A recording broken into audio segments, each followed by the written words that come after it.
What happened? I figured it out. Yeah? What? I figured it out. What happened?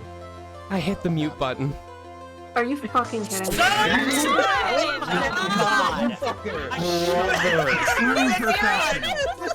Brother. My God.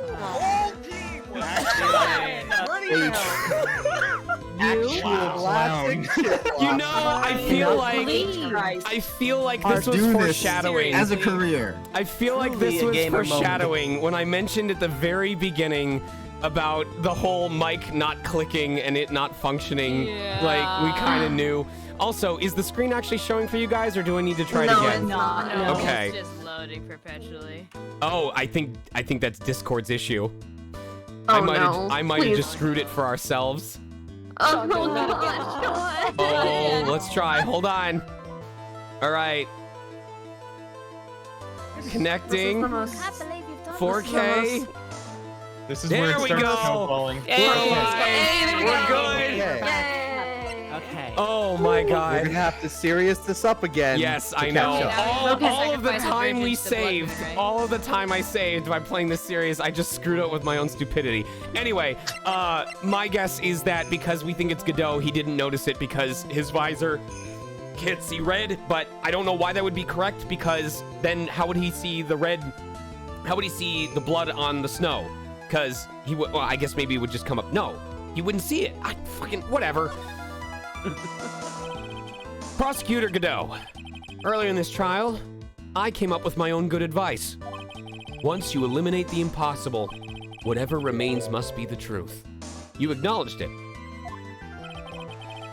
Maybe. You're not as dumb as I thought.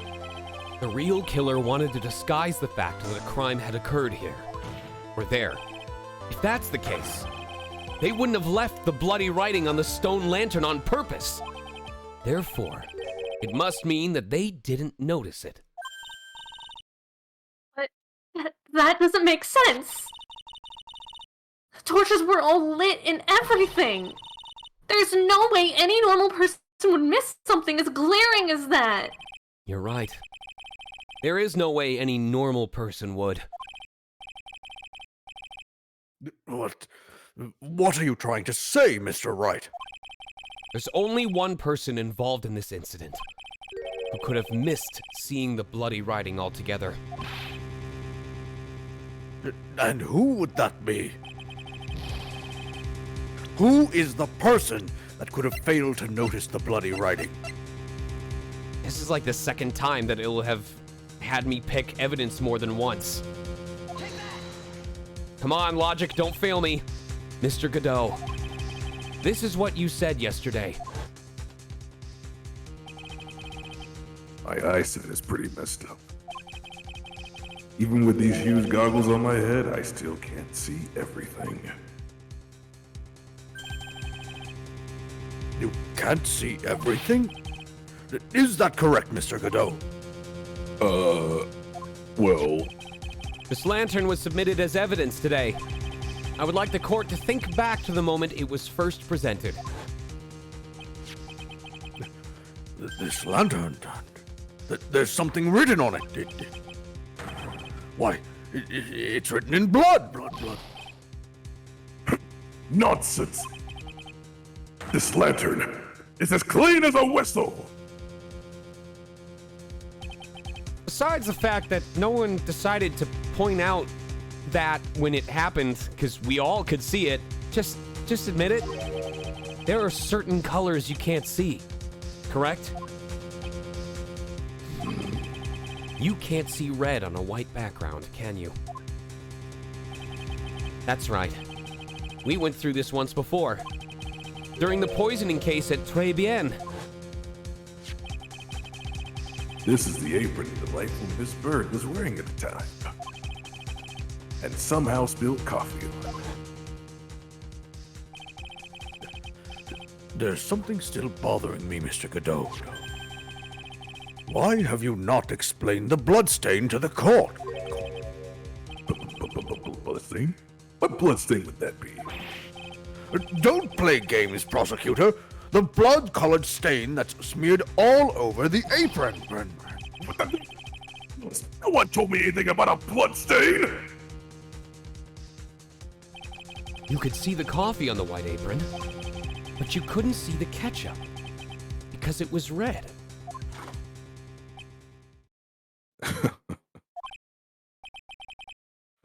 It's strange, actually. Damn, hiding Christmas presents from you must have been really easy. You just had to use one type of wrapping paper and you'd never find them in time. In a black and white photo, those letters would have appeared black to me. I wonder, why am I the only one that can't see them? So then, Mr. Godot, are you admitting it? Are you admitting that you can't see the red writing on the lantern?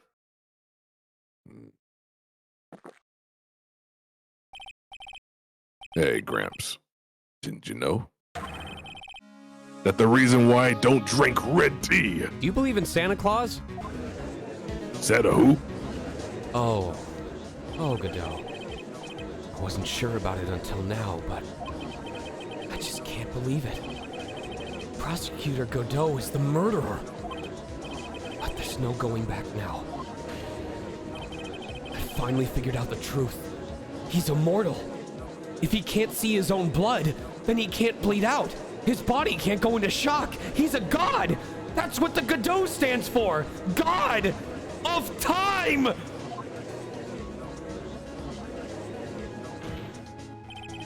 Mr. Godot, the defense at this time formally accuses you, but like not in a threatening way, because you're a god and everything. You are the murderer of Miss Elise Donim, also known as Miss Misty Faye. It's hard to believe that this may be true. However, once again, Mr. Wright has brought up a disquieting fact about you.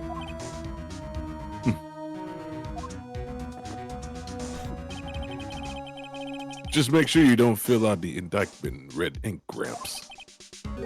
Come on. How does a little graffiti make me into the killer?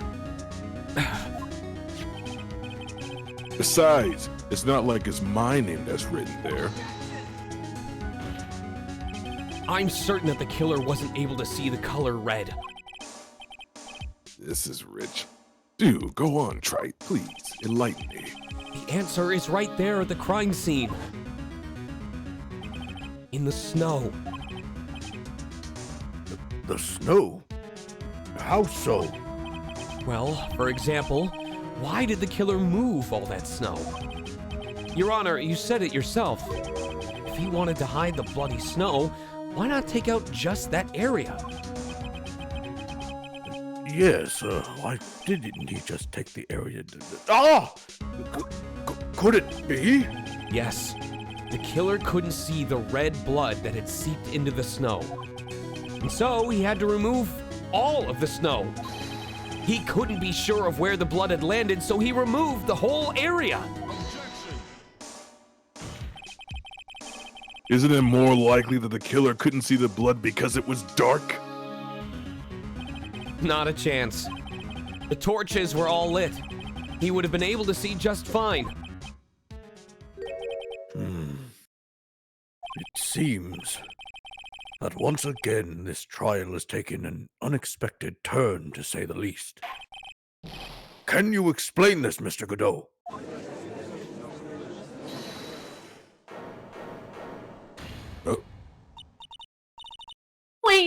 Wait just a minute! Maya, What is it, witness? Mr. Godot isn't the killer! After all, he didn't even come to the Inner Temple! Until 2 days after the murder took place. He didn't show up until after that old bridge got fixed up. Maya. You can't testify to something like that. this man shows up at Red Lobster and goes, Where the hell is all the food? I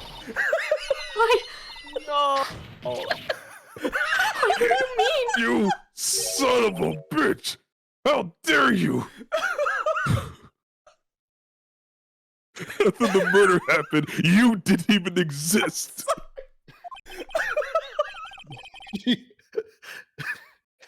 She didn't? But I'm afraid I don't follow. Are you senile, old man? We Yes. established this just a little while ago. No. Okay. After the murder, this witness was unconscious for a long time. Because she was channeling that woman. Oh, that's right. Please, Your Honor, let me add to my testimony. Mac, please listen to me.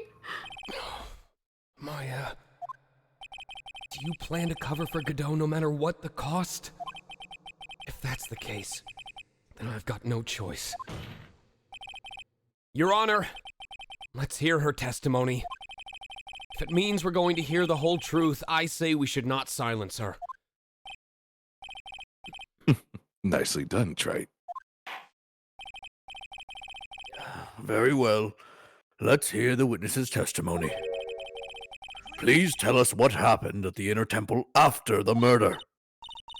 Sir, after I woke up, I began channeling, and my spirit, left me, as it were. But little Pearly was there in the Inner Temple, too! After the incident. Pearly was also stuck on the Inner Temple side that night. The next morning, she looked around but couldn't find anyone. And next day, when the bridge was finally fixed, she was in the spare prep room.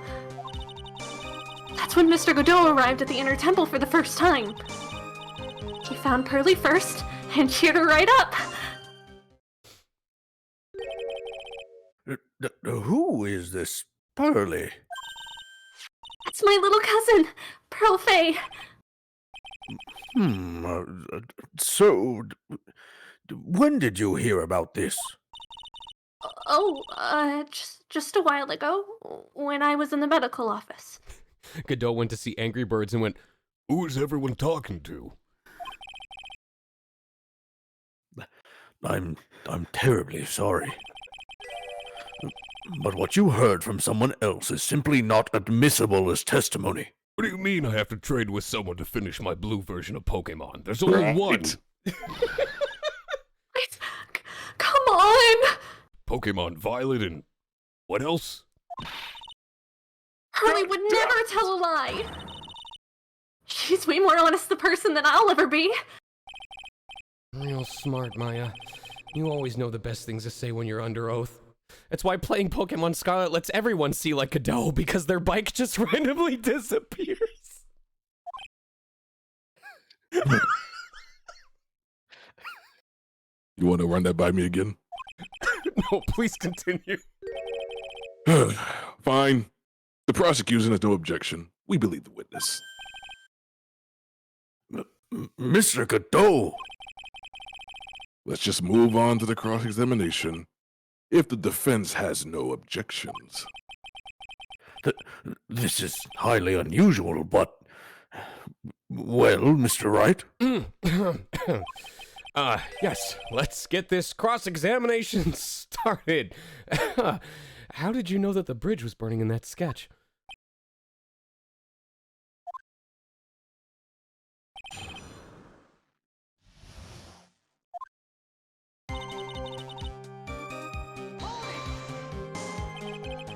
So, where did you think Pearl sleep? Night? Moon? You having a stroke? In the spare prep room next to the training hall, I guess. I'm Spanik Frank, having a thonk. Ah, I see. There's a rule that you can't enter the training hall during an acolyte's training. But even so, why did she go to the Inner Temple in the first place? Seems that Pearls became very worried about Maya. She knew that the spiritual training I was about to go undergo was very intense. Pearls was supposed to channel Dahlia Hawthorne, but she couldn't do it. That's why she headed to the Inner Temple. However, Dahlia Hawthorne was already there, possessing the body of Elise Stoneham.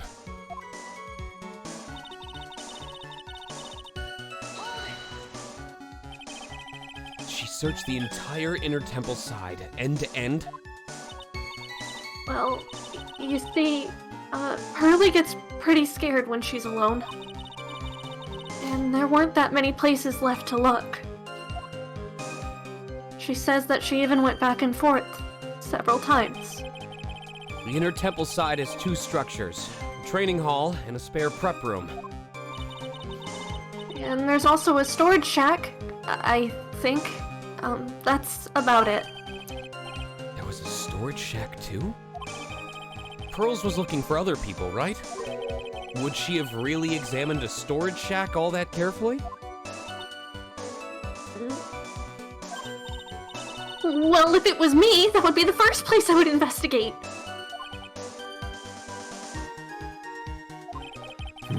So that means it's possible that someone may have been hiding in the storage shack.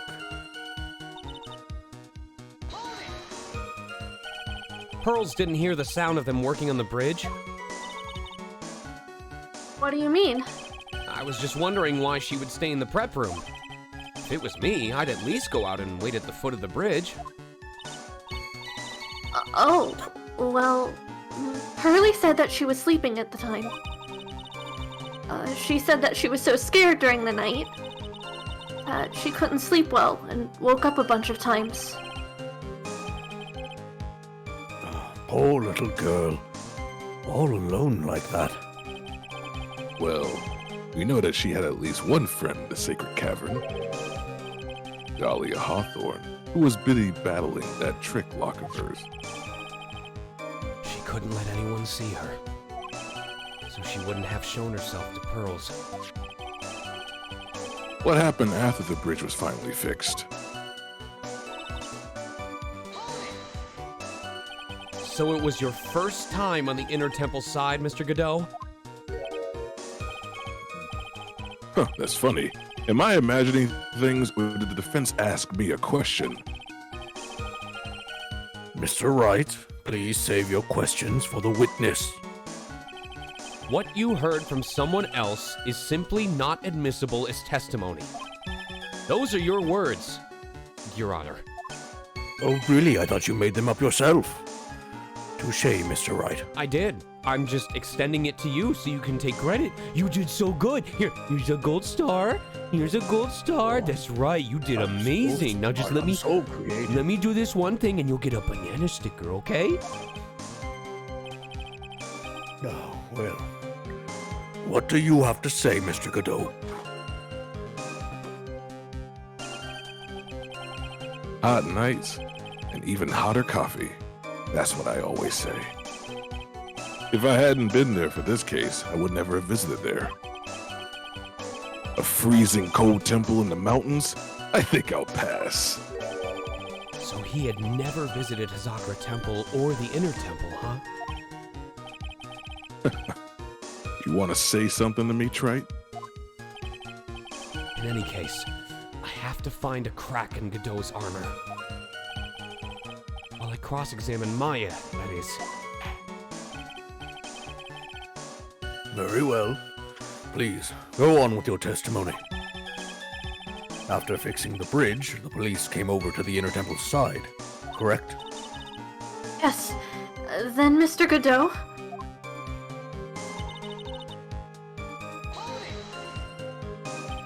He cheered her up? What Pearly said? She said he was a very nice older gentleman.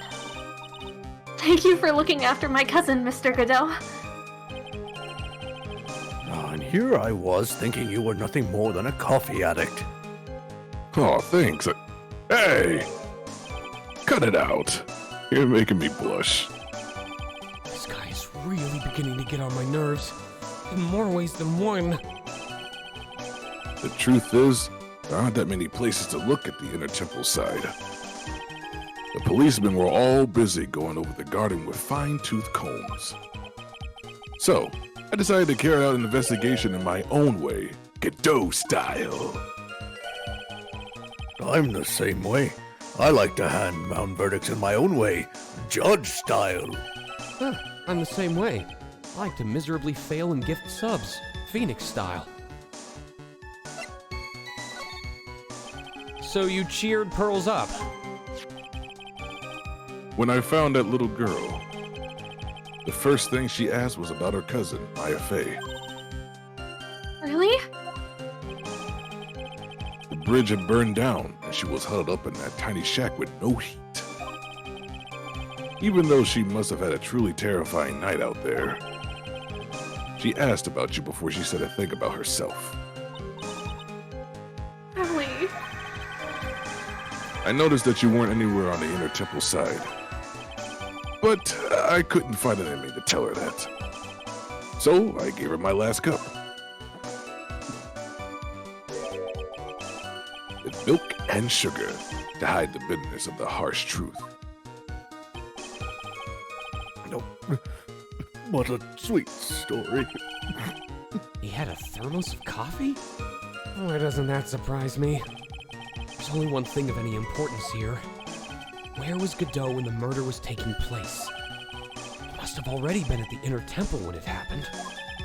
Otherwise, he couldn't have killed Elise Donan. And then I guess I'm gonna check the other one.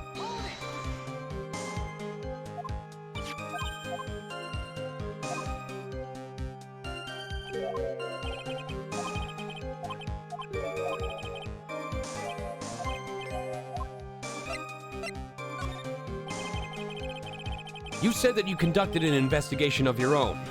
Did you find anything? It looks like my investigation went about as well as yours, Trite. After all, I did miss the bloody writing on the lantern. I didn't miss it, so speak for yourself, Garls. The only odd thing I discovered was the beauty in the training hall. Beauty? Misty Fey, naturally.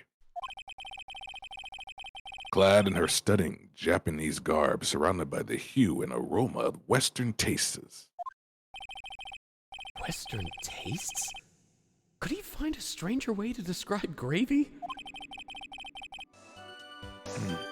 So, from there, you headed to the prep room. Wait a sec. What did Godot say just now? I think I just found his proverbial weak spot. There's only one thing of any importance here. Okay. Well, I already had an idea, but he literally just pointed it out to me, which was, okay, I believe from what they said that he showed up,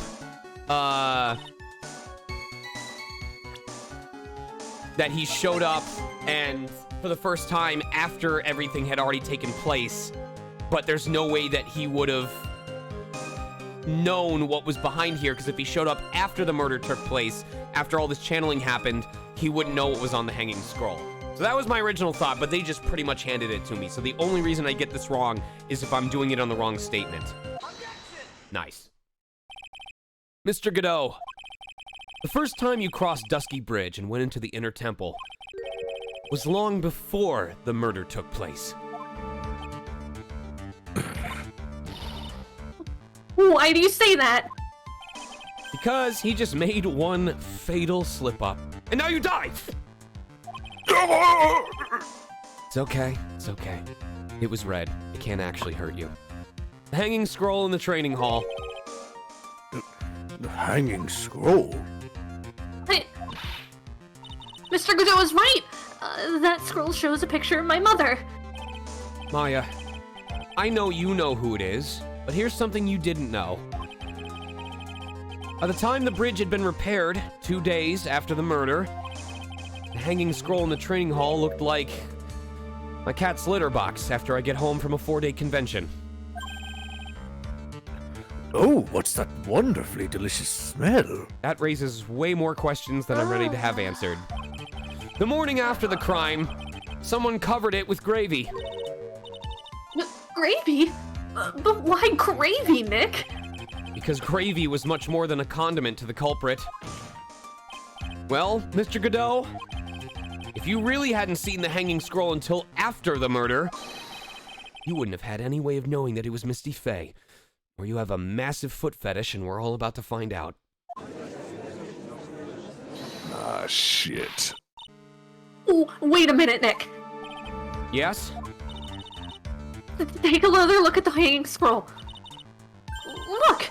At the top, there's a crest there. Ah, that. It's the mark of the master, correct?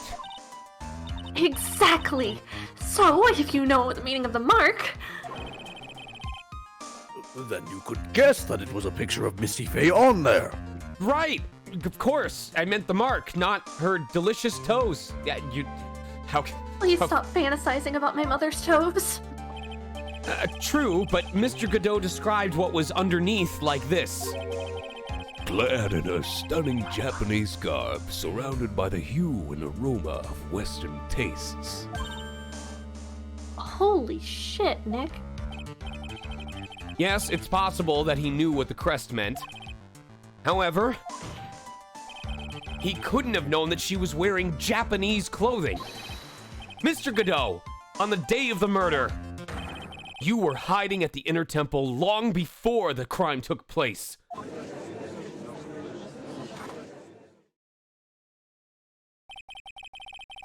Can I ask you just one little thing, Trike? Just one thing. What is it? This whole theory of yours, Yeah? it all rests on a certain assumption. What assumption is that? That I knew beforehand that a crime was going to be committed. That's right! Otherwise, there's no reason for him to sneak onto the crime scene. Of course, Mr. Godot knew about the plan. Huh? What did you say? Oh shit. Oh shit. really No, let me possible save! another person Oh with plan? god. Oh god. Oh fuck. I wish I could have hit. Good luck.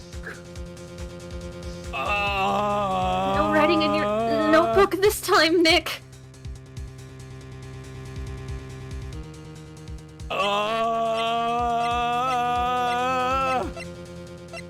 Nice impression, by the way. Oh fuck. Oh fuck. Oh fuck. Oh fuck. Oh, wait. Oh, wait. It has to be this.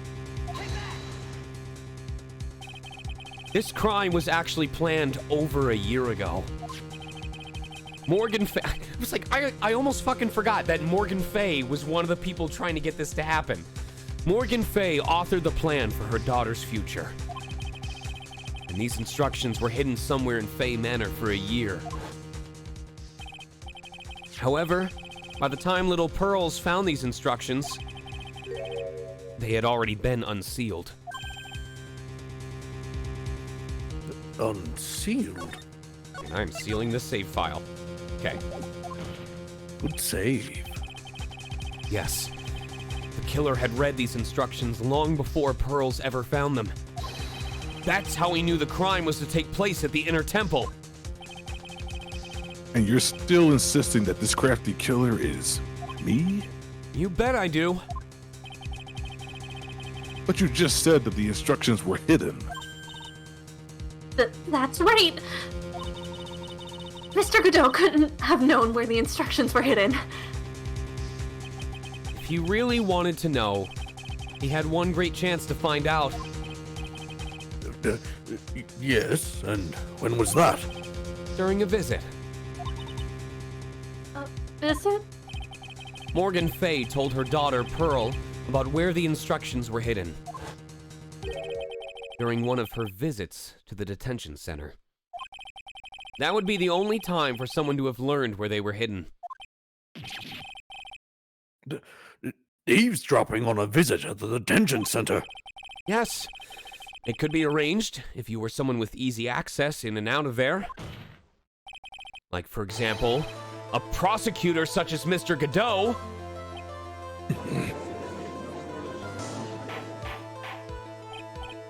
Order! Order! Order! Mr. Godot, you're under fire again. Good thing you You pointed really it out. He think wouldn't be able to see it government officials would himself. abuse their power? This murder could not have been carried out without prior knowledge. And you were the only one that could have acquired this information before the murder.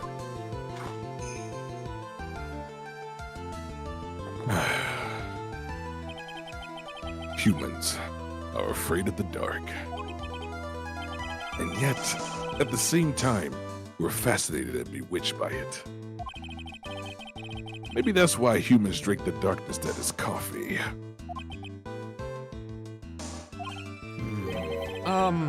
Sorry for always asking, but what does that mean? It means there's a reason for everything. According to your theory, the killer in this case eavesdropped on a conversation during a jail visit where he learned of a hidden plan for a crime. And after discovering the plans, he hid in the inner temple and waited for the crime to occur. Then, he ultimately took a person's life. And he did it all just to protect this witness? That's right. If you're accusing me of this crime, I have to ask you, why would I do this? This girl is nothing but a stranger to me. I've got no reason to go through that kind of trouble to protect her. I am what you see. I am certainly not the type to go rescuing the damsel in distress. The killer's behavior is certainly extreme, for lack of a better word. Even considering that the killer wanted to protect this witness's life, his behavior is still a little too unnatural. However, you had a good reason, didn't you, Mr. Godot? An unshakable reason that forced you to protect this witness at all costs. Knew it. You figured it out, haven't you, Nick?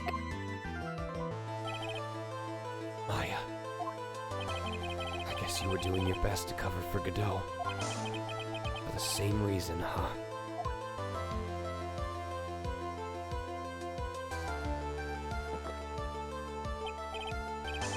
Okay, Trite.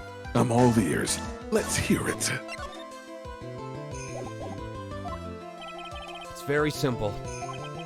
Maya Fey is a lot more than just a stranger to you. What's this? There's one person who lies at the very center of this whole story. One person that ties you and Maya Fey together inextricably. And here is my guess. I'm not doing this based on any understanding of the facts leading up to this point, but because of the thematic full circle moment it would create. It's the last case. We've had a lot of people repeating and a lot of things involving dead people and ghosts. And I'm thinking to myself, how meaningful would it be if the reason why Dahlia Hawthorne tried to kill Maya was to get revenge on Mia Fey, and the reason why Godot tried to protect Maya was to honor Mia Fey?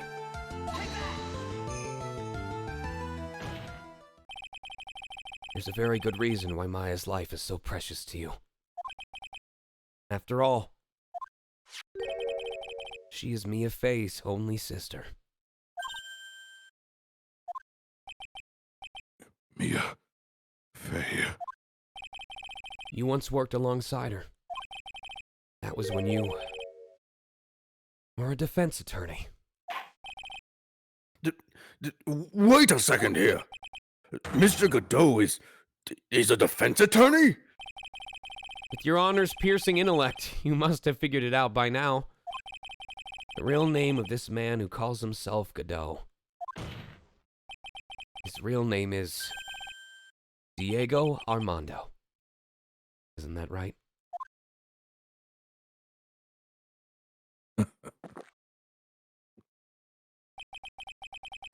The last time someone called me by that name was over 6 years ago. Diego Armando. That name rings a bell. It should, Your Honor. All of this is related to a single case. Unfortunately, he'd never remember it. Every time he read the logs and the testimonials, he'd forget what he saw as soon as he read them. A case in which a convict named Terry Falls killed himself. Mia Fey's first time in court. The tragic outcome left a deep wound in her heart. She knew that behind it all was a heartless, scheming demoness in disguise. But in the end, Mia couldn't tear off that disguise. However, there was one man who reached out to help her. Diego Armando, senior defense attorney at the office where Mia worked.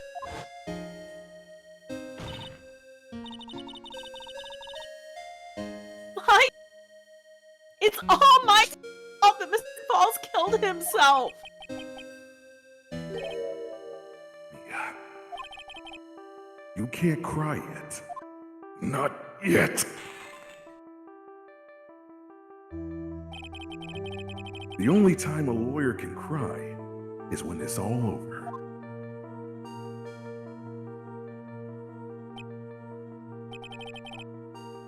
I was moved by her. The way she put all her faith in her clients, that pure, sweet heart of hers. That's why I can never forgive Dahlia Hawthorne.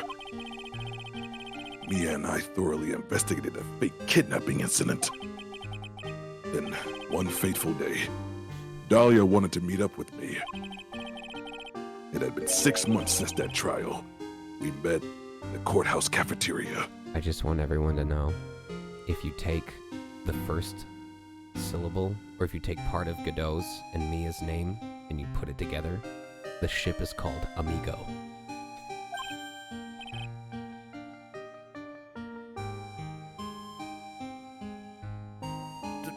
I just remembered. If you take the syllables of Mia and Diego, you get Amigo as their ship name. I just thought of it. Whoa, 6 years that's ago, incredible, right in this Judge. courthouse. You were poisoned. Even I didn't see it coming. Dahlia Hawthorne slipped some poison into my coffee.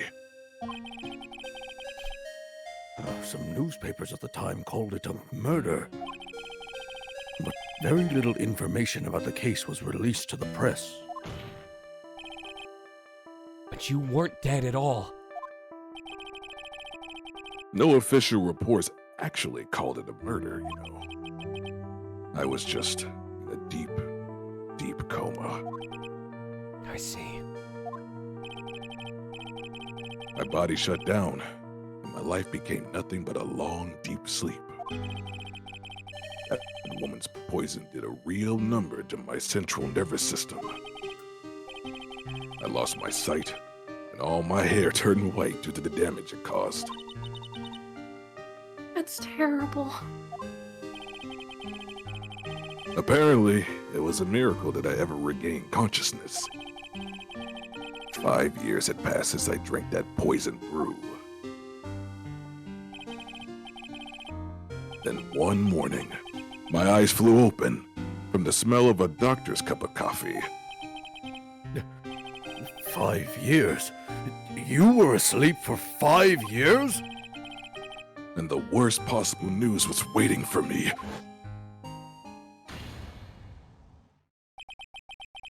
Mia Fey was dead. From the very moment I opened my eyes, I had already lost everything I thought I had. The woman I loved had been murdered, and the woman I loathed had been sentenced to death. The woman you loathed. The woman who had spiked my scalding hot coffee, Dahlia Hawthorne.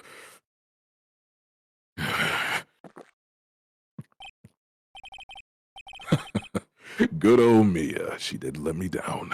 Here's some food for thought for all the fan fiction writers out there. Maybe Godot drinks as much coffee as he does because since he lost both Mia and his chance at Dahlia, he wants to keep drinking coffee hoping that the next cup will be poisoned so he can actually die for real and not have to suffer anymore. Not Sean. She got her revenge before she checked out. And in the end,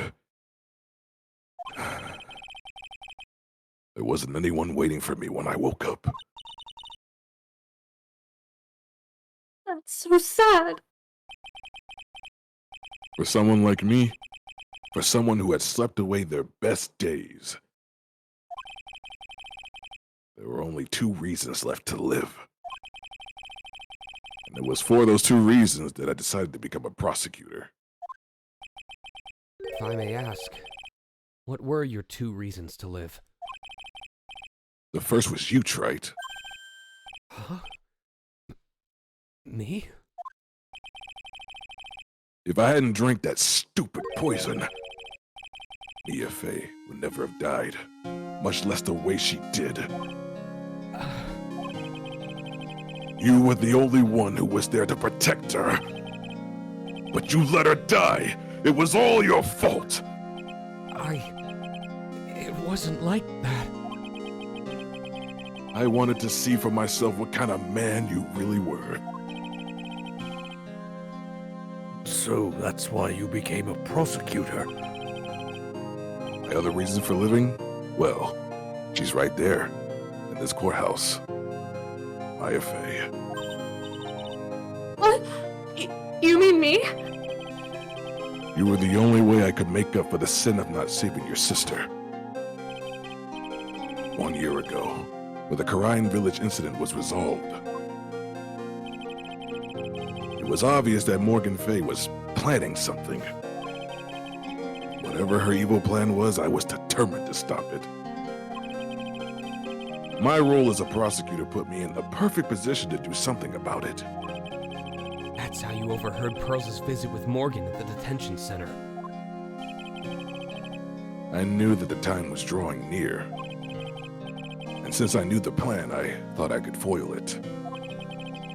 My goal was to outwit the plan. And I thought if I could do that, I could keep that girl from being caught up in this mess. That makes sense.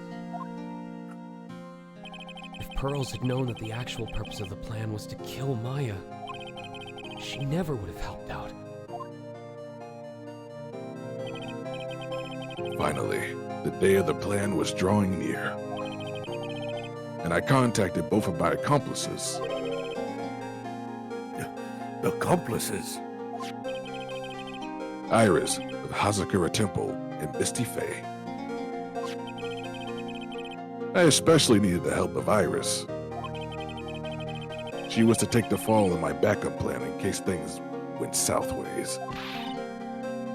What? How did you contact my mother? We've been missing for almost 20 years. Well, officially, yes, but... What? What do you mean, officially? You've heard about it, right?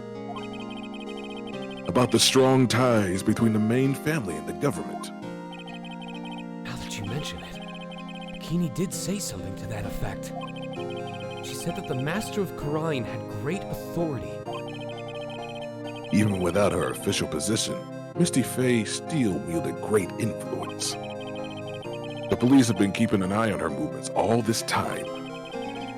And that's how I was able to contact her. Again, because of my position as a prosecutor. Well, my mother was cooperating with you? Don't ever forget. No matter how far away from you she was, she never stopped thinking about you. She was always... That's why I knew she would do anything to protect you. If you want to know how strong her resolve to protect you was, look at her staff. Her staff? The one with the sword in it? The day the plan was to be carried out arrived soon enough. And we met for the first time at Hazakura Temple. That's when your mother showed me her special staff. I realized it then, just how far she was willing to go. She was ready to use that sword to protect you from Morgan, if necessary. Yes, even if it meant paying the ultimate price.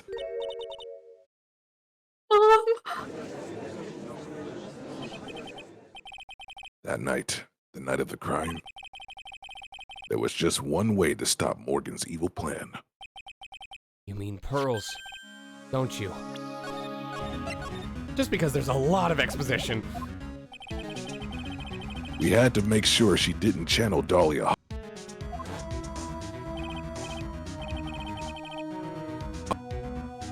Oh, hold on. We lost Discord briefly. Hopefully not for good. Okay, cool. Welcome back. Welcome back. I was worried that Discord had gone out for the server. Yeah. We're good. We're I okay. can hear you. I was Okay. getting worried. Yeah, we're all fine. We're all fine. Yeah, it just reset itself. Discord probably did a server reset with everything that's been going on. I did miss Elise's line, so go ahead and do that again. Okay. Well, Pearl, what are you going to do tonight? Well, If you'd like, you can come to my room.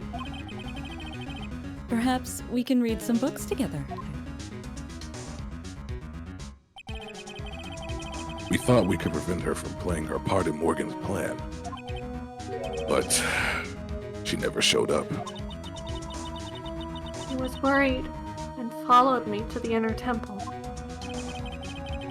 That was the thing we were most afraid of. And that's why Misty Faye had to do the channeling herself. She channeled Dahlia into her own body. What? What do you mean? If she channeled the spirit first, then Pearls wouldn't be able to do it herself.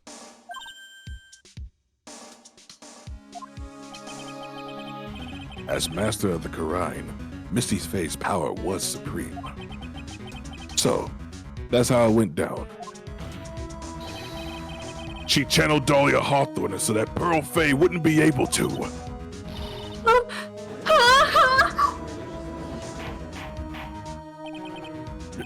What? Is this true? My role in the plan was to make sure no one was going to hurt Maya Faye. That's why I hid myself at the inner temple. Just in case you needed to be saved from Dahlia. No. Anyway, that's all I'm going to admit to, Trite. Huh? There's no doubt about it. You're a great defense attorney. But you're going to have to do the rest yourself. The background leading up to this incident had been laid bare. There's just one question remaining, Mr. Wright. Who killed the victim? There are only two possible suspects right now. Maya Faye, and I'm sad to say, you, Mr. Godot.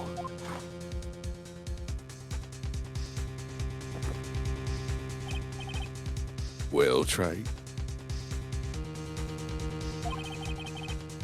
If you're the real deal, then let's finish this thing once and for all. Show us, beyond a shadow of a doubt, that you can finish this on your own! Oh, no, Nick, please. Please don't. Maya. I heard the whole thing.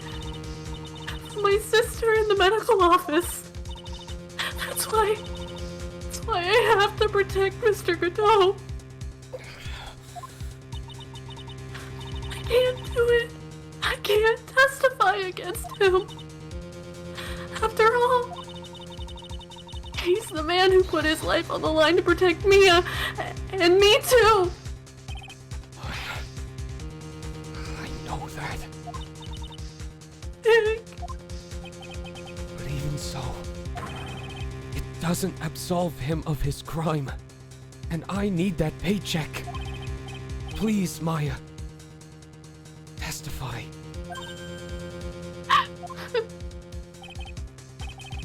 Miss Faye, your testimony, please. This is the final testimony. Don't bother trying to hide anything.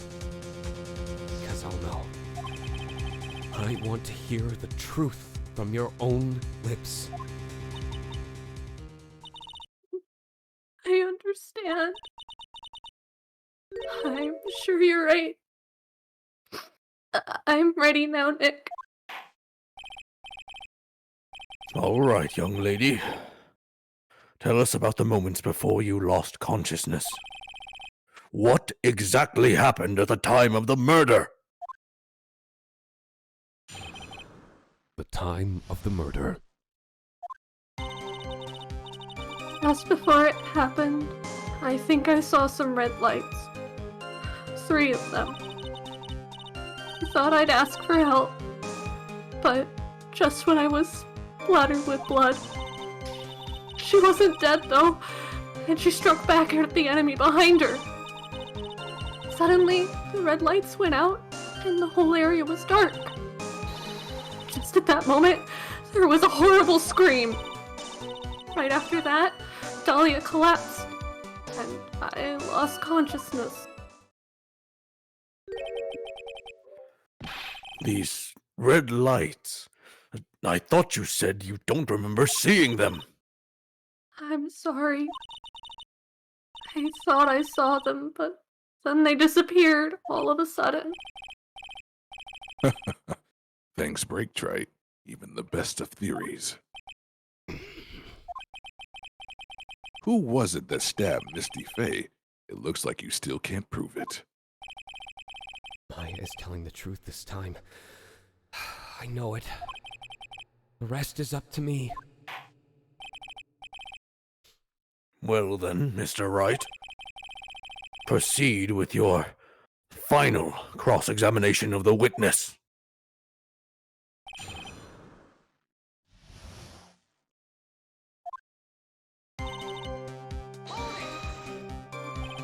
Light shining in the dark. I don't think you could make a mistake about that. Yeah, you're right. I think I saw them, but I can't say for certain. And I can't tell you for sure if they were from Mr. Godot's mask either. I don't get the feeling she's covering for him anymore, but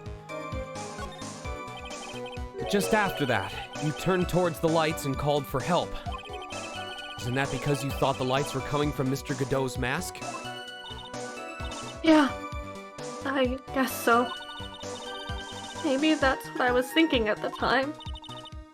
But I can't remember. After all, there was a person I couldn't identify in front of me. Maya's life was in terrible danger at the time. There's no way she can remember the details of the scene perfectly. All right then, let's go on with the testimony. What did you do when you saw the red lights? That blood. Was it Dahlia Hawthorne's blood? I think so. Probably. Just at that moment, I heard a soft scream that seemed to be close by. It was a woman's voice. So, that was when the killer stabbed the victim from behind with the murder weapon. Is that right? Without a doubt, Maya was in the middle of a really dangerous situation. Anyway, the victim was stabbed by the murder weapon. What happened after that?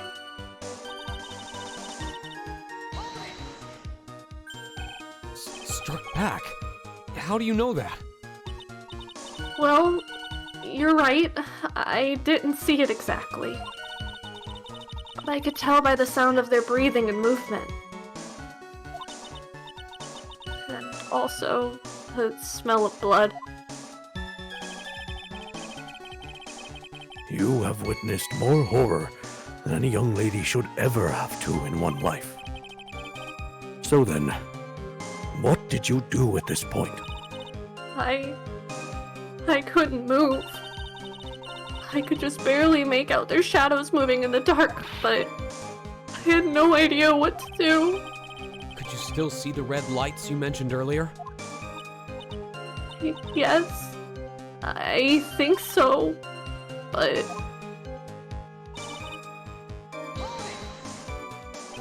They went out. Yes, suddenly I couldn't see them at all. What could it mean? If the red lights were coming from Godot's mask, and they went out right in the middle of a fight. Maybe the mask was damaged. Or maybe it was knocked off. Or maybe the batteries ran out, right? Or maybe those little red pinhead-looking lights just stopped working. What could have really happened then? What do you mean by just at that moment? Do you mean the moment when the red lights went out? Yes, that's right. The scream that you heard then, was it Dahlia Hawthorne? I don't think so. I'm pretty sure it was a man's voice. What? So then, that scream came from the killer. That's gotta be it.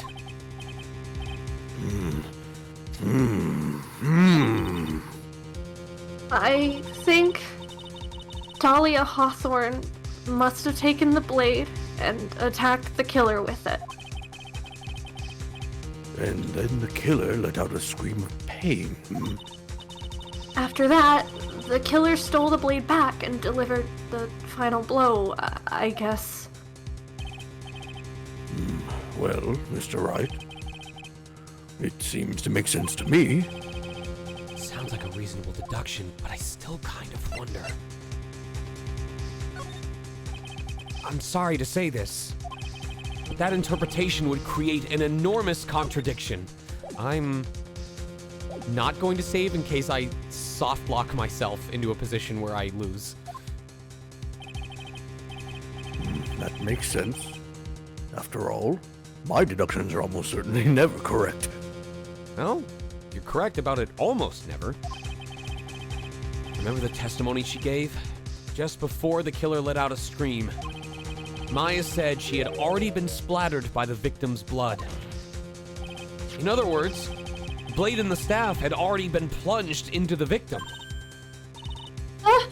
Is that right? She couldn't have struck back with a sword that was already stuck in her body. The weapon that caused the killer to let out a scream must have been something other than the staff. If you're so sure about that, then don't keep us waiting any longer, Wright. There's only one thing I can think of that could have been used as the weapon here. If Dahlia Hawthorne had already been stabbed in the back, what could she have used to strike back at the killer? Okay, so what we're saying is, so this is going back to the fight that happened in the garden. So that's not possible because that was after. This is what we're saying was stabbed in the victim.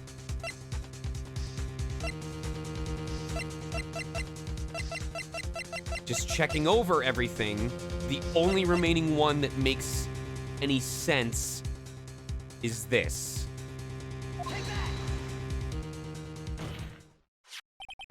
Naturally, the dagger the killer brought to the scene of the crime. Oh, that's right. I forgot about that. This dagger was found at the crime scene, stuck into a pine tree. Yes, the detective found that this morning and brought it to me. Dahlia Hawthorne struck back at the killer with this, and she managed to wound him as well. Objection! Just because he let out a scream doesn't mean that he was wounded, Wright. For all we know, the blood on the dagger could have been from the victim. Have you forgotten that the blood has already been tested? Since we learned it wasn't the victim's blood, it must be the killer's blood. The killer must have a wound somewhere on his body.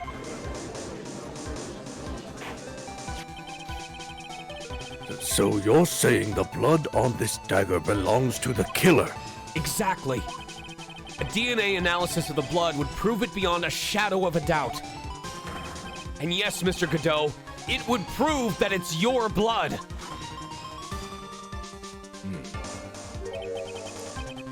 Nice theory, Wright. Order! Order in the court! I order him to take his shirt off, so I can confirm the wound. It's very important to this case. I don't need to do that. Is this the end? Have I done it? Even he won't be able to change the results of a scientific test.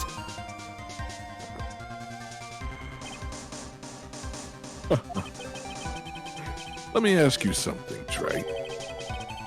Let's just say that it turned out that I was the killer. Do you really think I'll be stupid enough to leave evidence like that? What? Just think for a second.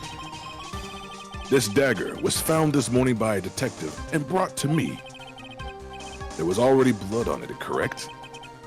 But even so, I was the one who brought this dagger here to this courtroom. Please don't tell me they're gonna ask me to do the you can't see the blood a third time. Yes. What does that prove? Well, for starters, if I really were the killer, I could have washed the blade off and planted another person's blood on it. That's... It can't be! In any case, there's one thing I can guarantee, Trey. That blood, it doesn't belong to me. Not a chance! What? In any event, it seems to be established that the killer was wounded. All right then, witness, continue. Wait a minute. What's the problem? I know I probably shouldn't say this, but there's a big contradiction in Nick's explanation. By what?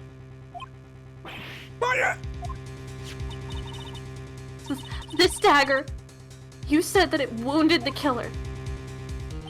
That's right. But if Mr. Godot really had been cut with a dagger, his clothes should be bloody or have a rip in them, right? Take the belt off, Godot. Okay. No, the arm belt! The arm belt! Maybe he just changed his clothes? That'd solve the contradiction pretty easily.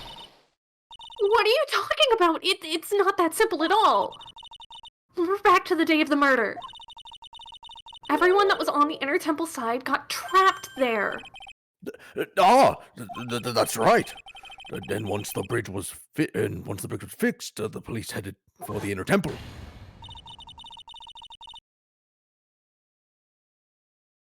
Mr. Godot was already there waiting for them. He never had a chance to change his clothes.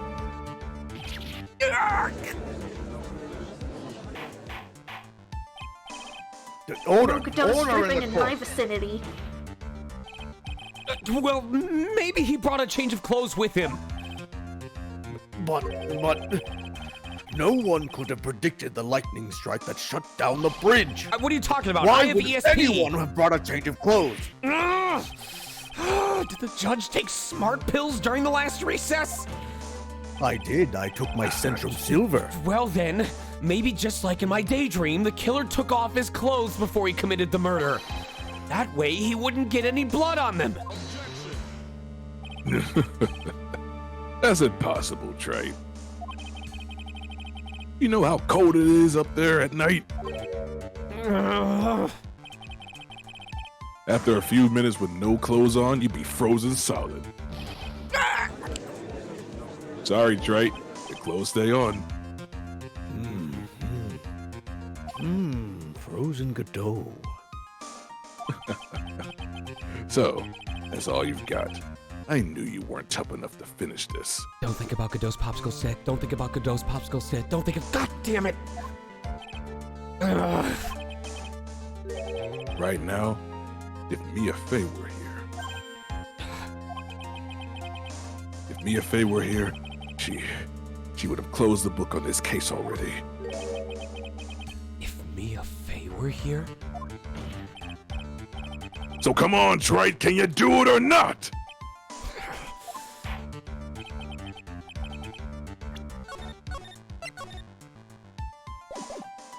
How about it, Mr. Wright? You've accused Mr. Godot of being the killer. But can you prove it? Have you got even one piece of evidence? The question isn't whether I can prove it or not. The fact is, I have to prove it. That's the only choice I have. I was taught that it's one of the rules of being a lawyer.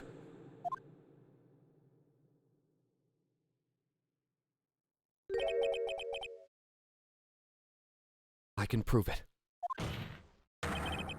I'm going to bring your magnificent vengeance to fruition, just as you want it! That's good. A fighter to the bitter end, Trite. Since there's just one piece of evidence that can prove your point, Oh, fuck! why don't we go for the unlimited penalty? Oh, fuck. Are you trying to pressure me, Mr. Godot? Because it doesn't matter to me. I've got the one piece of evidence I need. Give me a break! You've got nothing, Trite! So what do I do at a time like this? It's simple. I've got to think outside the box and approach this from a different angle. All right then, Mr. Wright. Let's hear what you've got. There's one thing I've demonstrated in the previous cross-examination. The killer was wounded. That was proven by the blood on the dagger.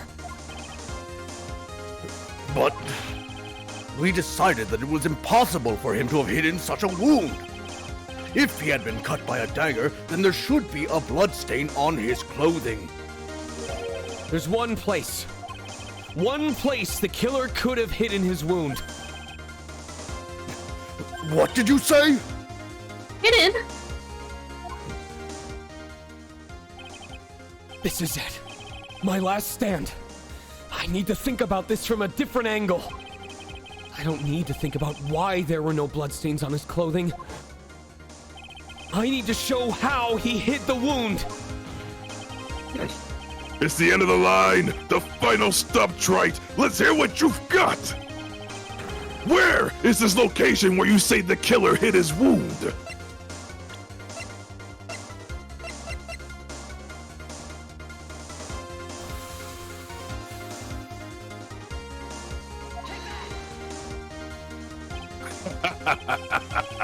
I don't know what you're talking about, and frankly, I don't need to know. But what I do know is that you'll never be half the lawyer that she was! Isn't that right? Try...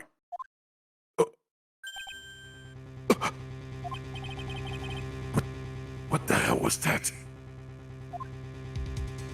Mia? It can't be. No. You're living on through him. I thought, okay, my whole thing was I thought I was gonna have to like point to the spot on him where I think it was hiding. So I thought I had to like bring up.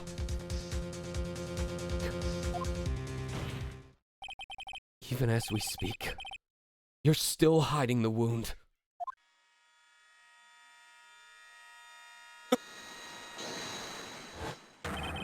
It's beneath your mask! During the fight, the red lights given off by the killer suddenly disappeared. Seconds later, the killer let out a scream. That's right, your mask went flying off your face! Mr. Godot, would you mind removing your mask? If you have a dagger wound under there somewhere, I'd say this whole case is solved! No.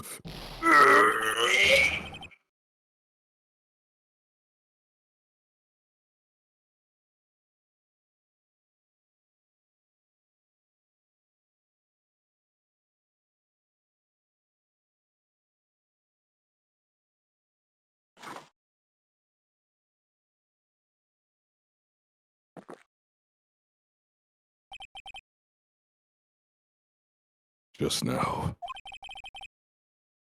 I saw her spirit in you.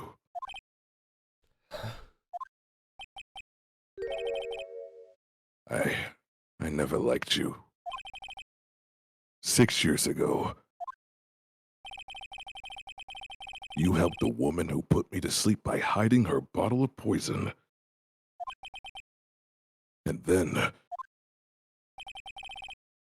while I was sleeping, you let Mia die.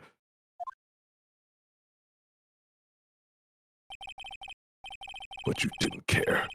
You just kept living your pathetic, happy-go-lucky life. You even had the nerve to follow in her footsteps as a lawyer. I could never forgive you. That's what I thought, at least. No. But I was wrong about you. I knew it from the very beginning. The truth is, the only person I can never find it in my heart to forgive was me.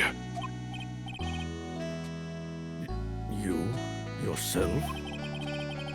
I was the one that failed to protect Mia. Me and no one else. I tried to avert my eyes from the truth, to escape from this harshness of reality. I just couldn't face Mia's death head on, so I ran. I hid behind a mask. I threw away my true name. I couldn't even deal with being a defense attorney anymore, so I quit. But you saved Maya. Yeah, that was the plan. Up until just now, anyway. What do you mean? Are you listening, Maya? If I really wanted to save you, then there's one person that I should have gone to and talked right away. Who would that be? Are you talking about Nick? But I didn't do it. I tried to get the help of Iris and your mother. But I closed my eyes to the most important man involved. Do you know why? The real reason? No. Why? I suppose I wasn't really interested in saving you after all. What? I think I was just trying to salvage what's left of my own broken soul. I was trying to make up for the fact that I couldn't save Mia, and nothing more. That's why I let you walk right into a situation that I knew was dangerous. Forgive me, please. You're wrong. You put your life on the line to save Maya. Was it really for Maya's sake? Even I'm not really sure. What do you mean by that? That night, in the darkness of the garden, when I saw her silhouette, a part of me must have known the truth. I had to. The truth that it wasn't really Dahlia standing there in front of me. It could have been Misty. It could have been that little girl. But I still picked up the blade. It was like I was dreaming.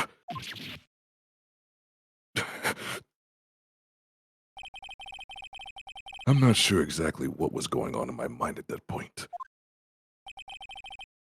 Was I really motivated by the pure desire to protect Maya? Or was it something else? Was it my hatred for a woman who has stolen everything from me 6 years earlier? Could it have been simply a desire for revenge? And now, I don't know anything anymore.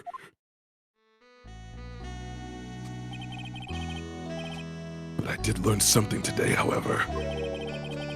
I finally realized that I was the arrogant one. I was just chasing an illusion, a fantasy.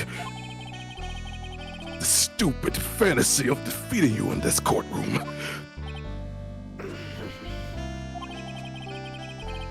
You were the one to make me realize my folly. You never ran away from me as death.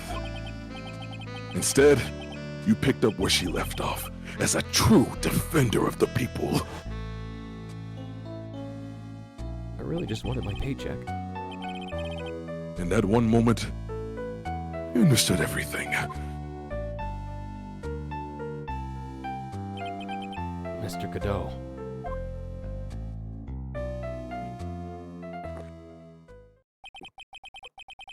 I think you already know this, but if you don't, my real name is Diego Armando.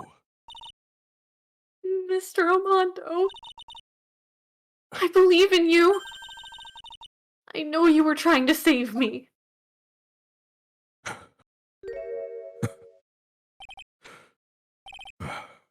Thanks, kid. Your wound. It's bleeding. Did you forget already? In my world, the color red doesn't exist. These must be my tears. Tears? Ever since I woke up from my coma, I think I've been waiting for this very moment. Armando. You do well to remember this, Maya. The only time a lawyer can cry is when it's all over.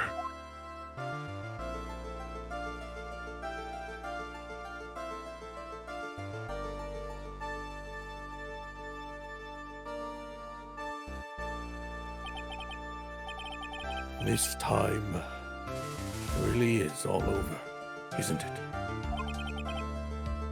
Defendant. Yes, Your Honor.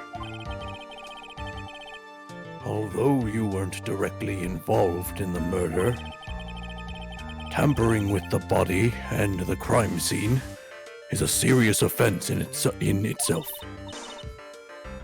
I understand, Your Honor. Mr. Armando explained that to me very carefully. I knew the risk, and I willingly cooperated anyway. Very well. Before I hand down my verdict, is there anything you'd like to say? Well, there is one thing. I'd like to say something to Mr. Wright.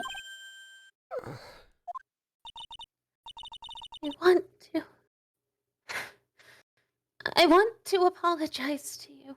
I really don't think toaster strudels are important right now, Iris. Apologize to me? For what? The toaster strudels, of course.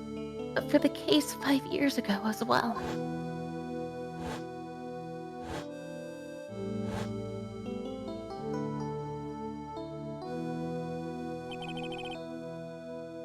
I just remembered.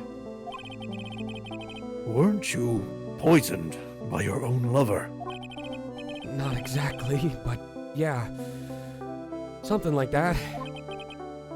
Even now, 5 years later, I can hardly believe it. The only reason it didn't affect my nervous system was because there's nothing to harm.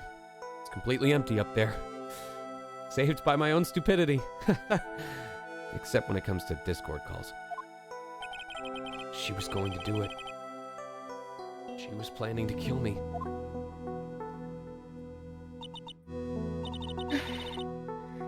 It's not all that surprising. The two of you. You hardly knew each other. Huh? What do you mean? You and my sister. You only met twice. Huh? We only met twice?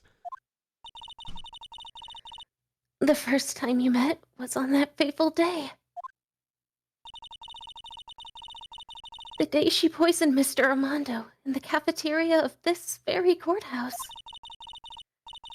The next time you met her was 8 months later. You met her again on the day that she stole your cold medicine. And Doug Swallow was killed. No way! It can't be true! I mean, during our whole relationship, we were... For those 8 months, the woman you thought was Dahlia Hawthorne wasn't actually my sister. It wasn't Dahlia. But all those things I said, and all those one-off fan fictions I wrote about us, and all those commissions I purchased.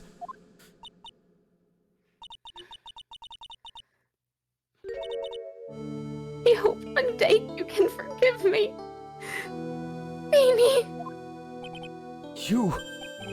You mean...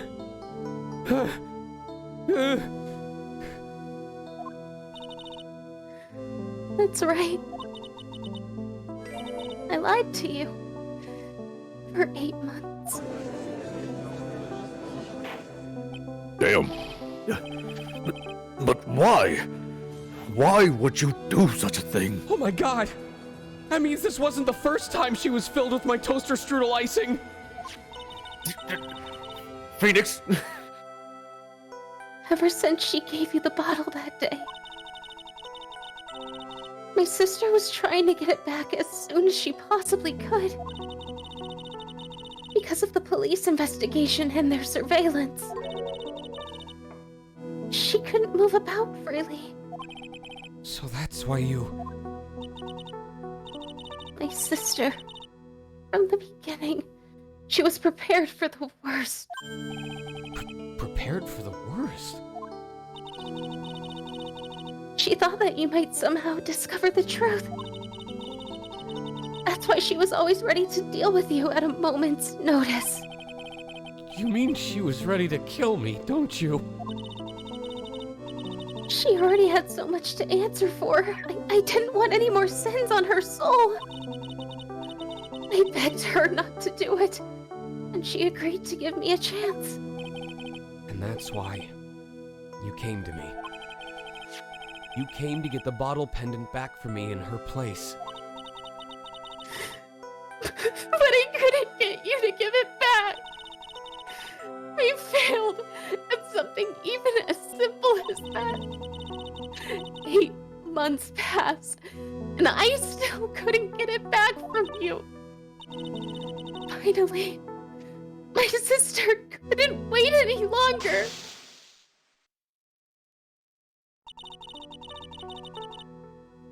She didn't consult me about her plans for you that day. It was the first time that it ever happened. That was a bit strange, wasn't it? Up until that day, you two were partners in crime, and she would confer with you. I think she must have noticed. Huh? Noticed what? My feelings for you. If I had found out that she was planning to kill you, I would have done whatever was necessary to stop her. Even if it meant her life. Or mine. Iris. After spending those 8 months by your side, my feelings towards you, they changed. I have something to say to you, too. Yes? I'm actually a broom in a suit. No, I'm just kidding. You really are the person I always thought you were. Even after Dahlia Hawthorne was found guilty, I still believed in you.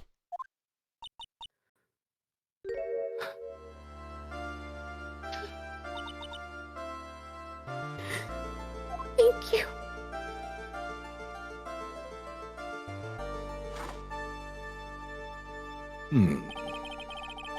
How many cups of darkness have I drank over the years?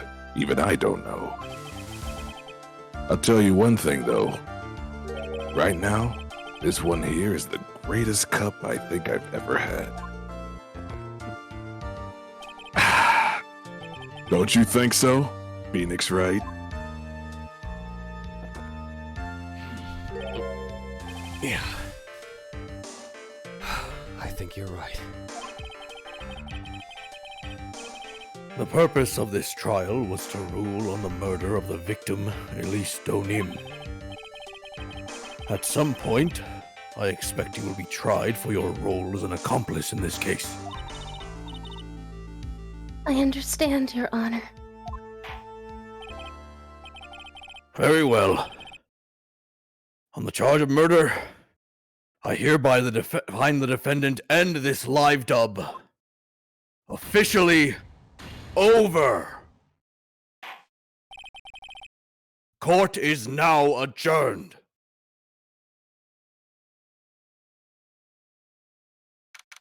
February 10th, 4:51 p.m. District Court. Defendant Lobby number 1. So I guess it's all over. The way everything ended. Was justice really served? The man who risked his life to save Maya is being sent to prison by my own hand. Of course, justice was served. Mia! Oh, God, please, can... something, just another coat, a wind jacket, anything, God! I'm proud of you, Phoenix, even though clearly you've never seen these before. Your defense was truly brilliant. But I couldn't save Mr. Armando. The man who cared so deeply for you. You're wrong, Phoenix. You did save Diego. You saved him in the only way possible. You mean, with that verdict? I think one day you'll understand too. Phoenix, I want you to remember one thing. You were as good out there today as any defense attorney could ever hope to be. There's nothing more you can learn from me.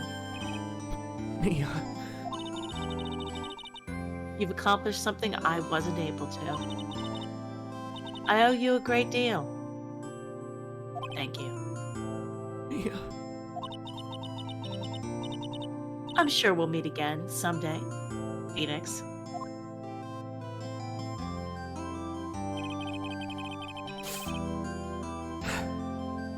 I've handled lots of cases. And seen a lot of things. And along this journey, I found myself asking just one question. What does it really mean to defend someone? I suppose today's case produced one possible answer.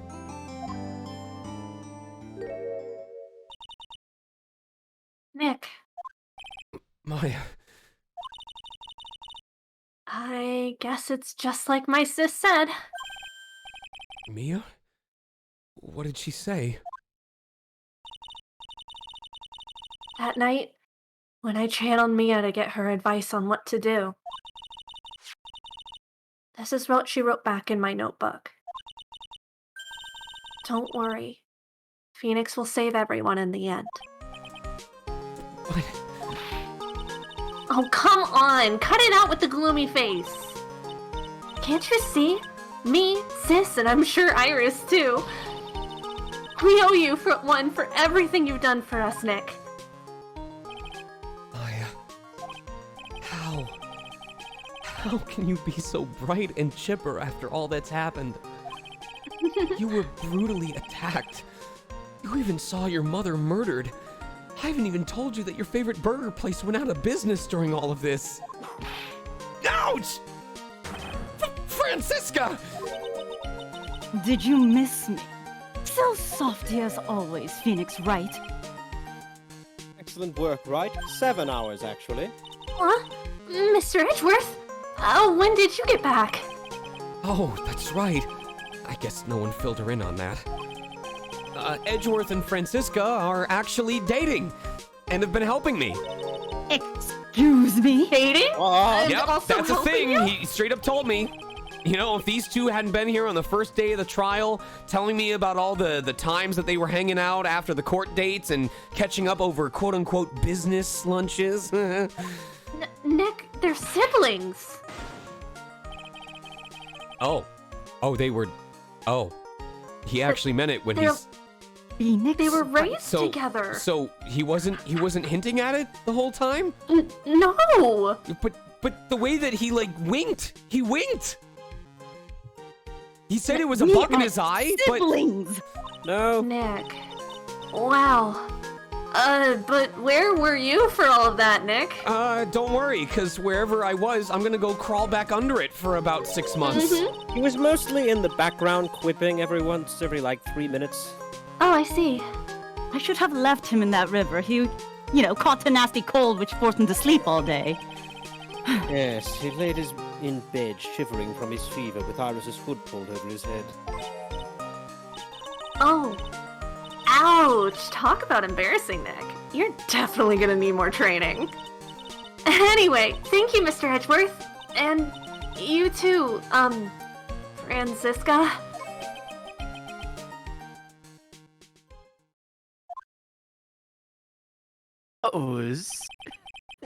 There's room for me in this group hug? Is there? Oh, Larry! Oh, I think I caught whatever Godot had. I hear something, but I can't see it. Is it wearing something red? Or reddish? What's with the longer than usual? That made me think of a funny line I could say. What's with the longer than usual face? I realized something when I was reborn. I realized that Larry was never of any use to anyone. Not even once! Wow, Larice is already smarter than Larry ever was. That's not true. Right, Nick? What? You're asking me? Well, Nick, is it true? I've got a place in this world, right? Huh? Oh, yeah, of course. Come on, I knew it. Everyone would be better off if I were gone for good. No, that's not true. We'd have to pick a new person to pick on. Oh, come on! Oh, yeah, those portraits you painted, they were really good. Isn't that right, Edgeworth? What? Me? Why are you making that face, Edgy? Oh, well, yes, indeed. I certainly can't say that they lack resemblance. You really mean it? What about you, Frenzy? Did I draw you well, too? My beauty can't possibly be captured by a mere crayon.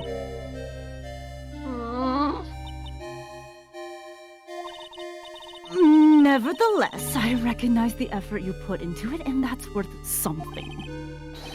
So then you'll do it? Like you promised? You're going to model for my next picture book, Frenzy's Whippity Whip Whip Whip! Get carried away!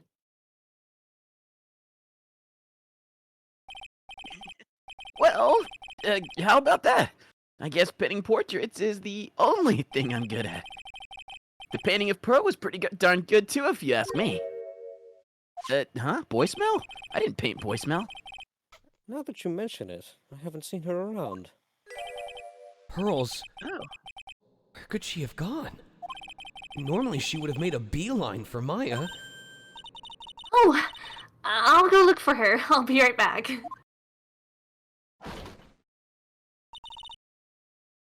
Hey, Pearly! Right. You seem to be uncharacteristically puzzled.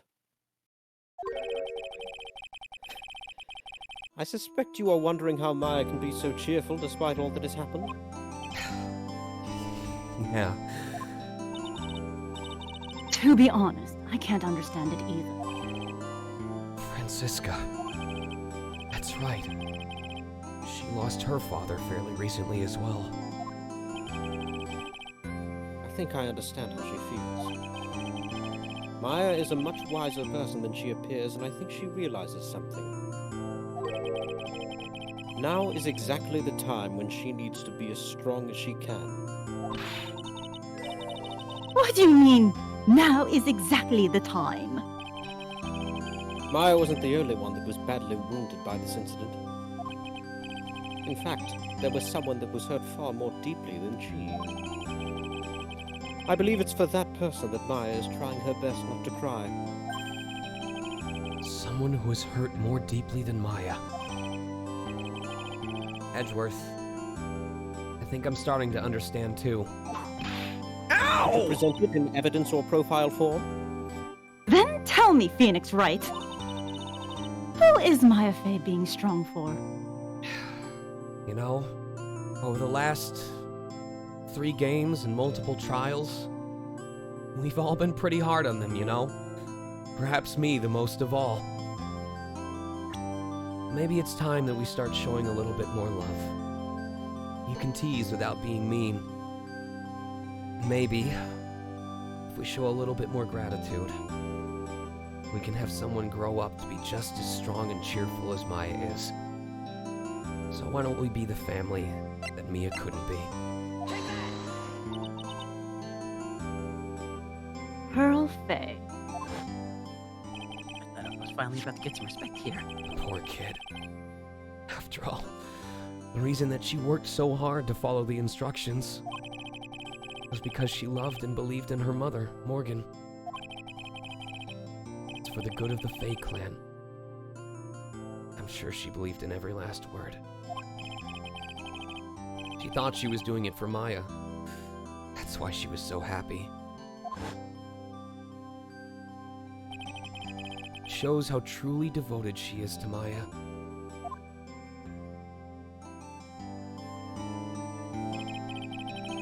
But it's a cruel irony that it was her exuberance that led to this tragedy. Maya Fey's mother was killed, and Maya herself was put into the deepest peril imaginable. That's exactly why Maya's putting on a brave face. She's doing it for Pearl's sake. Until she can see her smile again. Oh, hey! So this is where you all were. Wow. So they got quite a bunch of... Ah! What was that for, sir? Sorry about that, Scruffy. My whip just seems to have a mind of its own. What's up, Detective Gumshoe? Oh, you know, this and that. Anyway, congrats on your win. Let's go out tonight, pal. Dinner's on me. My salary's just sort of gone down a teeny-weeny bit, but it's alright. I made reservations at a first-class French restaurant tonight. You got us food? It's called... Go ahead. It's called Denise. Denise? Ah!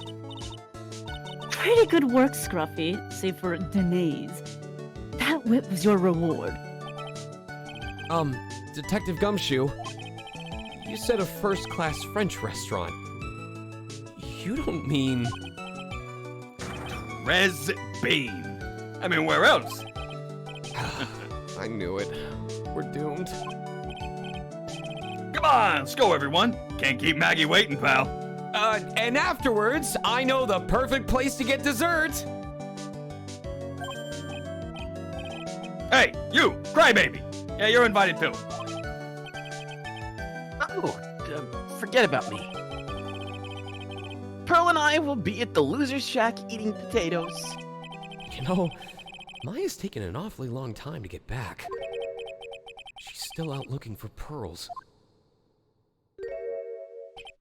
Oh, Maya, what's wrong? What do I do? Pearly, I can't find her anywhere. Huh? I bet she went back home. That's all. I thought so too, so I called the village. But no one's heard from her. This has never happened before. As I figured. She's been badly hurt by this incident. She feels responsible for the tragedy that has befallen you, Maya. None of this was her fault. What should I do? Detective Gumshoe. Yeah. What is it, pal? Could you guys go on ahead? I'll cover for your meals at Red Lobster. But what about you? Maya and I will, we'll join you guys once we find pearls. Heck?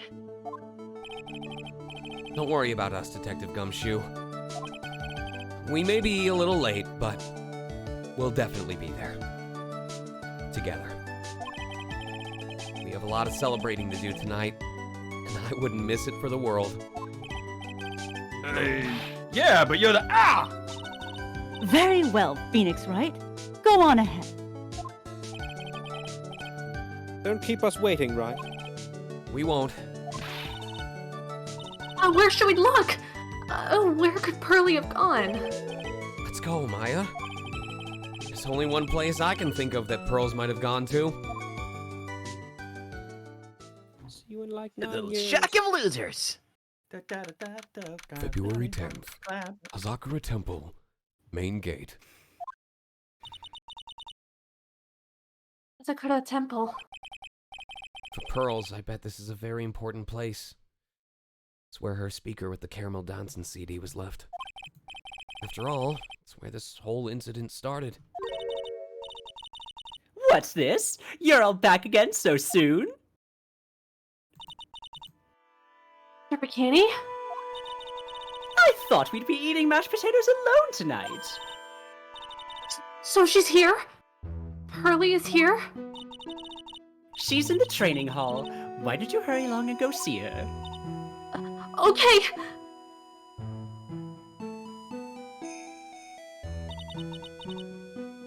Pearly's not here. Maya! The hanging scroll! Huh? Someone's cleaned it off. It's gotta be pearls. Oh no.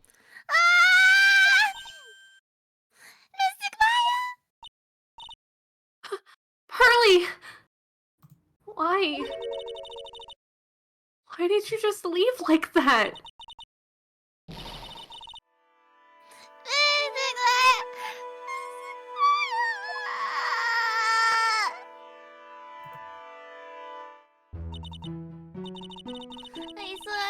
I swear that I would never trouble the two of you again. Because it's all my fault. It's Maya's father. That's why you came here? It's the least I could do to bring about your happiness. You don't have to do that, Pearly.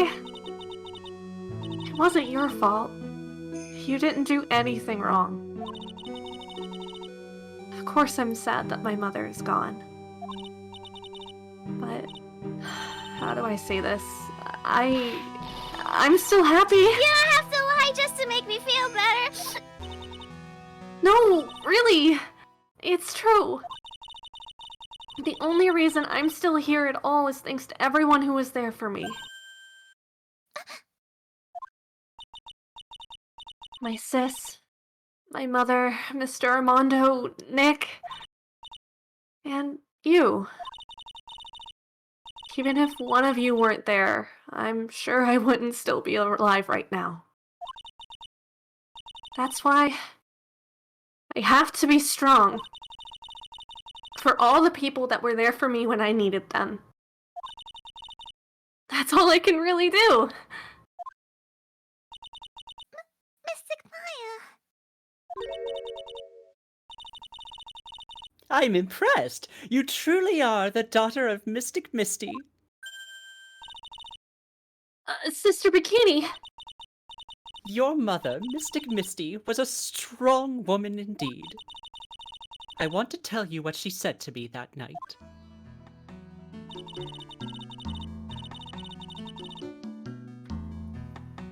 After dishonoring the good name of Kurine, I don't have the right to face my daughter. But still, Maya is always in my thoughts. It's true. She'll always be with me until the day I die. Your spirit was with her. That's why your mother was so strong. Even at the end, I'm sure she had no regrets.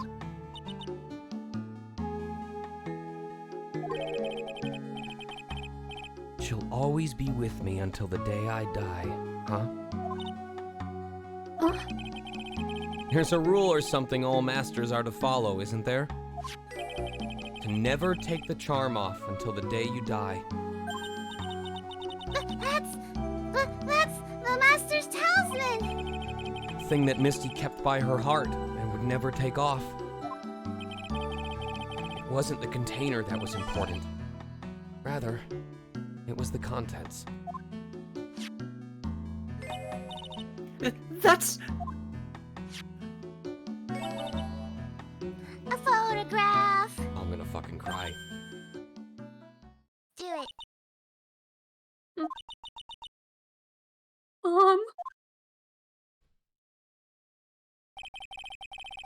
It's only natural for living creatures to fight to protect their own lives. What makes us human is that we fight for others. But who do you fight for? How hard must you fight? That's the true measure of what human life is worth. We defense attorneys are warriors who are constantly challenged by that question.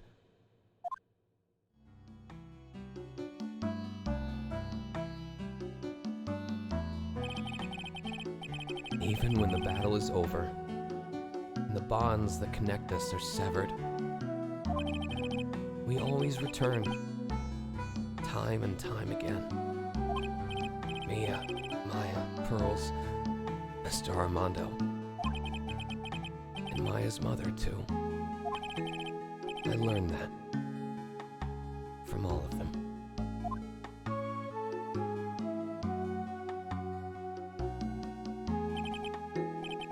Well, shall we get going? Everyone is waiting. This is a day to remember. A day when a lot of things were finally put to rest. I think we should celebrate what we've overcome today. But I still can't. Oh, go on, sweetie. You can come back for training anytime. Okay. Alright. I'm going to make a brand new start, too. Sister Bikini, I'll be back for more training. I promise. I know. And I won't go easy on you just because you're the future master. I'll make sure to prepare reservations for 3 when you come back. Alright. We're gonna have a great feast today, Pearly. You know why? Because training is a battle of endurance! Okay, Mystic Maya. I'll eat lots and lots of food tonight. You know, there's one thing I don't get, and probably don't want to, but What is it, Nick? reservations for training is fine and all, but why for 3? Come on, what do you think? You're one of us, Nick. Next time, you can train right alongside us. Huh? I'll be waiting for you. Sister Bikini will take special care of you. Huh? That'll be great, Nick. We're gonna do the special course naturally. That's a great idea. After all, Mr. Nick, you'd do anything for Mystic Maya, wouldn't you? Even walk on hot coals, right? We'll have a nice big meal before we come next time. Right, Nick? You know, I was wondering if I can say just one little thing. Sure. Of course you can. Oh, I love this part. I can't wait to hear it.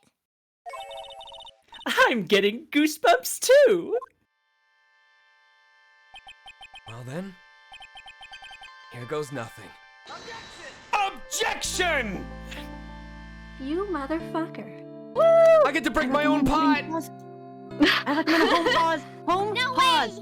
Pause with the home menu. Oh, okay, okay. Go ahead. This would be a good time to get everyone in the credits ready. This will be an auto scroll. Okay, it is an auto scroll, so I'll give We you. are missing. We'll give you guys like 30 seconds. Also, make sure you guys post actively in chat over the course of the credits, because after the any of the auto scrolling dialogue is done, I am giving out prizes. That is correct. Prizes. I've decided there's more than one. There's 3, and all of them are different. So make sure. I will also. Go ahead. We are missing somebody. Oh, okay. Just take over. I do not think I have enough time to get an understudy. What do you want to do with that? Male or do we have someone to fill it already, or what role is it? Female. Adrian Andrews. Single line, or single part. Okay. Ooh. All right. You can send me the character and I'll do my best. No, this is it. We've got points. Volunteer? Yes. We got points? We will pull for Adrian. No, This is like throwing it to the fucking sharks. I've never been more excited for this. All right. We have room for one volunteer for a female role. The last volunteer. That's it. Firebite. Firebite. Wait, You're already here. Yeah, Firebite, you're already here. Wait, Firebite. This is for a female role. Do you identify as female? I cannot hear you. There's no audio. Yes. Can you hear me now? Yes, I can. Yes. Yeah. Okay. All right, cool. Works for me. And I hit the button because I was a volunteer, so I didn't have. Yes, we can hear you. Okay, making sure. Okay, are we all good to go? All right. We're ready. Alvin will get your points back. Let's go! Let's roll. I'll really have to work extra hard now. Master of Kodine and the office manager of Wright & Co. And I have to be a good big sister to Pearly and Nick, too.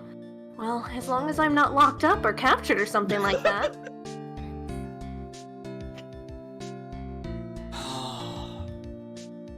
My goodness.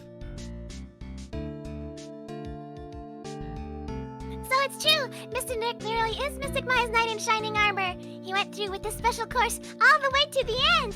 Actually, I heard there's a legendary extra special ultra course here too. I think I'll surprise the two of them by making them our secret reservation. Could you imagine if there was an ultra hard mode in this game where you had to, if you presented any of the wrong evidence, you instantly, it like removed your save file? Maggie brought me a brand new coat as a present, pal. I feel 10 years younger. I'll never take it off. Yes, but somehow you just don't seem the same. I guess a dirty, shabby old overcoat is just more detective-like, sir. Don't worry about it. In the name of love, a man will soil himself silly. But not the science pants. Did you steal that jacket from Obama? Mr. Wright, I am once again in your debt. Thanks to you, the Treasures of Khura'in exhibit was a great success. I even got to see Miss Von Kama, who I haven't seen for a year. She taught me how to use a whip and said that I must show you what I've learned. What? I think I'll pass. Thank you. Hello?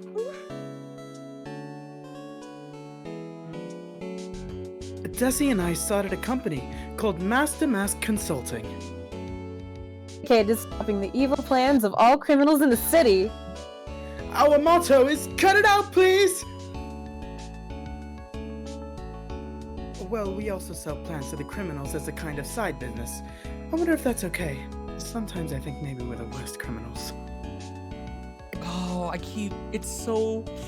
it's been so long since we started and we're finally seeing them all again.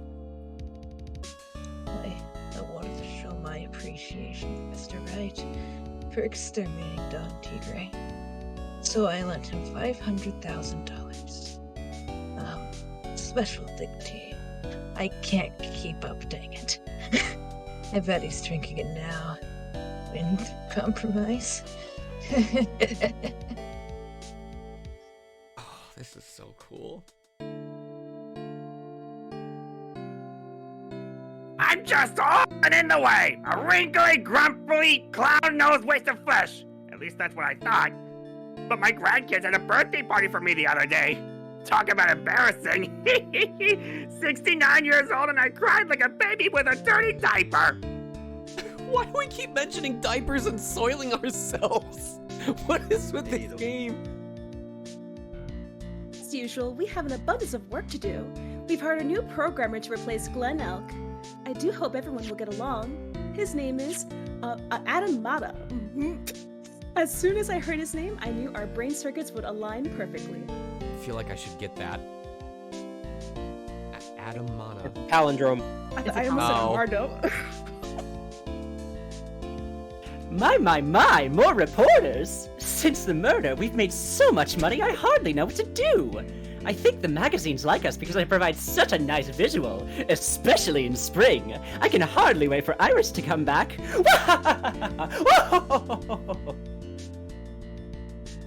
You're welcome for the free press.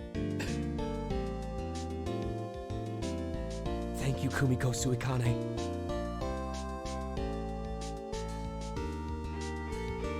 You've turned into such a respectable man, Feeny. It was so sweet of you and everyone else to come and visit me here the other day. Of course, I was happy that you constantly had your eyes on me, but I felt kind of bad when the little one slapped you so hard. You got a nosebleed. It's okay. I got better.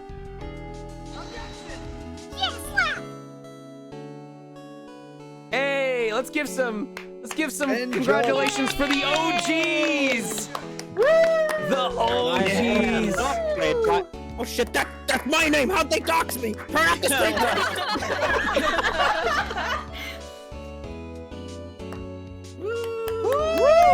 The people who made it all possible. The OG live dub. Baby! It's just dub. It's just dub. No live. The C stands for coffee, baby! It's her! Yeah. She was also one of the mighty organizers of the series! Yeah, Not color. We thought there was plenty of color. Oh, snap. David Crislip. Hey, I'm on the David Crislip. Oh no. Oh. What's this? I'm back from a long and tiring vacation and no one here to greet me? Well, I guess while I was gone, my little whippersnapper buddy quit. Now I have got no one. And what kind of lonely, crazy security room is this place supposed to be anyway? With all that flashing lights and switches, I feel like some sort of space alien. And now what I'm going to do with all these macadamia nuts I brought back for everyone? I guess I'll bring them to Edgepoo and get exactly what I can accept these. I'm afraid or just something painful. Oh my god, I bet I never turn into a refined lady.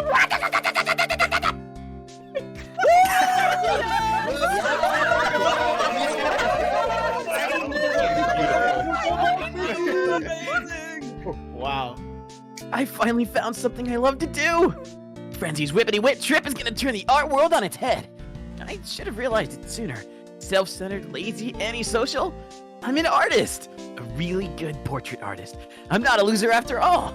Yo, I can shout finally outs go to the confess art to Iris, community. right? Mood. Right? We're all I love artists. how that one Mood. fan, I love how that one fan art pic of like Francisca and Larry just like became real. Hey, who are those guys? Oh, he is a good artist. You all doubted me. You all doubted me. Damn, Color, you drew all this? The Dang. fucking goat. That is good. Man. Wow, Larry, your rendering style is so good. You. No, no, no, no, no, no, no, it can't be. Is it really? It's over. Yep. It's Yep. over. It's over. Congratulations. It's over. Congratulations. Oh my goodness, what a journey. Right? And you did it just in time. Oh my god. We fucking did it. All right. 2 years. We are so close to being done. We just have a couple more things. I have some prizes to give out real quick to people typing in chat. We're gonna go through the fan art. We're gonna have our final cast credit of everyone that's sitting in the cast because we have a lot of people. Discord stopped showing me. Discord is no longer showing how many people are in the voice chat because there's so many. We'll give everyone their chance to talk. Any last comments from me? And then I will send you guys all off. But first of all, you guys know what happens when I finish a game. It's time to give away a copy of it. So who is gonna win a copy of the Phoenix Wright Ace Attorney trilogy? First up, AVBVRNN, Auburn or something like that? Auburn. Auburn, if you are in the chat.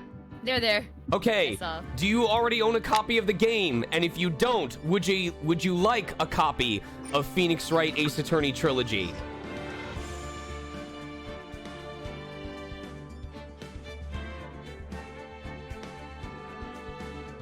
It's not a sub-only thing. Yes, you already have it though. Okay. Then because you're a new name, I will give you first dibs on the second prize, but hold on real tight. We gotta pull a new name. Apocalypse Girl, do you already own the Ace Attorney trilogy? Apocalypse Girl, if you are in chat. I hope this doesn't lead to a case of people not responding. Oh no. That would be Going once. Them. Going twice. I honestly, I can't wait like 5 minutes between each one. We've got to get some winners on here. Oh my Third call before I pull again. 5, 4, 3, 2, 1.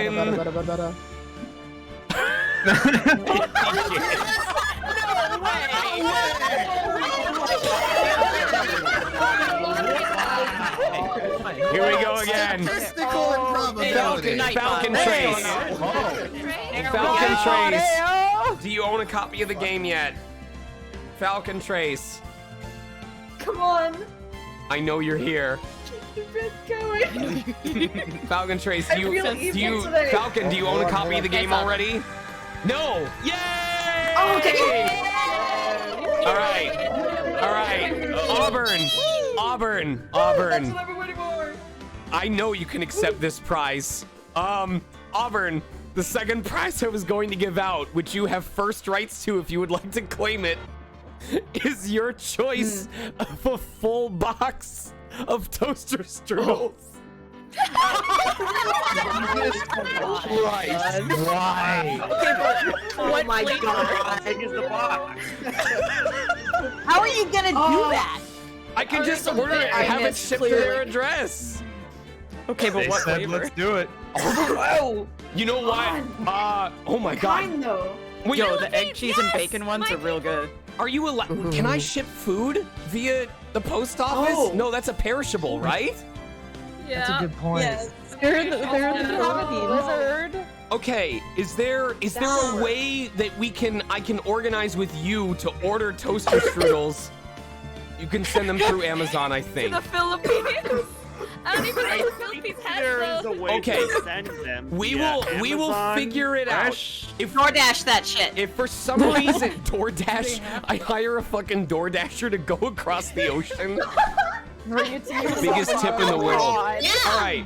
Bring it Why to me not? yourself when you go to a con here. You'll have to remind me because I will forget. But I will fucking. Okay, I need to know this. Are you allowed? Are you allowed to bring food through TSA if you put it in your checked luggage? Is there any reason they'd Depends on stop what you? It is. No, If you actually, claim yeah. it, it's usually okay. Okay. Fuck it. As long Yeah, as if it's it's not claimed, or it's dairy or fine. Listen, Yeah, like all right, declare it if or whatever. you gotta keep tabs on this offering because I will forget. But if I'm ever coming to a convention that you are able to go to, remind me and I will bring toaster strudels with me. Anyway, the last prize, and this will tie into my final thing. The whole reason why these live dubs started was because I wanted to break down the barriers between myself as a working professional and the people who often support me. You know, I have already seen examples. There is literally a project.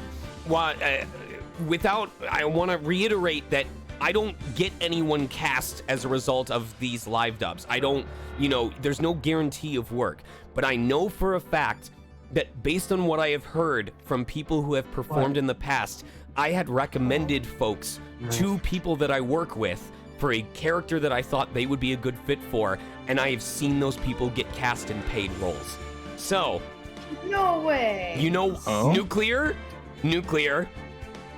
I actually was, for my third prize, giving out an AT 2020. What is that?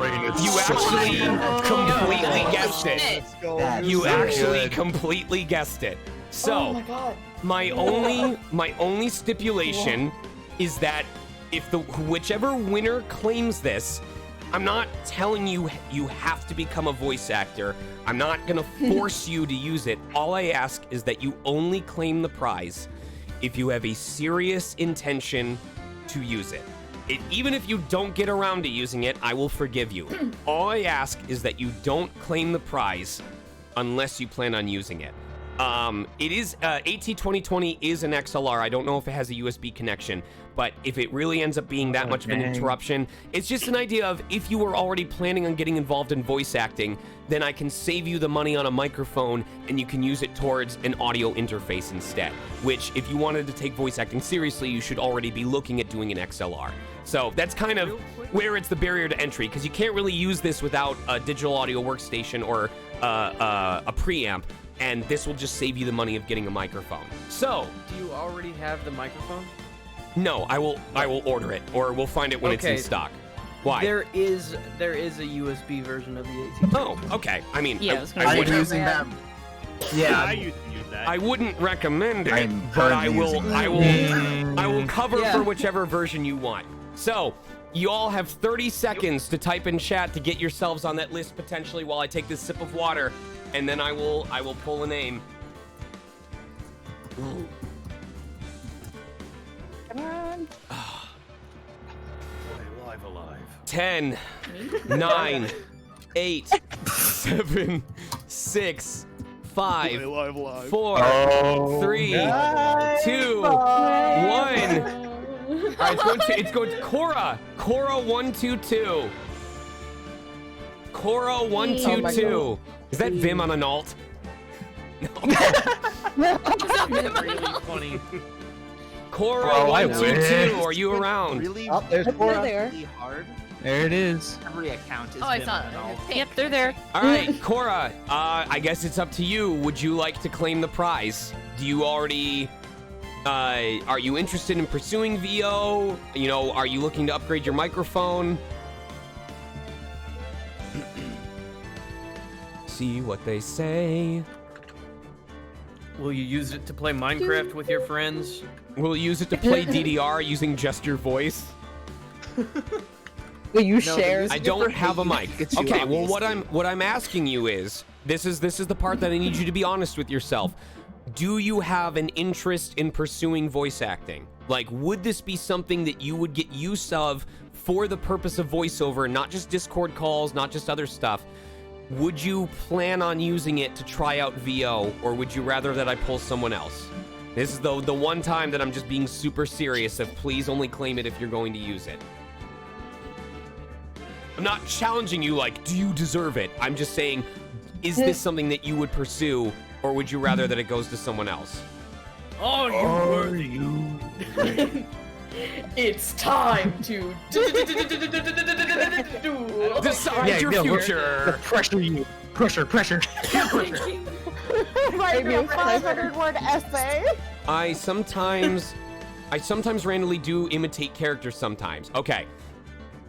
I'm gonna, let me rephrase it. Outside of for fun, would you want to pursue voiceover more seriously? Like, would you want to start trying out for projects? Would you want to start auditioning for things? Are you considering taking classes? This is like the one time I'm being super serious, just because I want to make sure it goes to someone who will make use of it. It is completely okay if your answer is no. I just want an honest response. No one will think any differently of you. You haven't thought of that. Okay. Are you okay then if I just pull for someone else? And I hope you guys don't mind. I know this is holding up the stream a bit, but I hope you don't mind. No, it's an important It's question. an important decision. You have to think careful That's about fine. it. Okay. Oh, Thank they you. said it's fine. Everyone, seriously, like a little round We of hit applause the for roll. Cora for being honest, because it's not easy being put on the spot. Congrats, Cora. I'm super choice proud for of you that. for being honest with me. Very proud. Excellent. All right.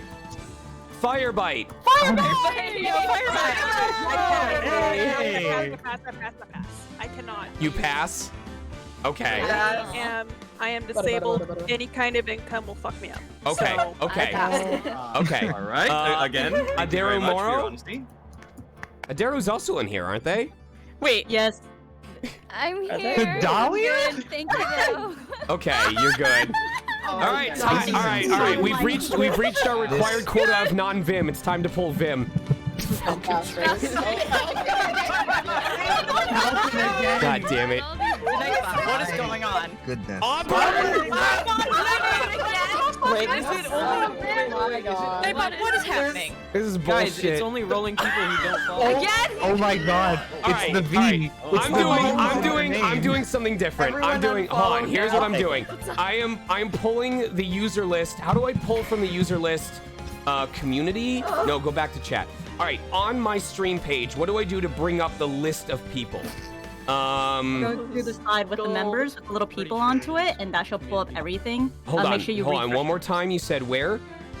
So on the chat, there should be little people in the corner. Click on that little icon. On the upper right Upper for right. community? Yes. Okay, Yes. And it should say users in chat at the side. okay. And Active, you all see right, in chat. cool. I'm gonna just pull all of these and go to random name picker. Which has the bonus of disqualifying my mods, because whatever. Damn, we're ditching Nightbot. All right, here we He's go. bad. Now we're actually pulling. The timeout corner. All right, And the now Parawiggler. everyone actually has a fair chance. It is. Ooh. Drumroll. Kasumire Violet. Kasumire Violet. Oh. It's a name I know. Yeah, I don't know that. How's one. it? Yeah, I don't Fill know it that. out. Yeah, Are they put it not in chat here with anymore? Violet. Are you? Hey! There they are. Hey! Wait, where do... Oh, it's like Kasumi and Sumire. Yeah, I Kasumide. get it. So, Kasumide Violet. That's cute. Kasumide, That's are a you, wonderful reference we can't explain. Are you interested in receiving an XLR microphone for the furthering of a voiceover career or hobby? That's basically the question. Is, are you at all interested in participating or doing voiceover stuff, trying it out? You don't even have to do it as a serious career, but would you actually, like, try it out, pursue it? This is hella hype. I know it can be awkward when we're trying to find a proper winner. The suspense. The suspense. Yeah, I was gonna say this is hella Who will it suspense. be? Oh. All right. Sadly must Yeah, decline. I respect that. Artists are fucking cool, man. The honesty. This is gonna be what keeps us up past Shout out to midnight. honesty. All right. It may be hard to get this mic out to someone, I but know, everyone right? is picking up a king's crown tonight. Alex Voss LSF. Okay, Queen, you dropped your crown. Alex Voss, LSF. Queen, it seems you have dropped your crown. Alex Voss, Why? LSF. Thank you. Decidedly unbecoming. That's a good point. I'm just waiting for the name to pop up. I know. Oh. I'm If gonna- Alex doesn't respond, the raffle you boat can do? zone. I'm gonna pull the Said back up something just in good. case they don't respond. Going once for Alex Voss, LSF. Going twice for Alex Voss, Voss or LSF. Paging Alex. I'm sending call. a message to your brain. All right. Coming out. Toasty Sending you my Kotatsu. energy. Toasty Kotatsu. That sounds cozy. Mm-hmm. Toast. Very That's cool. a good A word for most comfy Oh, names. man. Does sound cozy. Toasty Kotatsu. Oh, there they are. They are They there. are- They're here. This feels like passing on Excalibur. I know, right? Yeah, it really is. Except nobody wants it. All right, Toasty. When Are multiple are are you deemed are you worthy of our discussing. little VO prodigy? I wish the US had Kotatsu. Everyone's saying in the Will chat, you yes, accept? Kotatsus are cold. Oh wait, no, that's a futon song. Never mind. I wish I had a kotatsu right now. Honestly. Oh, it's gonna be so good to rest my Where- throat after all this. Do you have the fan art loaded up, by the way, while I will this is start. going on? I will start saving it. I feel like. yeah, that's Now watch. Now that I finally start saving this, saving the fan art, they'll claim it and we'll be like, oh, it's time to move on. Thinking. Oh my God, there's hear so the so gears I going. I snuck a peek at some of this fan art leading into tonight, and So did I. my goodness, I There's think gonna be I, so many It's bits. so good. I think I So, scared so them. good. I scared them off. They didn't want to be Oh my called out. God, you killed Maybe. them! No, Hey, it's guys! not toast.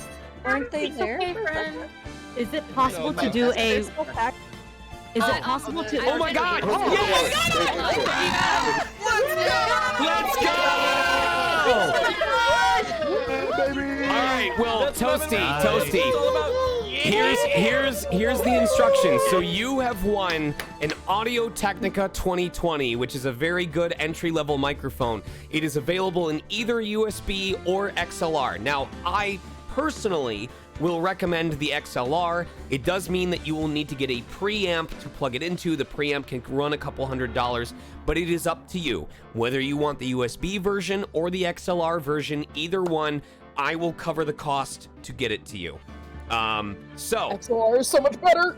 No, I'm telling you right now, XLR is better if you're willing to make the money investment. If VO is something you want to do seriously, I would implore you to spend the money on a preamp knowing that you'll save the money on the microphone. I believe a Focusrite Scarlett should work for it. Any preamp that has an XLR input should work with an XLR mic.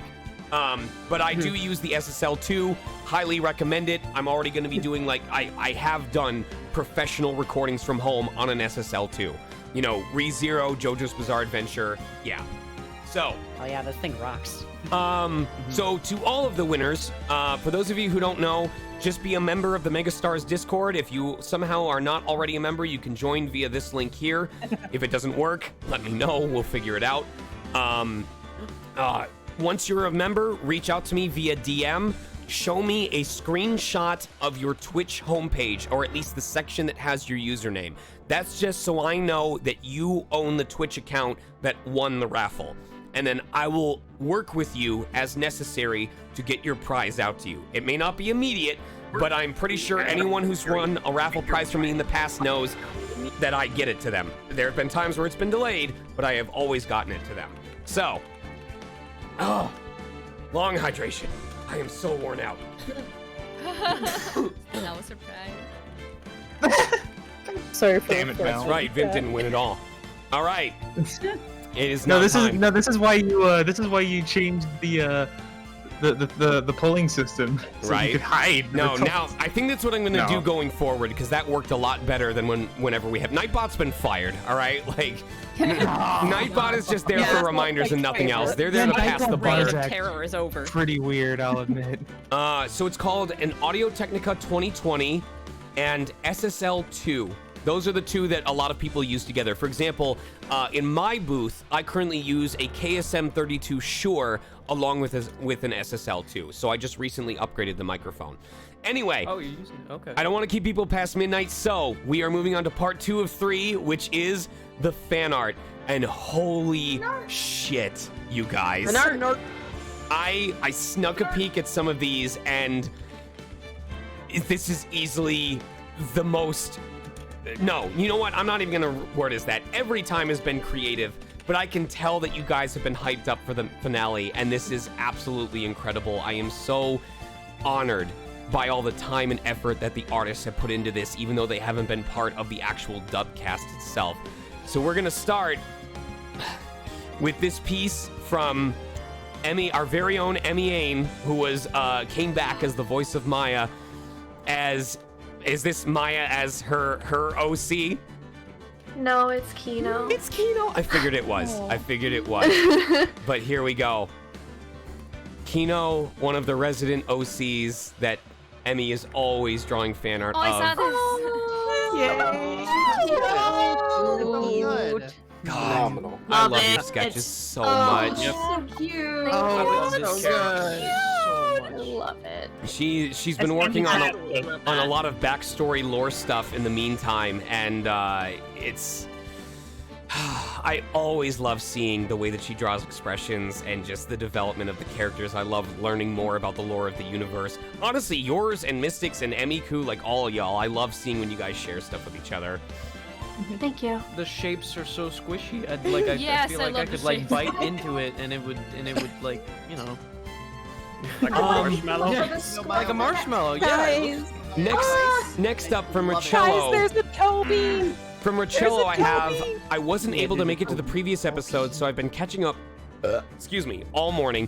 And once I heard Mortal do the top to bottom line, it all reminded me, all it reminded me of was this one TikTok audio, which is just the dialogue I wrote in the drawing, and I couldn't resist. All right, I'm not familiar with this TikTok, but I'm sure enough of you do know that you'll end up laughing, so here we go. Da-da-da. Motherfucking Wayne's. Oh boy. Oh god. Oh god, just the top half. Here we go. All right. The top half. We've all heard of top and bottom. But what about middle? Hi, I can't breathe, but you two seem really cool. That's called being a Switch Phoenix. I'm gonna have to go and see the original video after all this. Oh. And then after creating that, Richello signed off and then signed onto their other account, Dramatic, and then said, from earlier before the live dub started, I couldn't help but think of this. Hold on. Oh boy.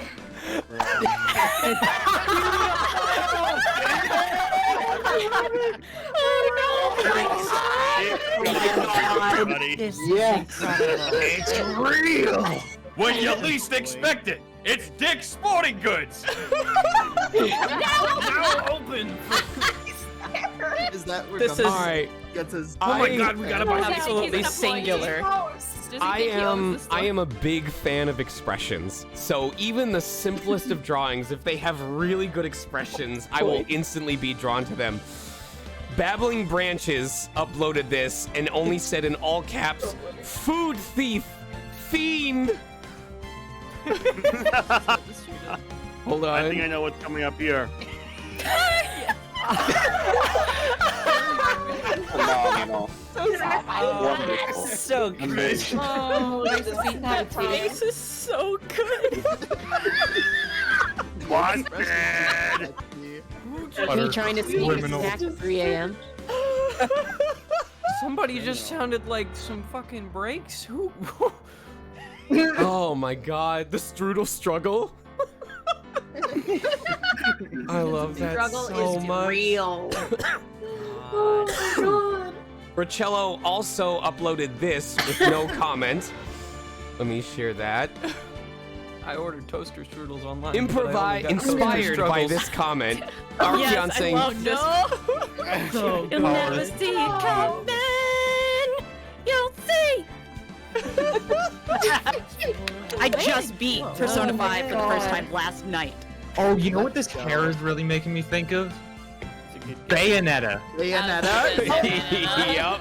Yeah. All right. For her neutral special, That Missy one wields a dude gun. says happy finale. And honestly, that one dude, this is one of my all-time favorites just because you took something totally innocuous and made your own mini comic out of it. Like, it wasn't, this was not a phrase that other people would have latched onto, but you made it your own. And I cherish you so much for this. I'm gonna have to make this bigger and then scroll up, but all right. Let me know when you can see it, AKL.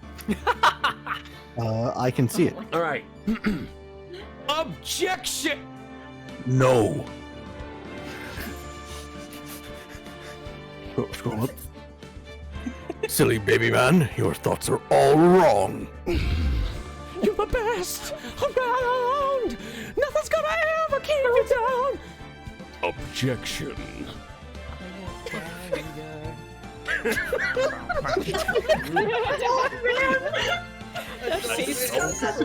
I just loved the idea of him taking the claim of baby man personally and hitting the gym, getting a lawyer, becoming a lawyer, and then finally coming back so that his opinions would be respected. That is so good. I appreciate that so much. Character arc is complete.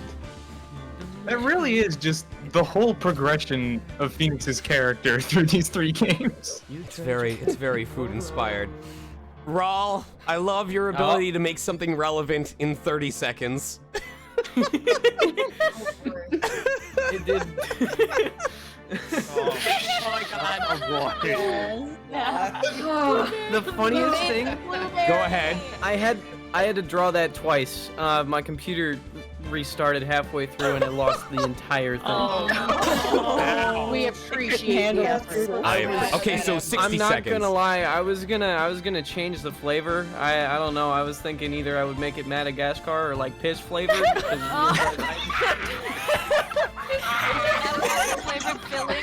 Alright, well, Auburn, that's up to you.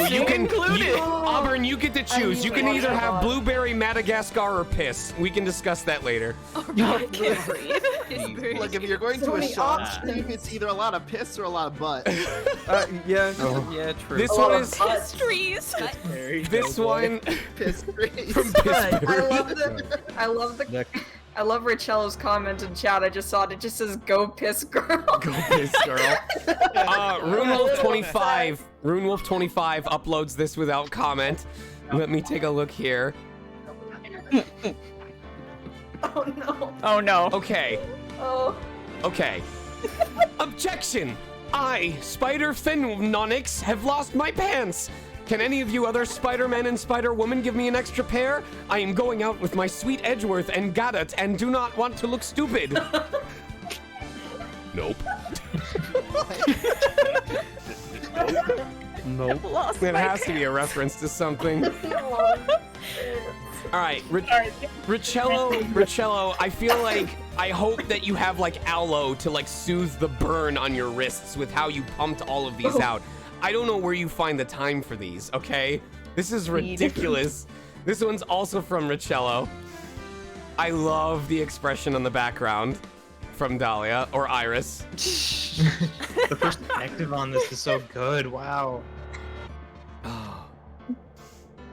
Do I need to leave? I know what you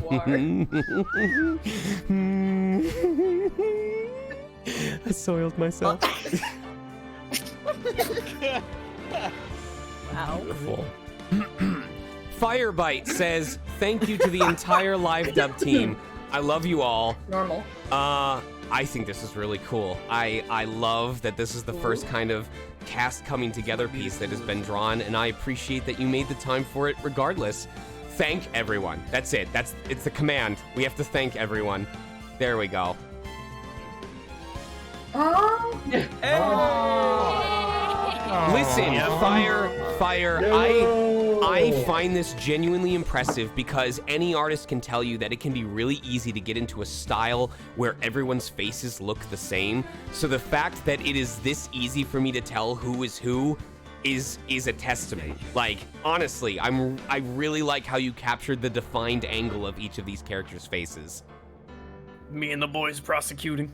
Making me cry.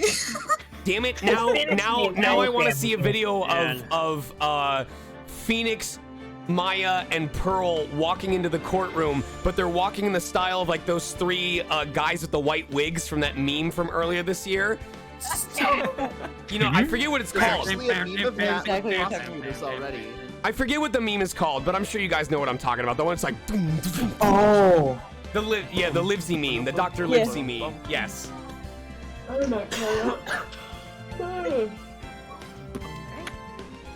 All right, hydrating.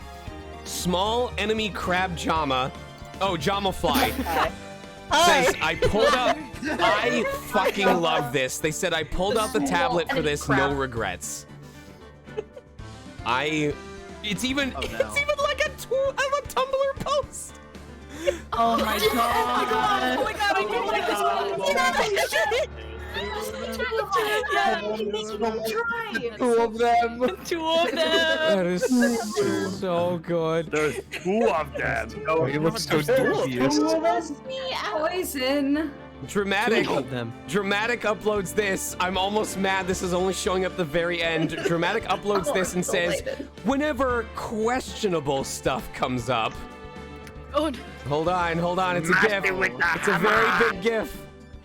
There we go. Oh my god. Oh my god. Oh my Very god. questionable stuff. Oh my god. I love it. Damn, you got the wind up and shit too. I love the little shake before it starts. I imagine it's just Iris going, horny jail! Horny jail!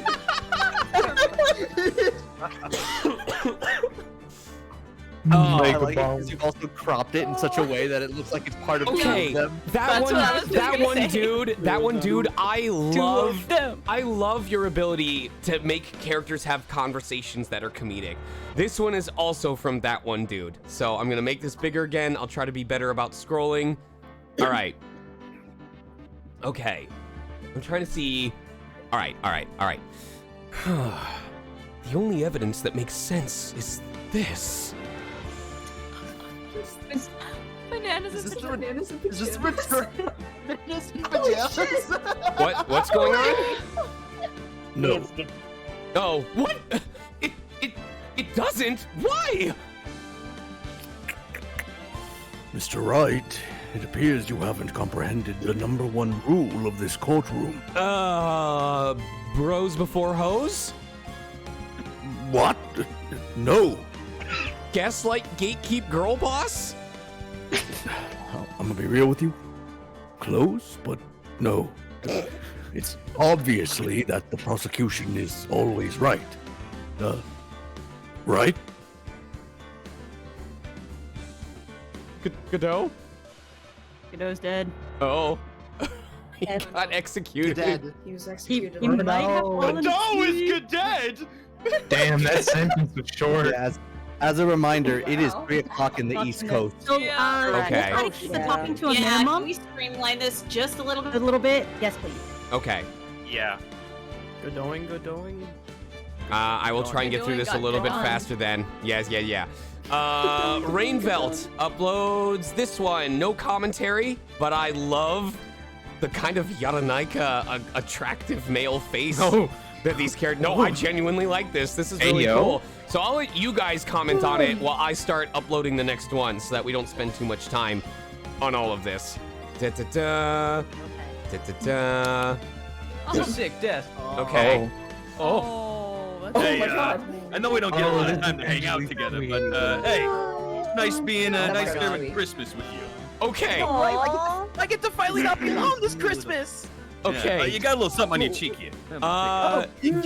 What I want to show though is the other one from Rainvelt because this is the one that I saw that made me laugh so hard while I was in the bathroom that it actually helped me finish using the bathroom sooner. Oh my god. Their comment is Dahlia Hawthorne making NFTs of Mia Fey to get revenge on her after death. Oh, the evilest thing she's ever done. That's incredible. Oh my god. Delete it. I hate it. Delete it. I hate it. It's so good. $20,000. I'll give you $20,000 for it right now. Yes, I do see that there's one more from Rune Wolf. If we do get to people that have like multiple entries and it's starting to drag on time, I may make the elective decision to skip over some of them unless they're like particularly, I don't want to say high quality, but if it's clear that like a lot of time was spent on them. So let me bring up, this is the other one that we had from Rune Wolf. What does it say? It says, okay kids, it's me, your grunkle detect. Oh, okay. Can you read this okay, or do you need me to make it bigger, Steel? Let me get this. I got this. All right. Okay, kids, it's me, your grunkle detective Gumshoe. So, Edgeworth, you know I'm just gonna call you Dipper. You look more like a Dipper than an Edgelord. And, Phenonix, I'm gonna call you, Mabel. You remind me of this girl I once dated in college. She left me with some handsome guy who wanted pictures of Spider-Man. And, Gedote, sitting in the giant Havalti coffee up. Anyway, where was I? Oh, right. Rembel, Bumble, Grumble, Grim, Ramble. It's something triangles. Got a Gravity Falls reference. Avita7 says, this was majorly rushed, but I want to get this done for the finale. Congratulations, everyone, for the stellar job.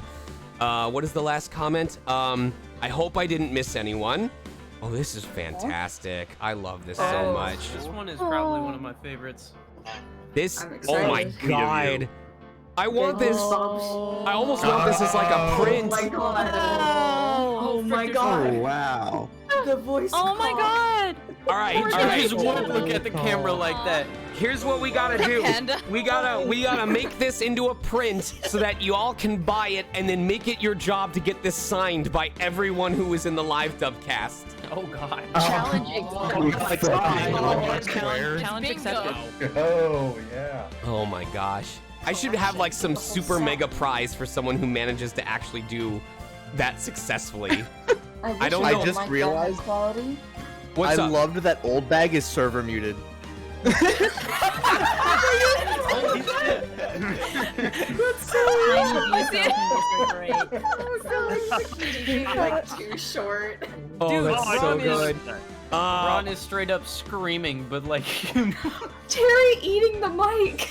Oh, Crossberg. Oh my god.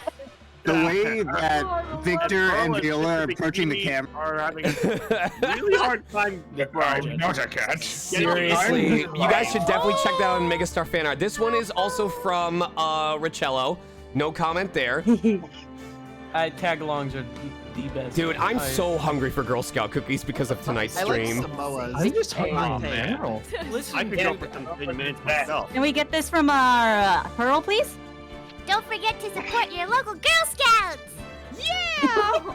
All right. Buy 20. This has to be a case of hive mind here. There's no way. Maya Umemi says, doodled this quickly.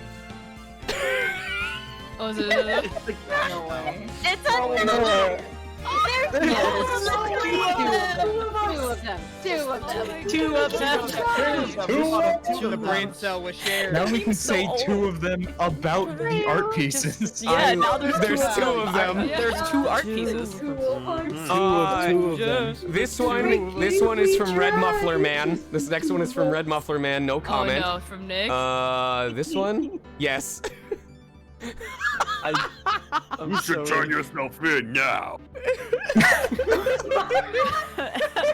Oh my god. This is the best one on the billboard. KK Phenomenal. KK Etchy says there was a very specific phrasing that led me to an incredibly obscure AI the Somnium Files reference. Oh my god. You know who your attacker was, Maya. You know who this man is. No, no. Maya, you gotta dance. Dramatic. Dramatic. I am mad at you right now. You have no fucking right making me even slightly attracted to this character with the way that you drew them. I'm upset. I'm upset. Amazing.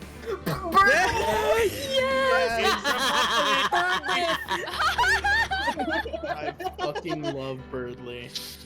Cocky bastard with his chest puffed out. Ahem! It's time to get your butts back in court! Oh my god. I love it so much. Yeah. 3 cheers for Birdlift. Legendary. Love that. Alvin Aspiration said that I want to get this exact, they made sure to sketch this legendary moment. This is from our very own Alvin Aspiration, who joined us back recently. There you go. Yo. With the most powerful scream. Oh my god. I hope your throat is doing okay after all of that. Oh yeah, it's fine. I can do it again and not peak this time, maybe. Do it again then. No, Let's see. no. I'm joking. This time at night. So do it. You won't. This is from. Yeah, I'm joking. Can you do that scream again, but in the form of?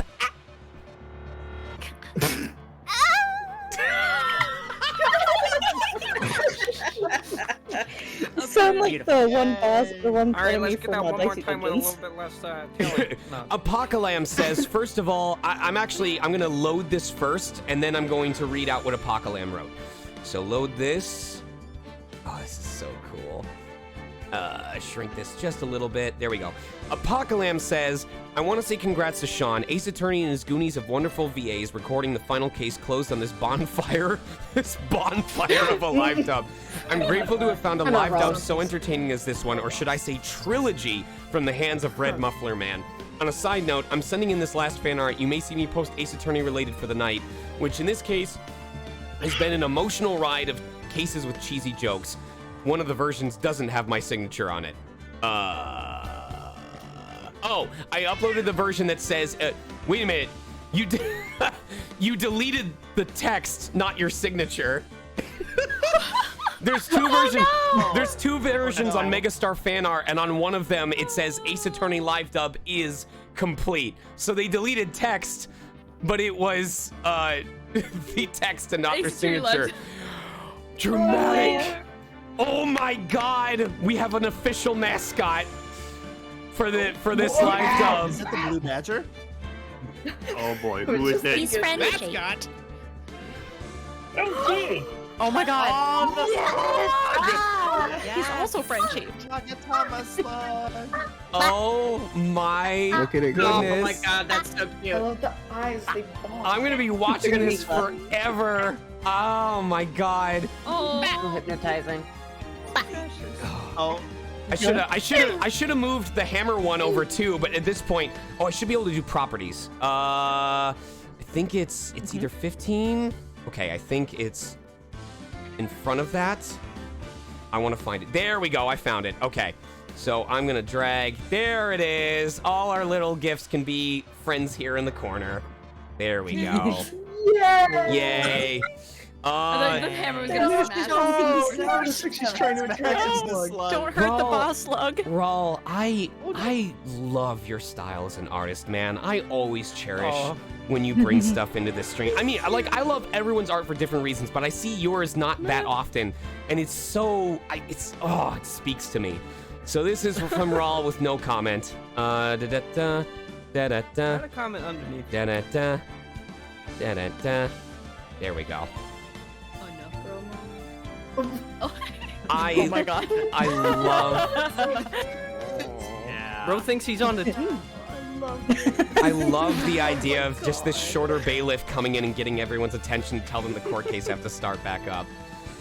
A very retro judge.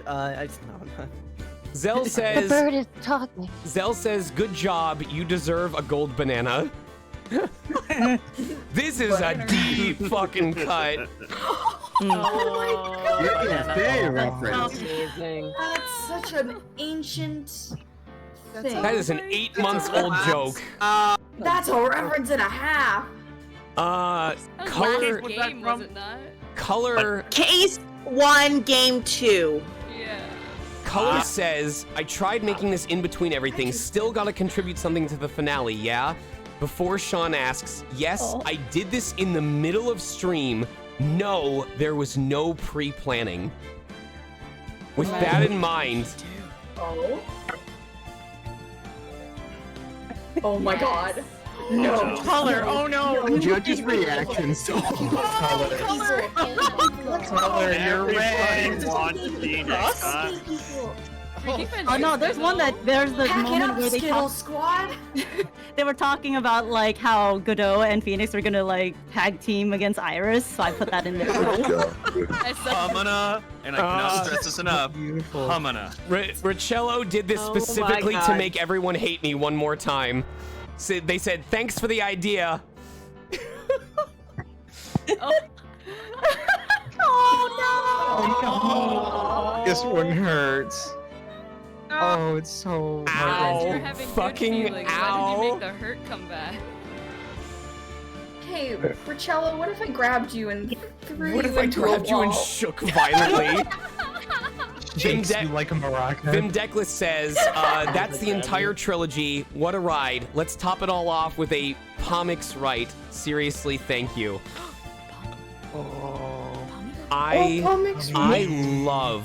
I love how you drew the suit in this.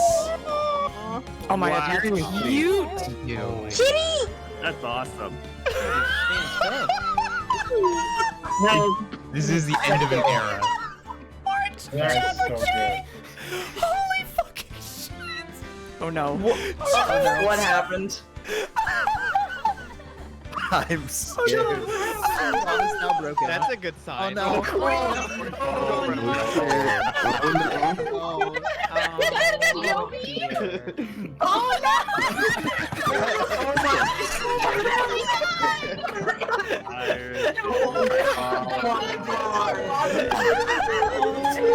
I took off my coat.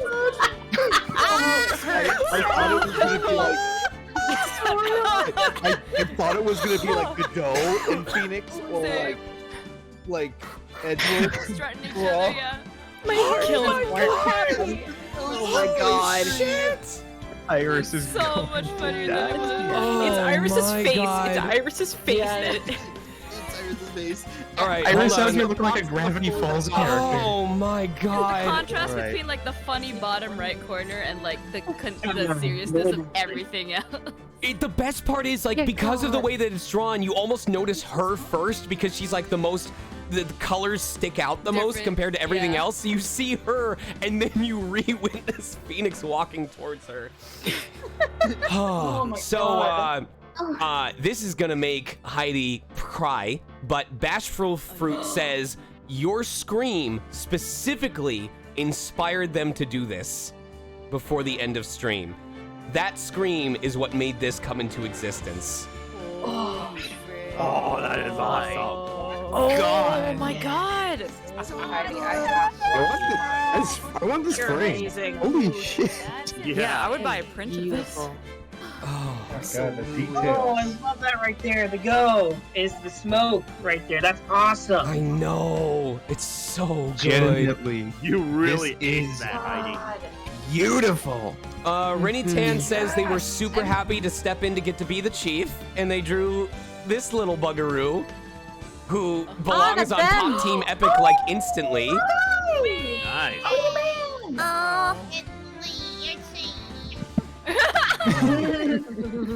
Oh, it's New mascot.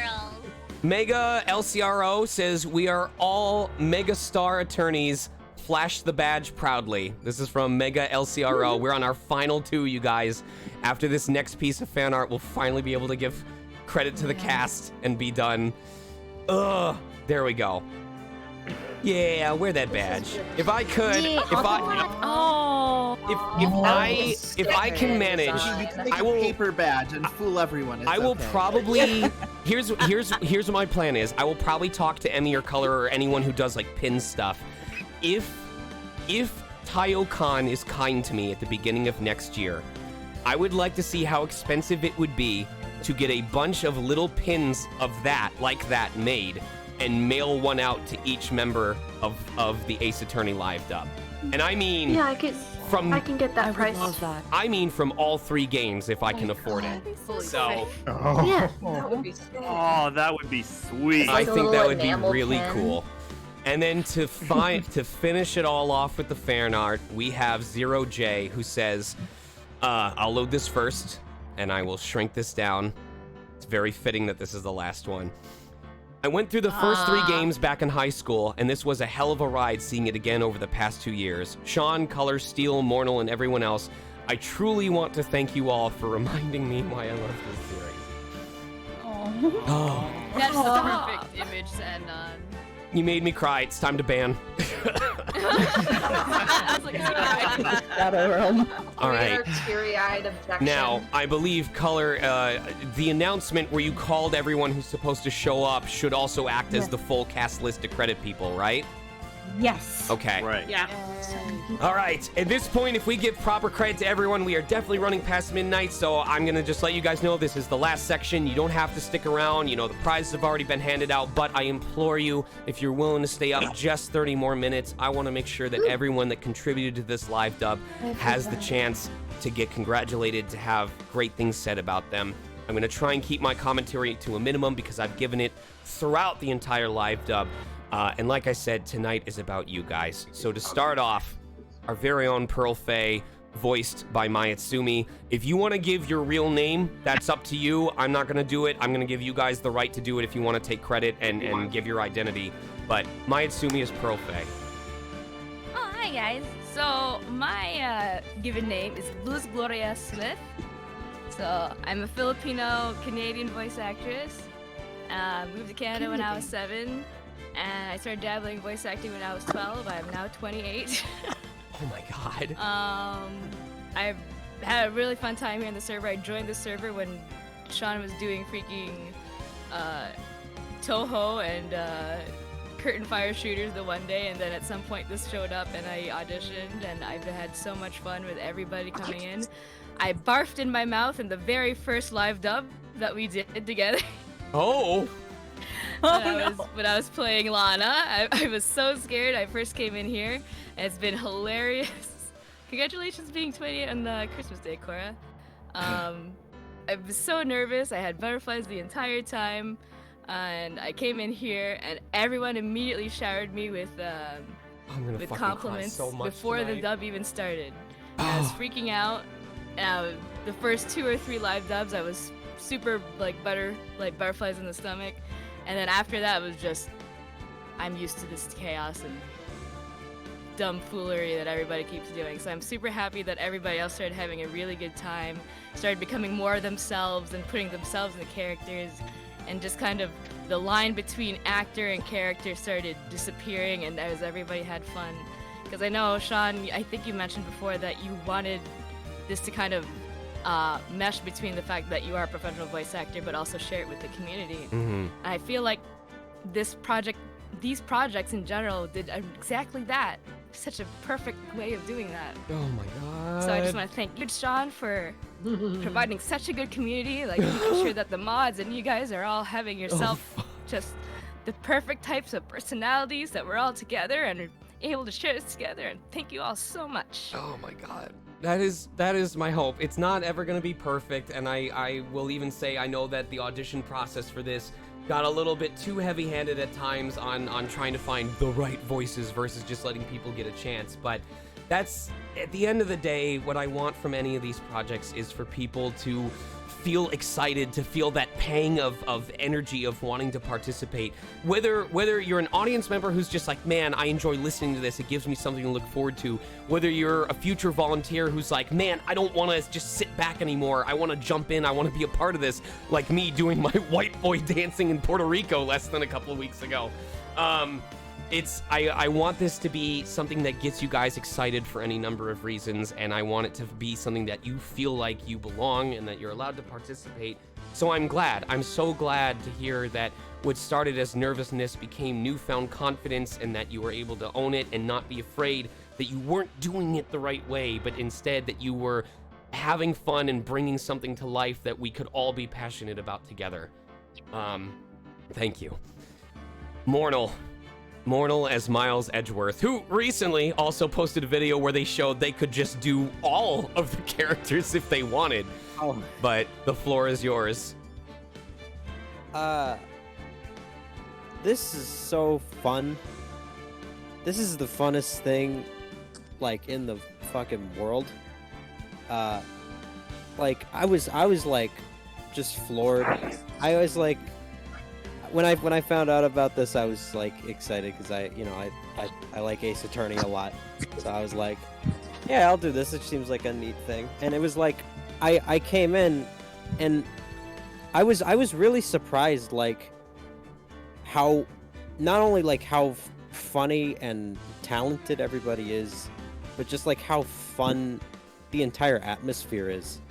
It's just such like an uplifting, warm community, and interacting with it has been like the highlight of any week that I get the chance to do it.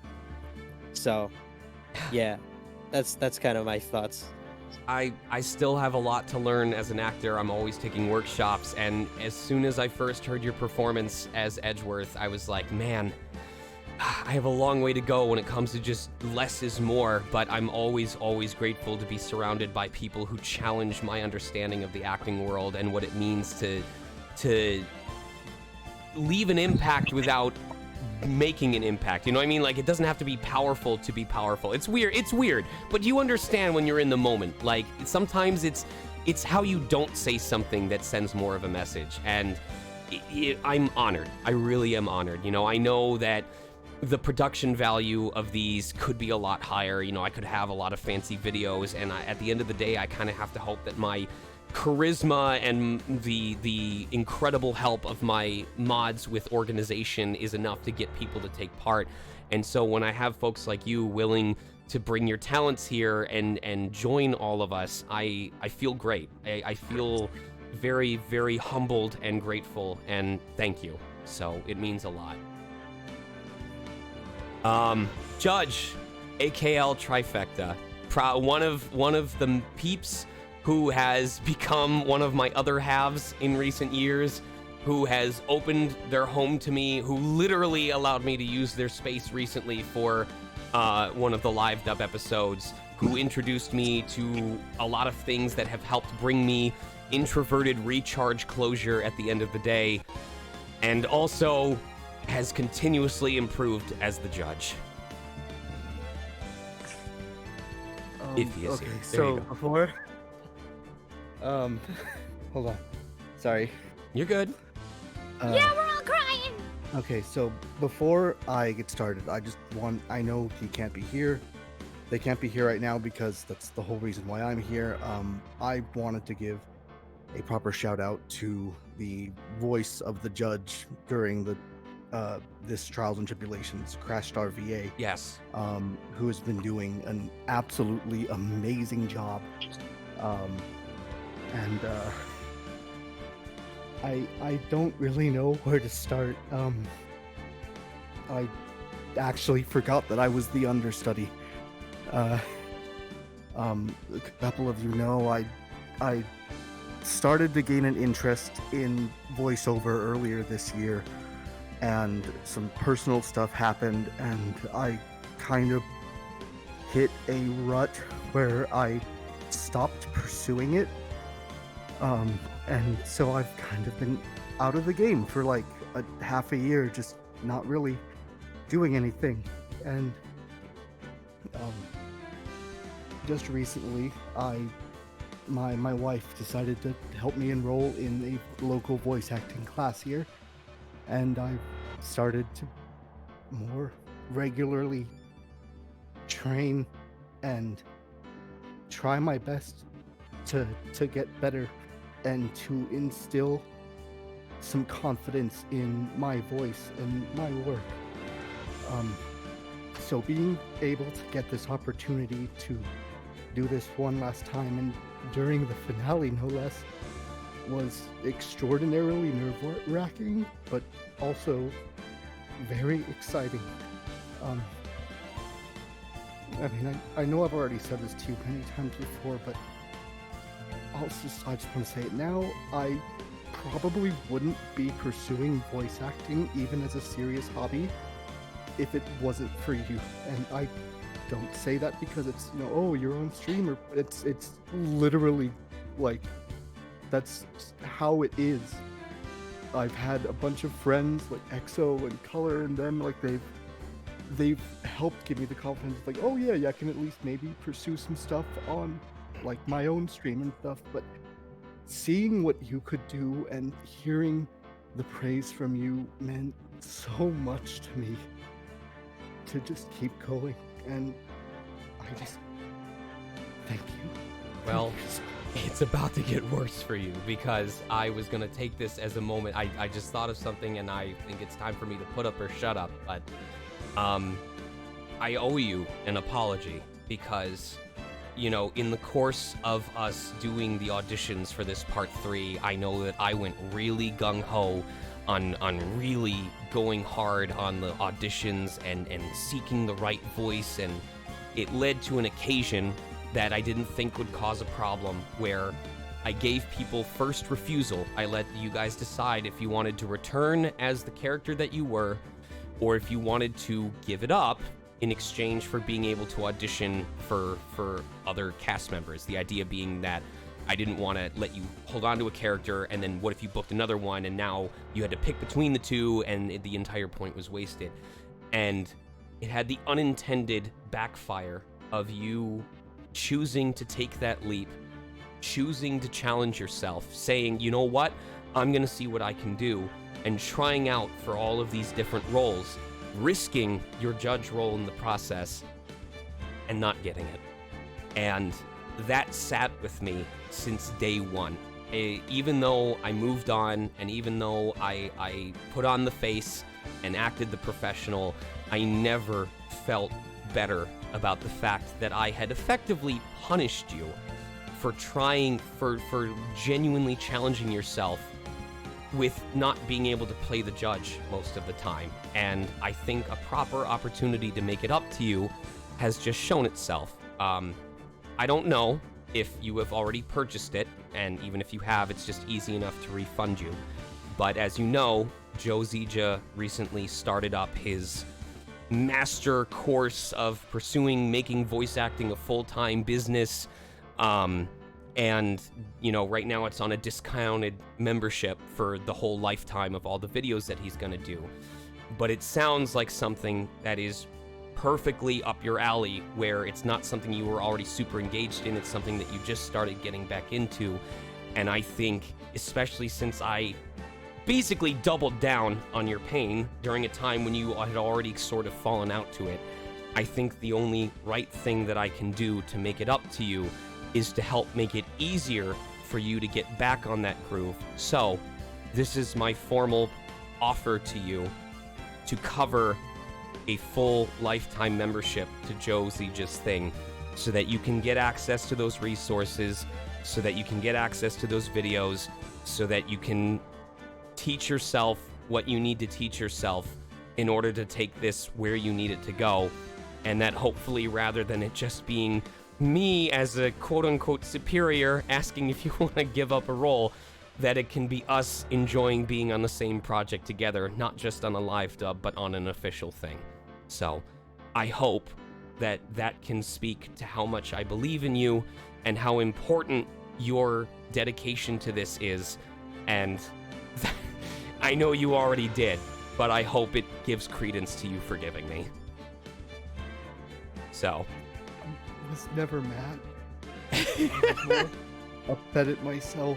That's all it was, and I've grown for that. In a way, I've learned I needed to have, at least now, maybe it's just 20/20 hindsight, but I feel like I needed to have that rejection and experience, because if not then, it would have been eventually.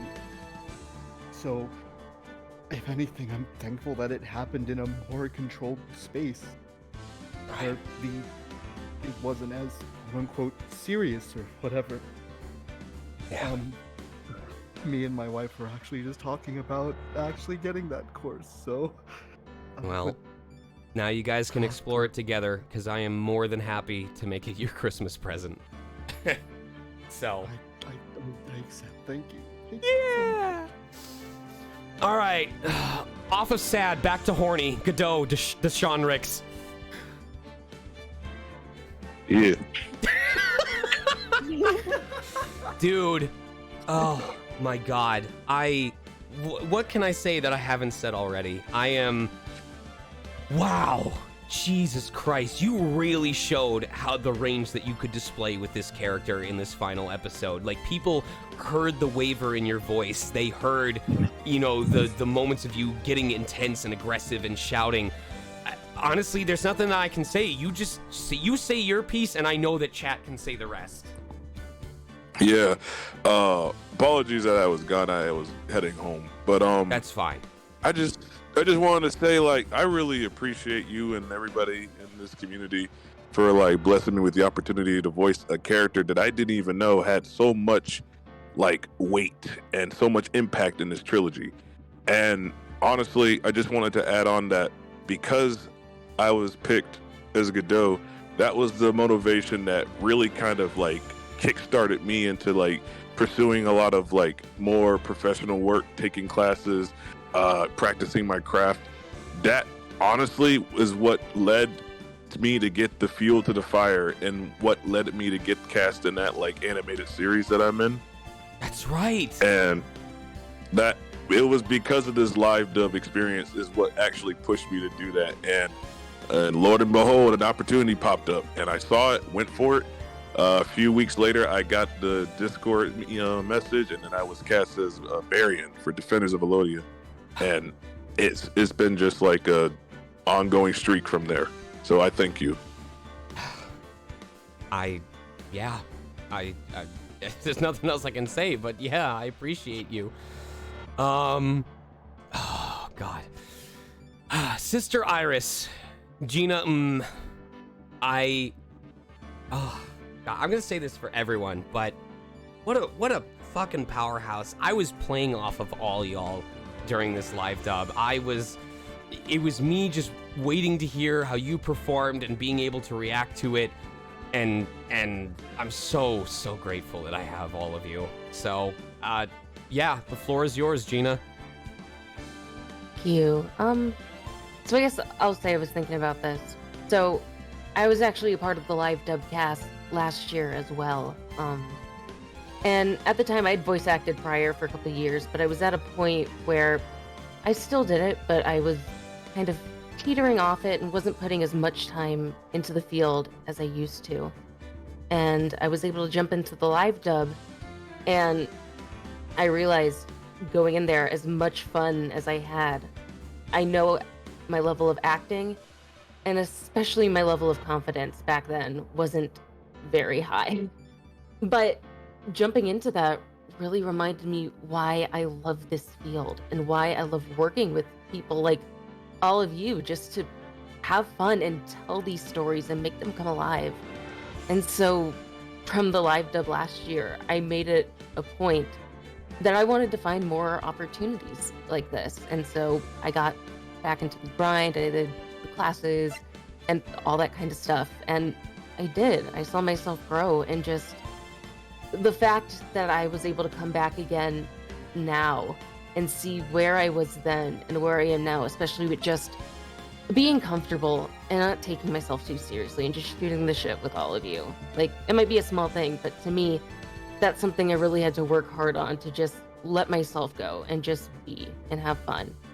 And I appreciate, seriously, the live dub for I guess, reigniting my passion for that, to go after it, to better myself, and then bringing me back to see that, yes, I am taking the right steps and I'm doing the right stuff. Yeah. So yeah.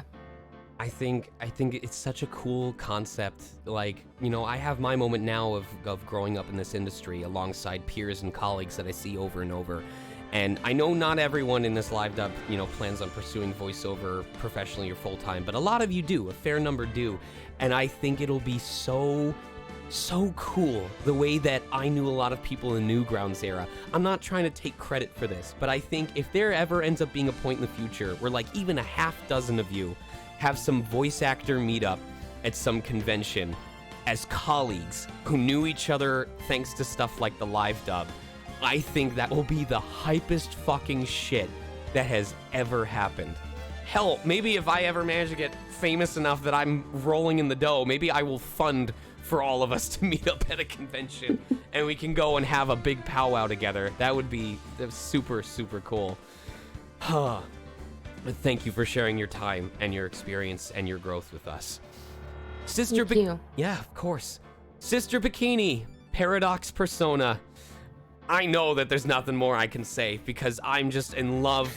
I've gone from never knowing this character existed even outside of here. Like I knew of Godot, I knew of Maya, I knew of Phoenix. I did not know of Sister Bikini prior to playing this game live on stream.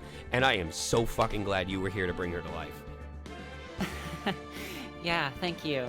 God, damn, what do I say? Yeah, I'm really glad that I got to be a part of this. I've loved these games since forever. I played these a lot with my younger brother, who like he was not super great at reading. He was very young, but I ended up doing my own sort of live dub with him for while we played together. So it was really truly an honor to get to share my Sister Bikini voice with everybody as well. Yeah, I've definitely been trying my best to pursue voice acting. Acting's been a passion since forever, and these games really ignited that passion of just coming up with all these voices. And this live dub reminded me why performing is so incredible and fun and fulfilling for me. So yeah, I'm really hoping that that I will be in more projects in the future. Who knows? Maybe even whatever live dubs happen in the future next. I don't know. Yeah, I mean, I will do my best to share opportunities when I find them on Twitter, like I do on Get Your Voice Heard. But I just, in general, I know Twitter's a great place to look for stuff like that. The voice acting Discord or voice acting club Discord is decent. I've also begun expanding into places like Voiceover Camp, which has a lot of workshops and stuff like that. But the resources are out there, and I have confidence in you. But I know you can do it. You've got a very distinct vocal print, and honestly, it's more about clients nowadays. I'm telling you, they are looking for unique voices, not archetype voices, but unique voices that can really bring a character to life. And I see a future in it. I know you're capable of doing it. I believed with my whole heart what you brought to Sister Bikini as a character, and so it's out there. You just gotta take it for yourself, and I know it'll happen eventually. If not here with me, then somewhere else. So don't doubt yourself. Thank you. I'll keep on trucking. Dahlia Hawthorne, voiced by Heidi Aderomoro. Oh my god. So glad that your mic allowed you to scream that way that you did. I love your commitment to every change of her expression, even in the middle of a line. I really enjoyed how you and Sister Iris kind of sounded close to each other. I don't know if that was a distinct choice between you and Gina, but I really liked how it was so similar, yet just that right amount different in their attitudes. And what a tour de fucking force. Thank you. Yeah, Gina and I did chat when we found out that we were both cast as Iris and Dahlia. And the whole switch up between them toward the end, we really wanted that to make an impact on the audience, and so I don't know. I'm just thank you so much for having me. I'm just thinking of all the things I wanted to say. It's fine. The Ace Attorney series is one of my favorites, and Bridge to the Turnabout is my favorite case of the original trilogy. And Dahlia Hawthorne, even after all these games, is still my favorite villain, even as they proved she's not a very good one. But, you know, she's just so dang memorable, and I'm just so honored to have played that. And my performance tonight, it was not... I would not have performed it this way if it weren't for you guys. Like, it's so much different feeding off your guys' energy, and like, whew, wow. Like what you heard tonight was not something I would have done I'm honored. without you I'm guys. honored that you put that level of effort in for us. I'm so grateful. Thank you. Yeah, it's been an honor. Thank you so much. Yeah. And as a heads up to people in the cast, like, if I get to you and you're like, all you want to do is say thank you, I'm glad to be a part of this, I do not expect you to make a speech. This is just, if there's anything that you want to say, it's your time to get to do it after all the time and effort that you spent on this. But I want, my main focus on this is just letting you get the attention, however brief, you deserve from myself and cast and chat, because this would not be possible without you guys. It wouldn't be. Speaking of that point, only came back for a single flashback line, but was part of the guiding force at the beginning of this. Physical Pain as Winston Payne. Who unfortunately had to leave. That is true. I'm trying to remember if Fizz was. I'm gonna show my cred. Was he? No, he was Mike Meekins. I'm trying to remember if he was part of the Deltarune live dub as well, but. He was not. Yeah, but he was Mike Meekins' hand. Right. Just I remember when Fizz first showed up, like, he had the sound effects, the megaphone ability, he brought the shrillness in his voice, like, he made Mike Meekins annoying in an enjoyable way. And I was like, damn, this guy is fun. Like, he really puts his all into every role that he auditions for. And so I was happy to have him back as Winston Payne. It's sad that he couldn't be here with us, but Fizz, if you come back and watch this VOD, you may be gone, but you have not been forgotten, man. I'm so happy whenever I see you around. I love what your voice brings to the table, and I'm excited to see what you achieve for yourself in your career in the future. And if anyone else wants to say something, like, floor's open real quick. If not, we can move on. I just want to say, I loved his performance as Meekins so much, So good. and that really inspired me back in the day. Oh, that's right. Okay. I remember that as well. Yeah, Matt Arngard. He was amazing in that one too. He as a ruined OK for us. Yeah, he was. Forever. It is amazing. He has.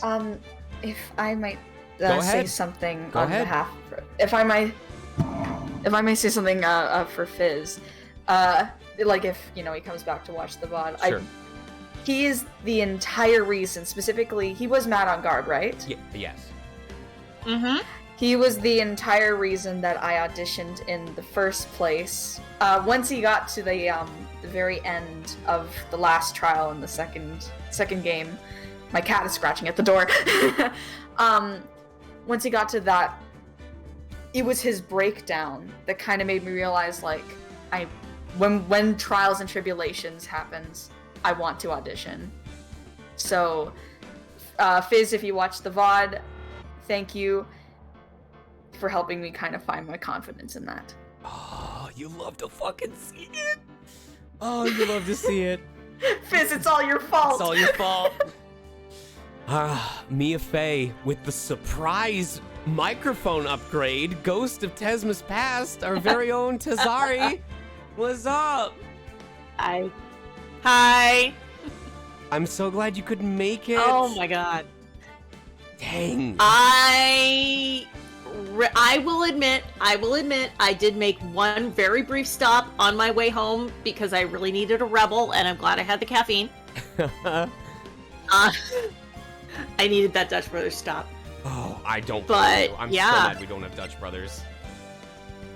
I miss you. We have to go camping Oh again my sometime. We do. This has to happen. But I think, Somewhere where there's despite Dutch your Brothers. crazy work schedule, despite all of the moments that you had to cut it close, I thank you. Thank you so much for sticking it out as Mia Fey for this. I really, really enjoyed what you brought. I genuinely did. So much. I just have to say that I think I probably have told you this story, but I don't think I've told it to the community at large. but I'm actually trained as a performer. I majored in vocal performance when I was in college, but I quit performing for personal reasons about 25 years ago.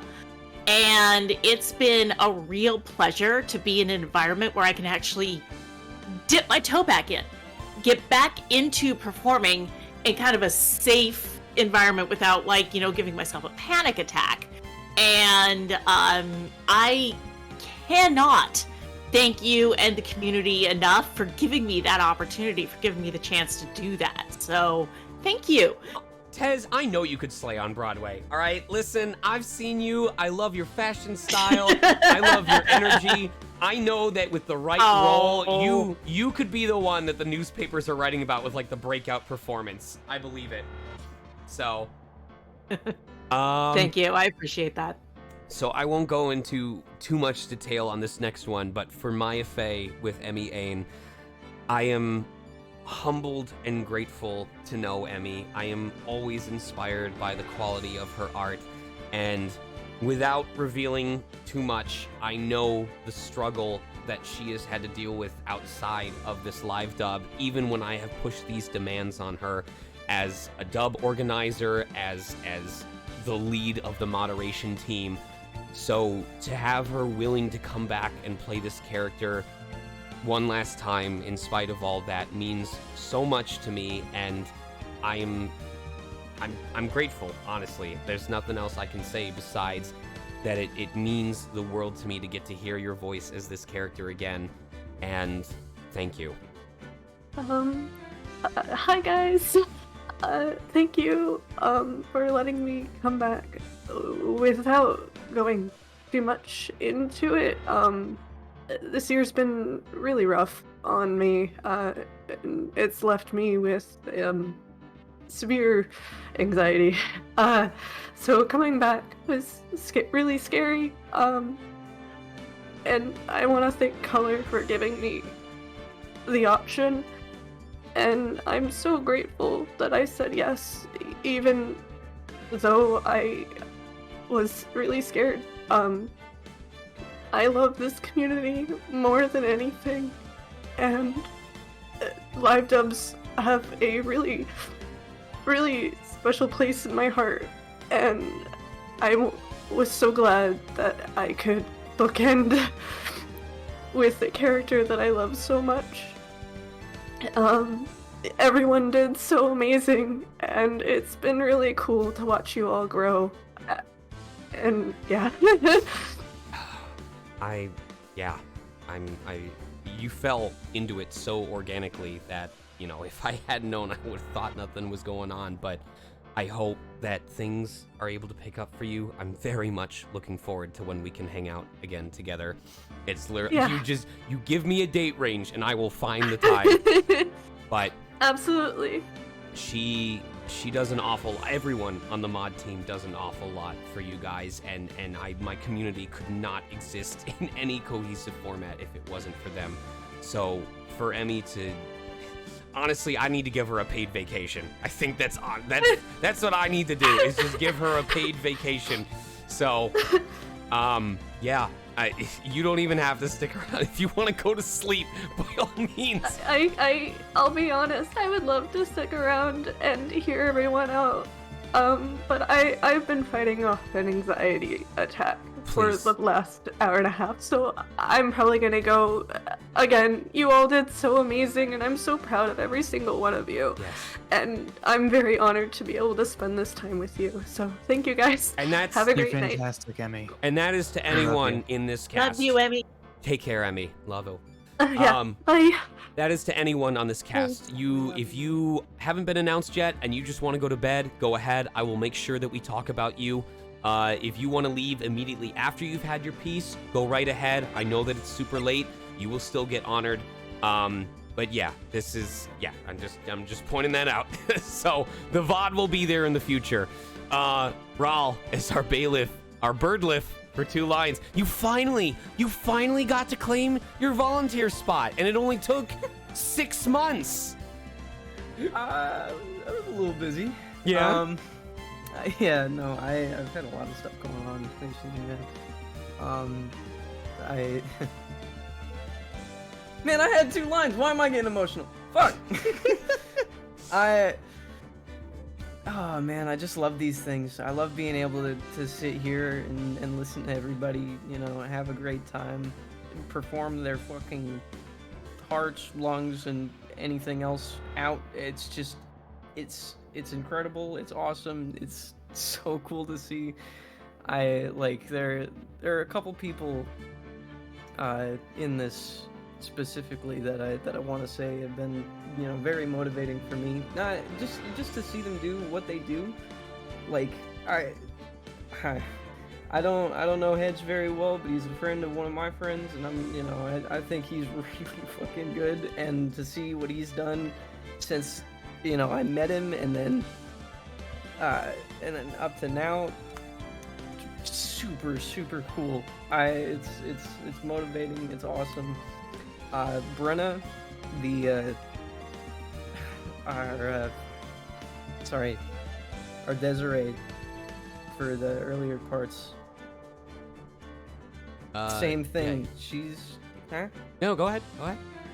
Same thing. She did really fucking good.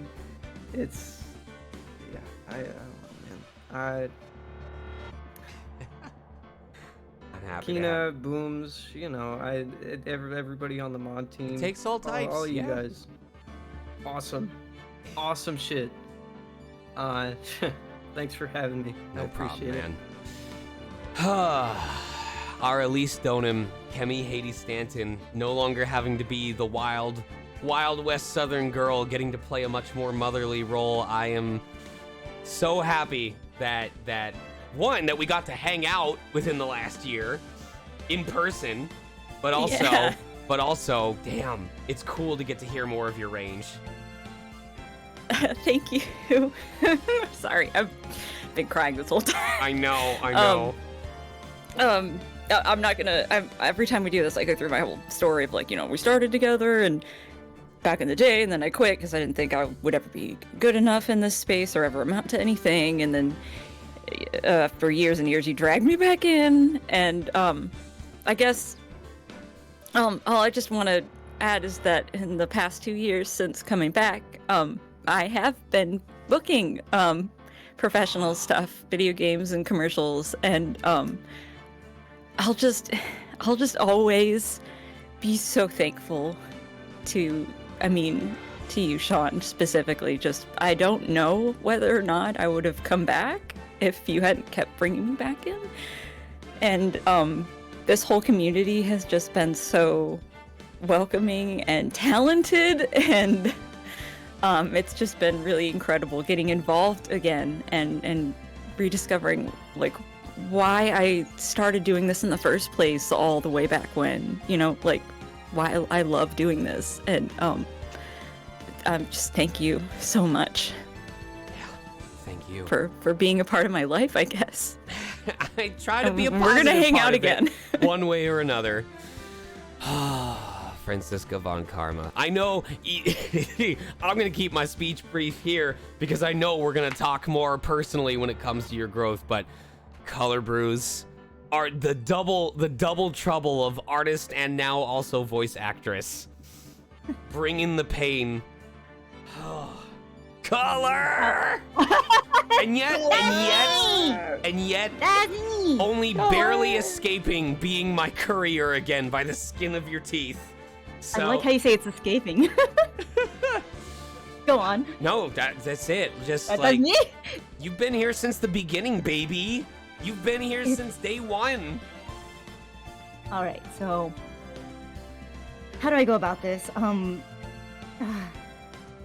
Okay, so starting out, for people who don't know, and it's very rare for me to know, for anyone to know, because I keep this kind of close to my heart.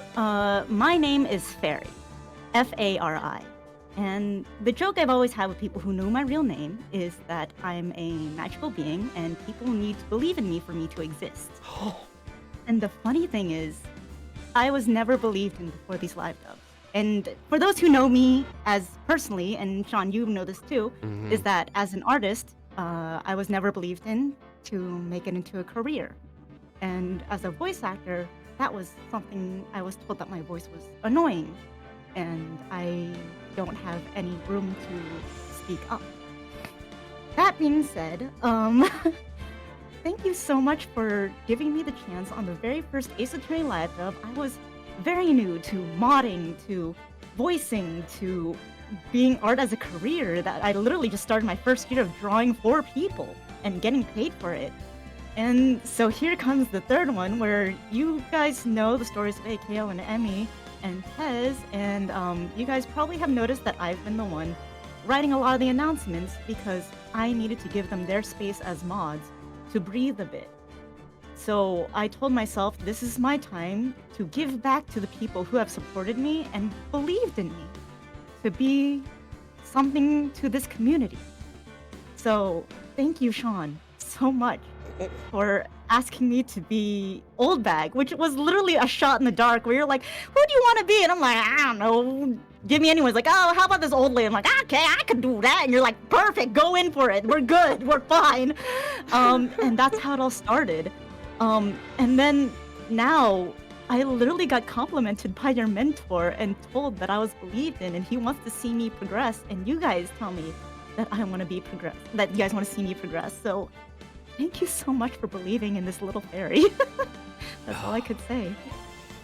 Color, I'm gonna step in for just a quick second and just say thank you for taking all of the notes that I had given to you and literally carrying this fucking live dub on your goddamn back. Like, I'm sorry, Sean. No, I get it. You're a great player. You're a great everything. I'm No, telling you, the MVP of this fucking live dub is Color Brews. There is no goddamn contest. I will double down on this. I was literally about to say, well, I'll get to that point eventually, but he's not fucking kidding you guys. Like, Color helped with a lot of the early organization, or pretty much all the early organization for the audition threads. The number of times that she proactively prepared the live dub announcement the day before and then just double checked with me because I otherwise would have completely forgot with everything that was going on. I actually kind of feel like shit because she's a voice actress and an artist and a wonderful, wonderful partner to Steel, and basically had to nanny all of these things that I should have been taking care of myself, to the point that I'm half wondering if going forward I should just be fully dividing my Twitch payout between the 5 of them and not keeping any of it for myself, because the amount of demand that I have put on you guys unwittingly is starting to feel unfair. So we can discuss that at a different time, but I want you guys to know it really is because of the mod team, and especially because of Color, that this had any semblance of organization to it, and I owe her my deepest, deepest gratitude and thanks. You. So Thank you so much. Yeah, I have to jump in. I have to jump in briefly too and just say, Color, you're absolutely amazing for everything you've done for this live dub. I honestly wish there was more I could do, but my work schedule is fucking insane, especially since it's a week before Christmas. And you have done just amazing things in keeping this all going, and hell, keeping me on track, which, you know, is a miracle in and of itself. So thank you so much for everything you do. You are the best of blobs. I think the next step in me being a better friend to you going forward is going to be finding a way to take some of that burden off of you, because it is clear that you have had to work so fucking hard just to get people to believe in you in the first place, for them to give you a chance. And your reward for that was even more work that you had to stay consistent on after people started believing in you, because once they believed in you, they wanted everything from you.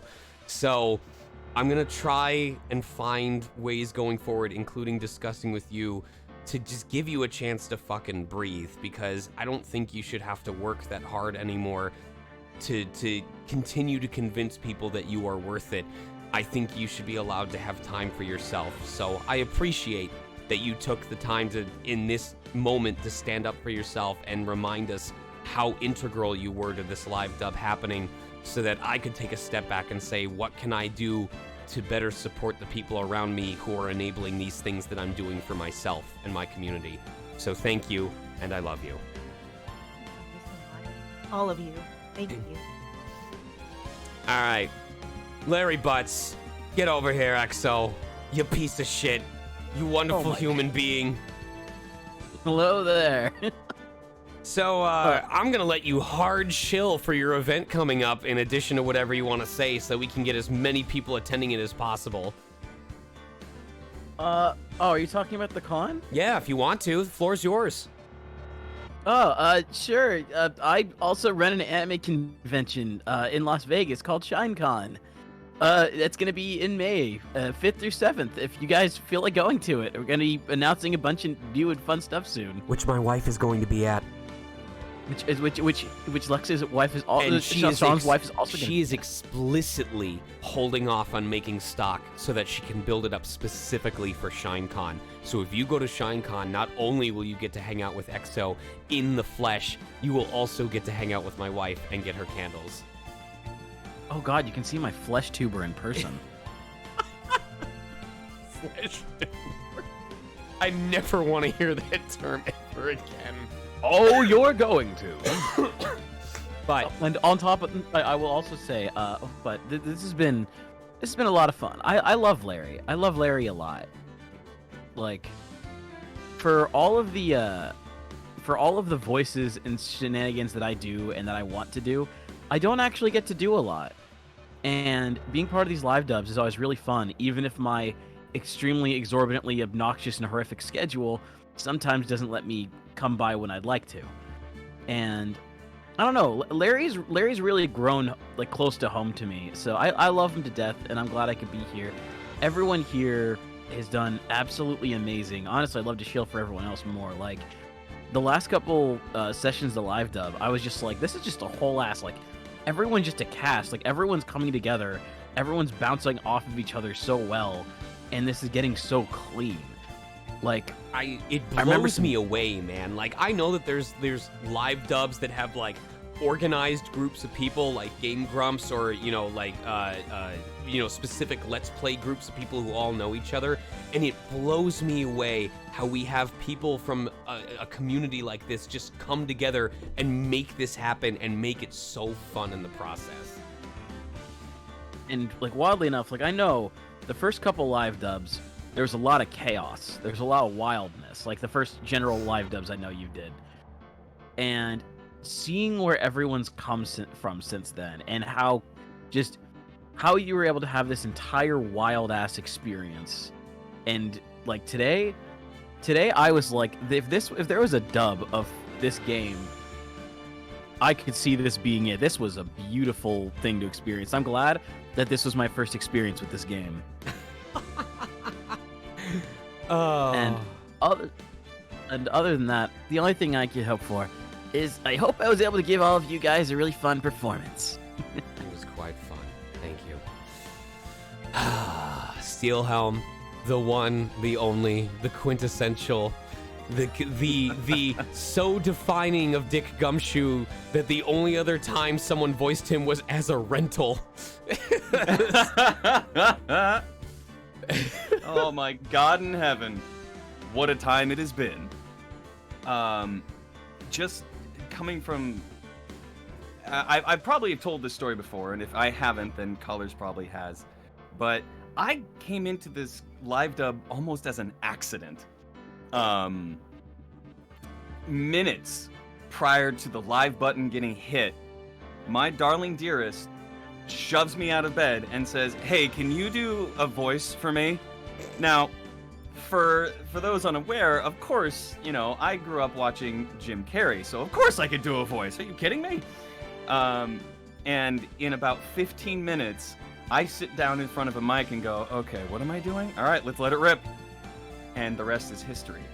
And it has been absolutely fantastic having these opportunities to be around such an incredibly dense. I am very dense. That is true.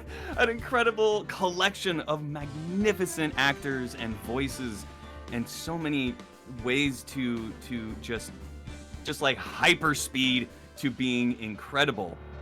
Because, like other people have said this before, but being in this environment draws out a sense of performance that doesn't exist anywhere else. You know, to no one's surprise, I was a theater kid, but just having the ability to riff off of people, having the ability to hear somebody's way of saying something and being like, oh, I like that. It's mine now. and of course, yeah, everybody having that chance to interact with each other. I too remember the first few days, the early days of this live dub experience when you were still on the path to partner, and we had things. And I will never forget. All right, if you give 5 gift subs, it's gonna be, you know, Phoenix, Kermit the Frog, Wright for the rest of the live dub, and all sorts of just inane shenanigans. And you know, as we went along, the chaos became honed like a sword's edge, and became so much sharper. The deliveries between people became more comfortable, and it became just fun. And I have always loved that. And of course,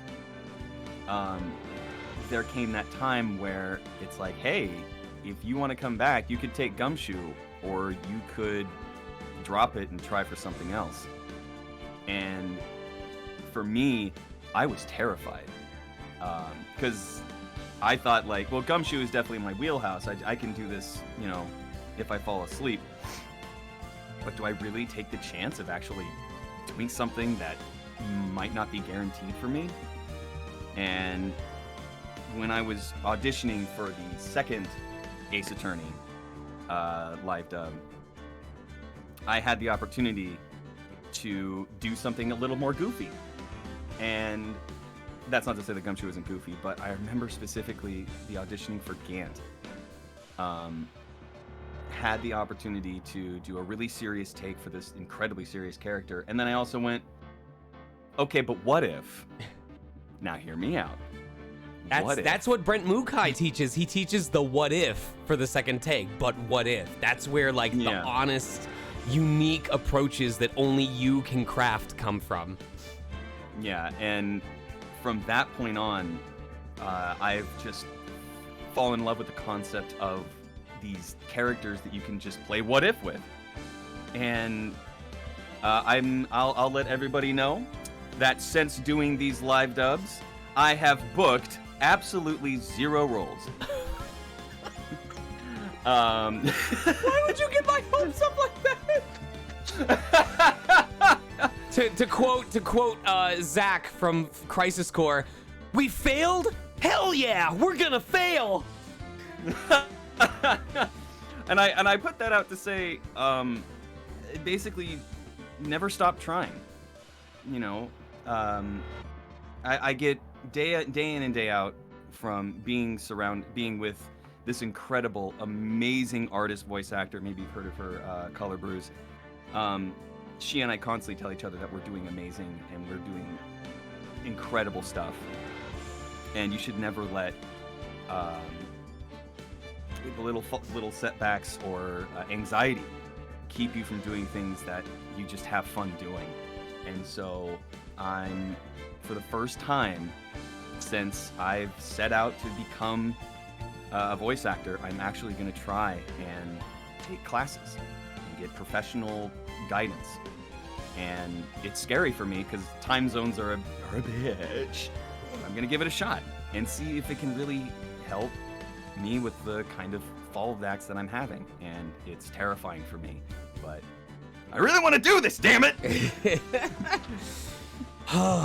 All right, we're through the portion of today's episode. We've got, I want to say, a time and a half more of names to go through, but I know that as we get to the volunteer roles, you know, we might not, whatever. I don't want to tell anyone that they're going to have any less time, but I think we will finish within a reasonable amount of time frame. Point is, I want to make sure that everyone gets proper credit. So, our Maggie Bird, who is miraculously still in the voice chat, Juan Decimo.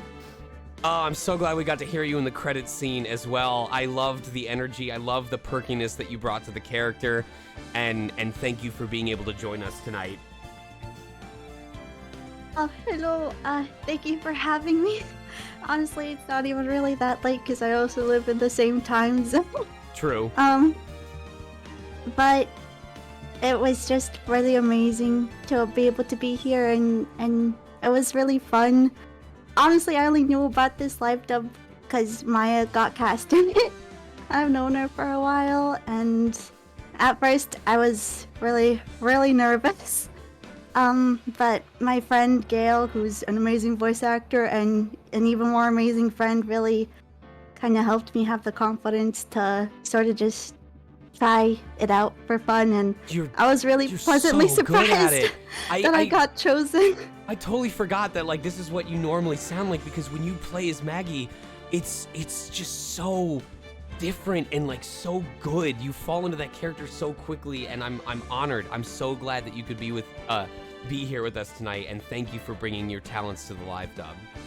Oh, thank you so much. That's so sweet of you to say. That makes me really nervous. Oh, you're good. You're good. Equally as impressive was our Firebite as Adrian Andrews. I do know that Firebite, I believe, had to step out for the evening, but I remember you guys. I remember the first time that, because Adrian Andrews was one of those first roles that like had super intense emotional moments, and I just remember Firebite leaving us all dumbfounded and just being like, oh my god, that's just this was when I knew that the live dubs were reaching such a good place. They were already fun when they were chaotic, but this is when I knew that this community was just as capable of being dramatic as being comedic. And between Maggie providing the lighthearted naivete silliness and Adrian via Firebite providing the more subdued, internalized, anxious, it was so good. It was so good, and I love that we got to see all of these different angles. So Firebite, when you hopefully come back and see this, I appreciate you. I love what you brought to the character, and I'm glad that you could spend time with us. The Gaming Deku as Ron Delight. Are they with us tonight? It looks... I'm still here, yeah. Okay. Yeah. Floor's yours, man. Well, I guess just it's an honor to, you know, be a part of the live dub, just because like I was actually the understudy for Majin as Ron Light, and that alone, when I got a DM from Sean, I was just like, oh, it's cool. I got an understudy role. Wow. I'm probably never gonna do it, but at least I was like good enough to get that. But then Majin actually didn't show up for the last round of light stream, and I was like, oh my god, I get to actually do this. And yeah, it was just great to be a part of. I'm glad people liked. I hope people liked my voice, and yeah, it's just great to be a part of it. I know I don't like talk a lot during like the breaks and stuff, but it's okay. just. Yeah, if anything, it means we don't have to worry about you saying too much, you know? but yes, so thank you again. Right after telling Color that I need to give her less work, here she is helping me in the background. But giving thanks to you, I did appreciate what you brought to Ron Delight, even as an understudy. I appreciate that you brought that nervousness to him, that you brought kind of the quieter, internalized voice to him. I do want to make sure I also give credit to Majin, who was our main cast for Ron Delight, who was there during the original, for most of the original case, and then also talking back, noting that Firebite was also one of our alts that we had for Adrian, with Kate/Lilytoon being the main for Adrian Andrews. So regardless of whether you were the main cast member or the understudy, you were there for a reason, you were offered the role for a reason, and I am so happy that you guys took up the mantle when necessary and were willing to come in and portray those roles, because I've been in the understudy position before. I know how it can be full of almost a little bit of envy, of jealousy, of feeling like you're only being called in because the person who's supposed to be there isn't able to make it. But that's why I appreciate you guys so much, is that you are literal evidence that there are more ways than one to represent a character, and I think it takes an incredible amount of maturity and humility and kindness and generosity to take the position of an understudy who is willing to say yes even when they aren't the first option that is being used. I respect that immensely, and I'm so grateful for you, Deku. Thank you to you and Firebite as well, equally. Yeah, thanks for having me. And I hope to be a part of more. Yes. So also commenting for Desiree, we had Brenna Bladed, if they happen to be here. But then also maybe Mokus was the one who stepped in for the end of tonight. I don't are both of them off? I think both of them are off. They are both off. Okay. Yes. Same thing that I said before. I loved the original flair that Brenna Bladed brought to Desiree Delight, and I love that maybe Mokus was willing to take the time to come in and step in and provide that foil to Ron Delight. It takes all types. It takes all types, and I love that there's been representation, a good amount of representation between both folks who identify as male or folks who identify as female or who lean masculine or lean feminine. I'm doing my best to try and be inclusive here, so I apologize if I screw it up somehow still. But every time that one of you gets to perform, it is so fun for me because it's a chance for me to learn and a chance for me to get to hear someone else's voice besides myself. I really look forward to these live dubs because after an entire week of hearing my own voice, believe it or not, I get sick of it. And I get worried that other people are getting sick of hearing it. And so it's exciting to get to listen to all of the rest of you and hear voices that aren't my own at long last, even if it's only for a couple of hours. And so I'm grateful for every one of you that takes part. And that includes our next one up, Boomsday Wonder voicing Viola Cadaverini, who I know is on here, my Fuga friend, the person who goes crazy over it with me at every opportunity. I'm glad that you could join us tonight. Hi, I actually have a bit to say. Sure. I'm sorry. So the first time I met Sean was at a convention. Texas I Furry don't know how Fiesta. You can be on. Yeah, it was a furry convention. It was at TFF 2020. I remember on Saturday we were talking and I said something about, at the time, I was like, well, you know, I used to want to be a voice actor like you are and stuff, but like, that's not really my thing anymore. And but then after that convention, I kind of thought about it, like, do I really want to give that up?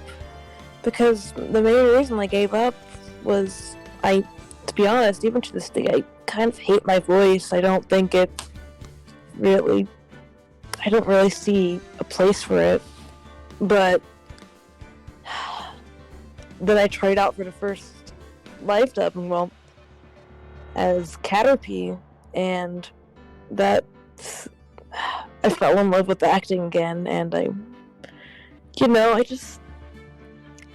really want to try to give this a chance, even if I don't fully believe in myself, because I want to believe in myself. I want to get to that point where I can be proud of myself. And, you know, in Viola, it was very different for me, because in the past, in live dubs, I've just played, you know, like a little kid, or a literal bird, or something silly and cute, but this time I got to be serious, and it made me really happy that even with me sounding like 12 years old, I get to play a more dark, mysterious adult character. So I just want to say thank you to everyone here for, I hope, believing in me, and I don't know, that's really all I have to say. No worries. Every opportunity is another chance to learn, and I'm grateful that you're still willing to give it a chance. And I want you to remember, even if down the road you figure out, you know what, it's really just isn't for me, it's not worth the time, it's not worth the stress, that does not mean that you have failed. It means that you have learned more about yourself. Our lifetimes are about figuring out who we are, who we want to be, and sometimes that means recognizing stuff that we didn't realize we cared about until it hit us in the face, or realizing that stuff we used to like just isn't for us anymore. So whichever direction your path ends up leading you, I hope that you feel like you gave it the college try, and that you were able to do so in a welcoming environment, and that you were able to make a choice that you are happy with. Not that anyone else is approving of, but that you can be content with. So I'm glad that you're willing to explore that with us in the meantime. Yeah. Oh, No worries. sorry. Go ahead. The thing is, I love acting. The thing is, I'm very self-conscious about my voice, and I don't know if people really would like cast me in things because I have a very young-sounding voice. Like, other than being like very like specific niches. So I just want to prove that I can be more than just a little kid. We had Paul Hikari as Victor Kudo. I've said it before, man, but I really enjoyed the crankiness that you brought to him. It was cool. It really helped give life. I feel like the Furio Tigre case in general was where a lot of the really dynamic personalities started to erupt, and literally or figuratively. And you brought it, man. You totally committed, and I appreciate you for it. Thanks, Sean. And well, this was actually one of the first big communities that I really felt at home in. Well, when I started, really going into voice acting professionally. Because, I haven't exactly been the best person to be around all the time, but I do try to work on that, as well as my voice acting community. Well, as well as my voice acting abilities. And, you really helped me figure out, hey, maybe I do belong here after all. So thanks for that. And I really got involved with this with playing Maximilian Galactica in the live demo of the second Ace Attorney game. And since then, I've been cast as a regular in quite a few manga dub YouTube channels. And, the voice I picked out for Victor Kudo was one of the voices that, it's one of my favorite voices to do for said channels. Mm-hmm. I've been cast I do see you post a lot of those videos. I'm glad you're keeping active with it. Yeah, thanks. Yeah. Go ahead. I mean, I don't want to take up any more of your time, but no worries. I just wanted to know, thanks, Sean. I appreciate it. No worries. For everything. Dramatic. I almost forgot you. It was so long ago that I forgot you also voiced a character. We had Dramatic as Lisa Basil over at that tech company. I was basically reminded thanks to the credit sequence, but you sounded great, and I loved that you brought that nice, clean sound that sounded just a little bit too clean for my liking as a human being in a good way. So, hell yeah, I didn't realize you also, like Color, were a Double Trouble powerhouse. Thank you. No, I really appreciate it. Yeah, it was really funny because, I was, super nervous for, that was, literally my first volunteer role, and I just remember being, stiff as a board, wanting to, play along with you and Color's energy at the time, but I was just too nervous to say anything.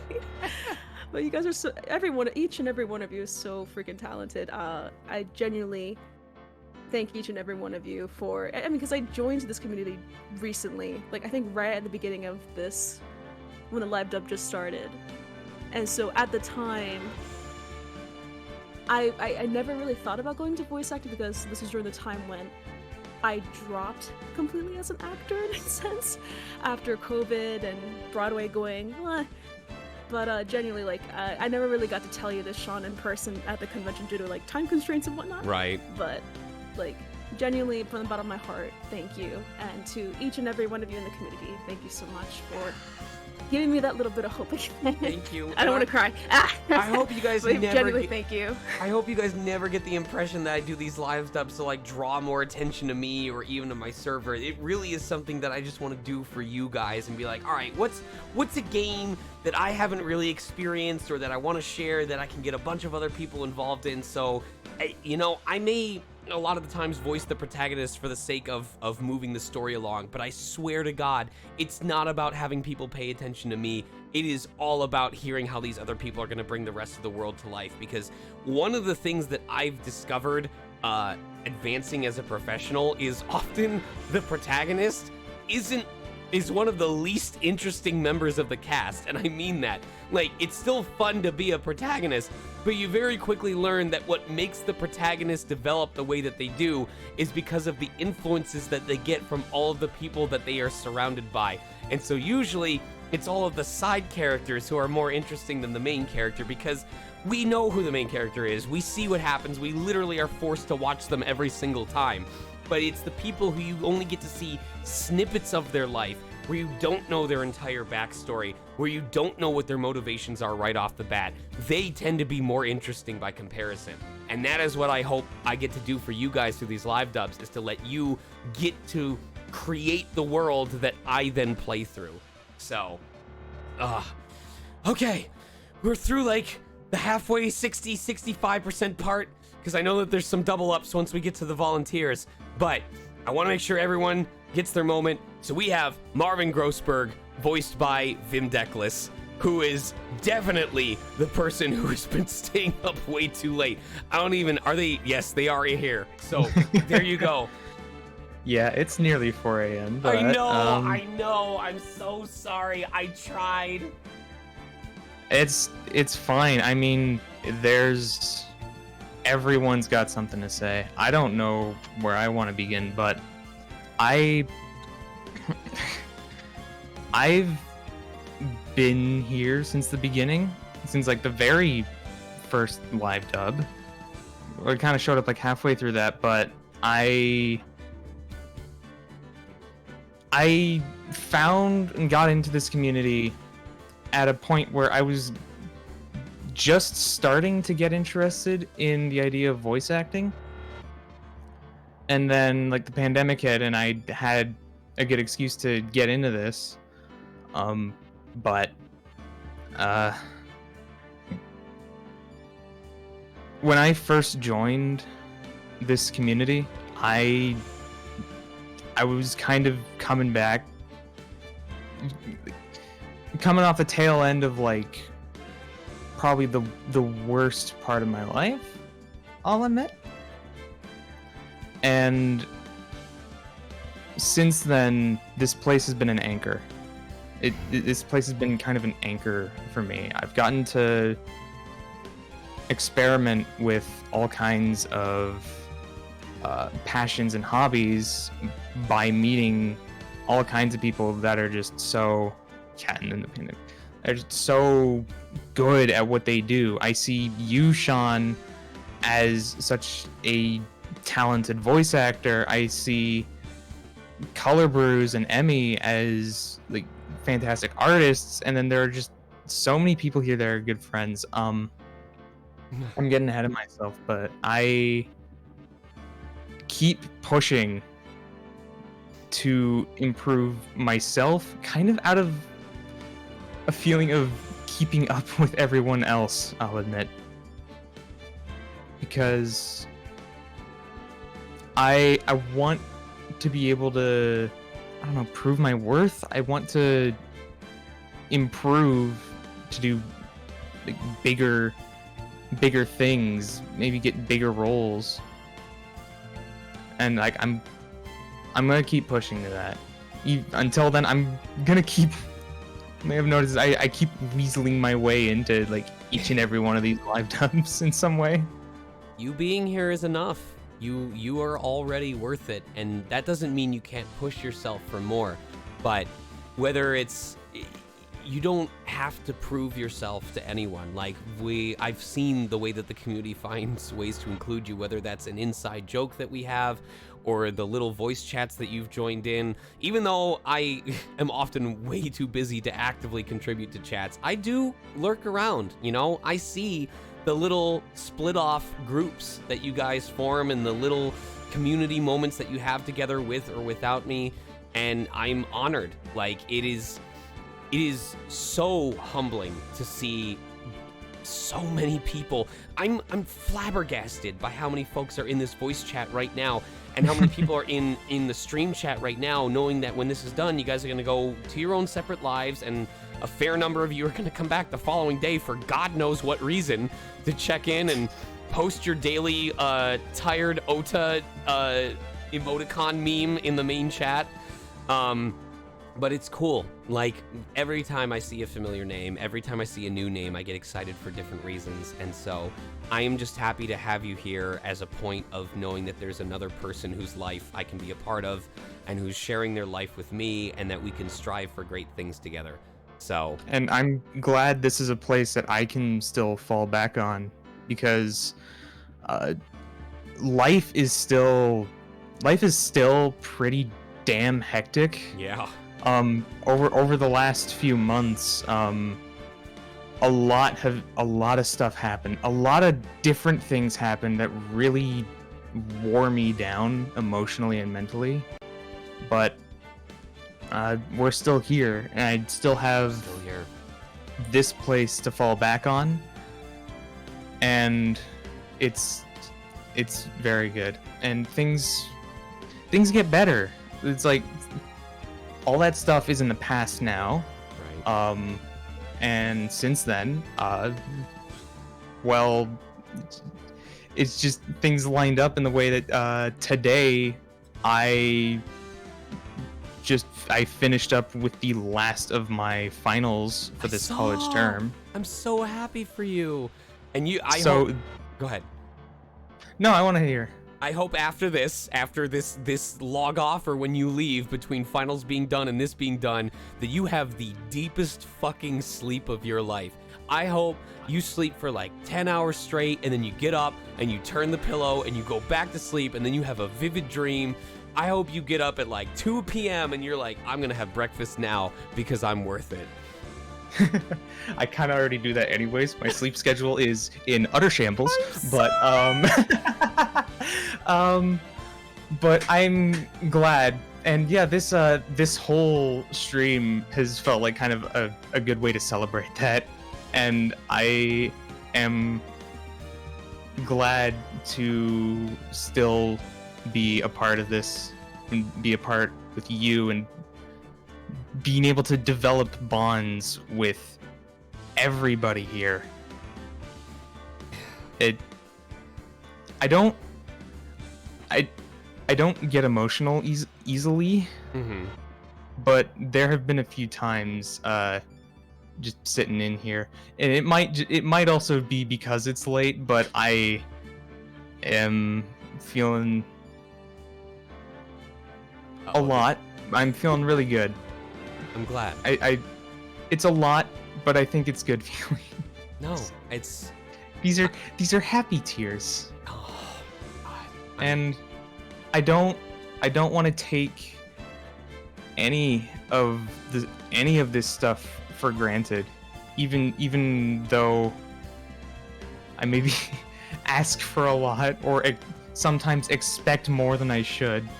I don't want to take anything for granted. We're here as And long as so- we can be. So everything we've got here, just I'll keep Yes. appreciating it. It is 4 a.m. East Coast. I agree. Thank you. Thank you, Vim. I greatly appreciate it. Minaya Liaria. I don't know if they are here. It's probably very late. Are they around here? Minaya is Morgan Fay. They are not able to make it. Okay. No. Well, good. Well, not good, but Not I'm glad that they escaped and got proper sleep.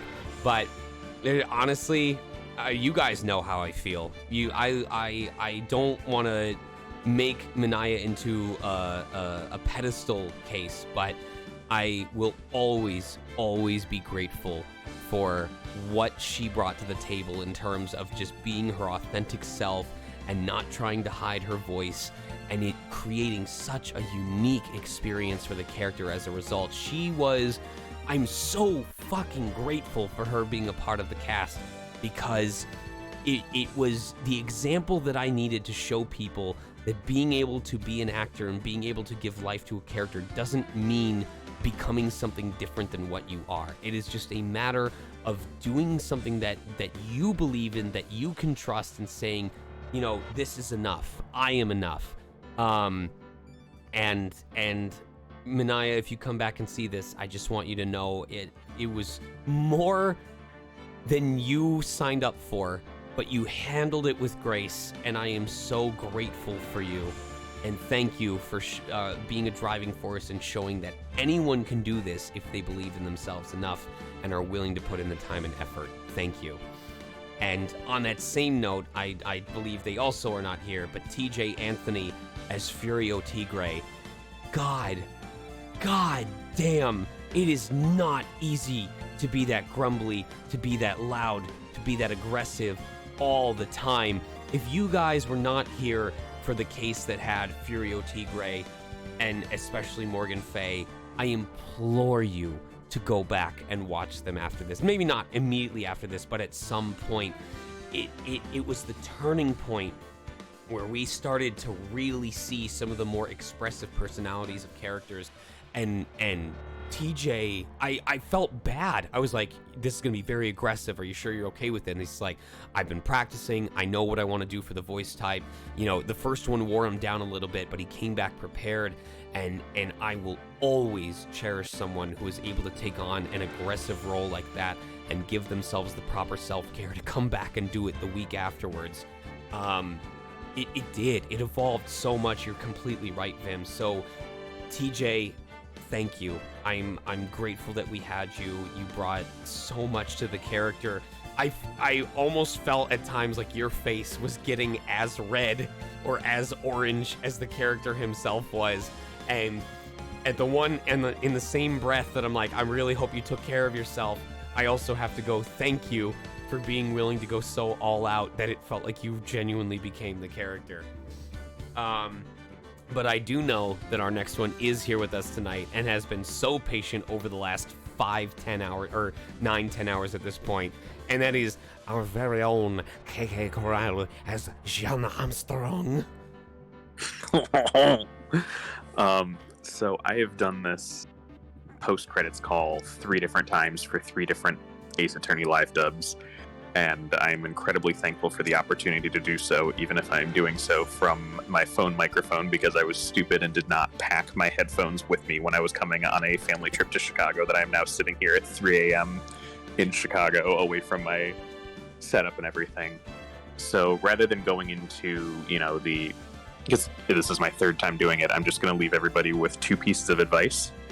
The first one being, do not be afraid to speak up because of this. And the reason I say that is just when you say something, the consequences can continually push out and help people. It can, help make change happen. It can help brighten someone's day when you speak up, even if it's something that you think is inconsequential. Making yourself heard and speaking to others and helping lift others up is very well worth the time. Mm-hmm. And the second is, do not be afraid to be stupid. Because sometimes the dumbest choices that you make are the choices that land your role. Sometimes when you make mistakes that you are absolutely, completely, and utterly mortified by, they set off a huge chain reaction, and you do things like accidentally thirst tweet at somebody and have that long chain reaction end up with you sitting in a bedroom at 3 o'clock thanking everybody for getting you into a live dub. And I have personal experience of that, where me completely misunderstanding instructions and doing a very effeminate EDM Switzerland DJ got me booked on a serious war Command and Conquer game because the engineer was sick and tired of hearing serious, gravelly old men. So I still can't believe that's a thing that happened, but I appreciate you, KK, in the same vein that I hate you for always forcing me to be on my toes with comedy, because it's almost like a challenge of each week of which of us can make the other laugh harder. But I love that you give me crow's feet at the corners of my eyes from smiling as much as I do. So And you do the same damn thing to me, damn it. Oh, god damn it. All right, we'll smooch after. Okay, we'll smooch later. Slicer02 could not join us tonight, but if you enjoyed any of the Young Judge, and I know you guys did, then make sure you give some kudos to Slicer when you get the chance, because what a champ sitting through my stupid as fuck music playthrough, which, by the way, I love that video didn't get, muted for any of the stuff that I did, but it was the fucking Dicey Dungeons that was too far for Twitch. But I love that he stuck through it. I love the accent that he brought. He really uplifted the ad-lib part of this. I feel like Slicer was part of the driving force that let everyone really just loosen up for the remainder of the game and be willing to just go off on wild tangents. And the fact that he rolled with it and was so calm with it, despite the fact that I don't think he's been in a lot of the live dubs, or I haven't seen him often in these kinds of things, but he was so willing to just say yes and it made it so much easier for everyone else. So Slicer, you were an absolute gem. I loved having you for that penultimate case, and I appreciate you so much. We do have our Luke at me, though, one of the strongest forces of the initial case, or initial cases, one of the people who made sure that we knew from the get-go that we were allowed to have fun here, and we were allowed to make these characters insufferable in an enjoyable way. Red Muffler Man as Luke at me. Oh, insufferable is my middle name, let me tell you. But, oh gosh. So I've been mulling over everything that I've wanted to say, I think, here for the past hour. And then the moment I heard the word Luke at me, everything went out the door, and I don't know exactly what it was that I'm going to say anymore. So I'm going to try to keep this brief because it's getting late for everybody. But, everyone that I've worked with and made friends with over the past couple of years in this community and other communities like AKL, Colors, Maya, Gale, oh my god, Hedge, Rinny, the list goes on and on and on and on of all of these people that I look up to, and all of these people that have been pushing me more and more lately to really have confidence in myself and give voiceover a real shot, because for a long time I've been doing this since I was like 14, back in like the Smash Machinima days, but I never took it seriously. I always thought that my voice was weird and it wasn't quite what people wanted. It wasn't something marketable, and people have been gassing me up a lot more lately, telling me, no, you do have what it takes. You can do this type of stuff. Just go for it. And, like, you were a big part of that for me, Sean, where I remember seeing way back in the day, a bunch of old fan projects, and I'm like, wow, this dude sounds really fucking cool. And, I sure remember... proved that wrong. No.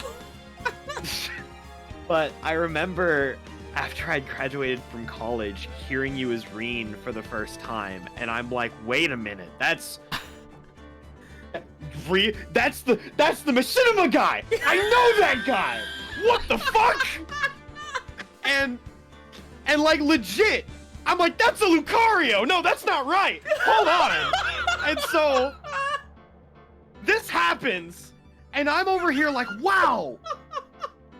This dude used to voice in the things that we worked on. Like, it's unreal to see the progress that, like, you have made and the progress that everyone else has fucking made in this community. And I'm like, fuck, dude. It's so cool.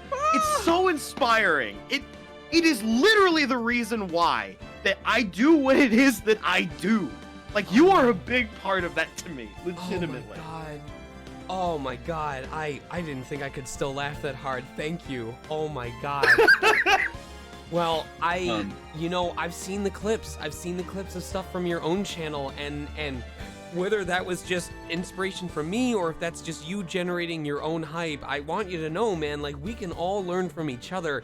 And I love your ability to ride on the hype that other people have built up, ride on the energy, and just create some incredibly organically funny moments. And so, you know, as much as you want to say that you've learned from me, I want you to know that I learned from you guys too. And it's why, like, when folks like you or Mornal jump in, I'm like, God, this is the collaboration networking that everyone talks about. This is the part of, like, people with shared interests doing something together that lifts them both up.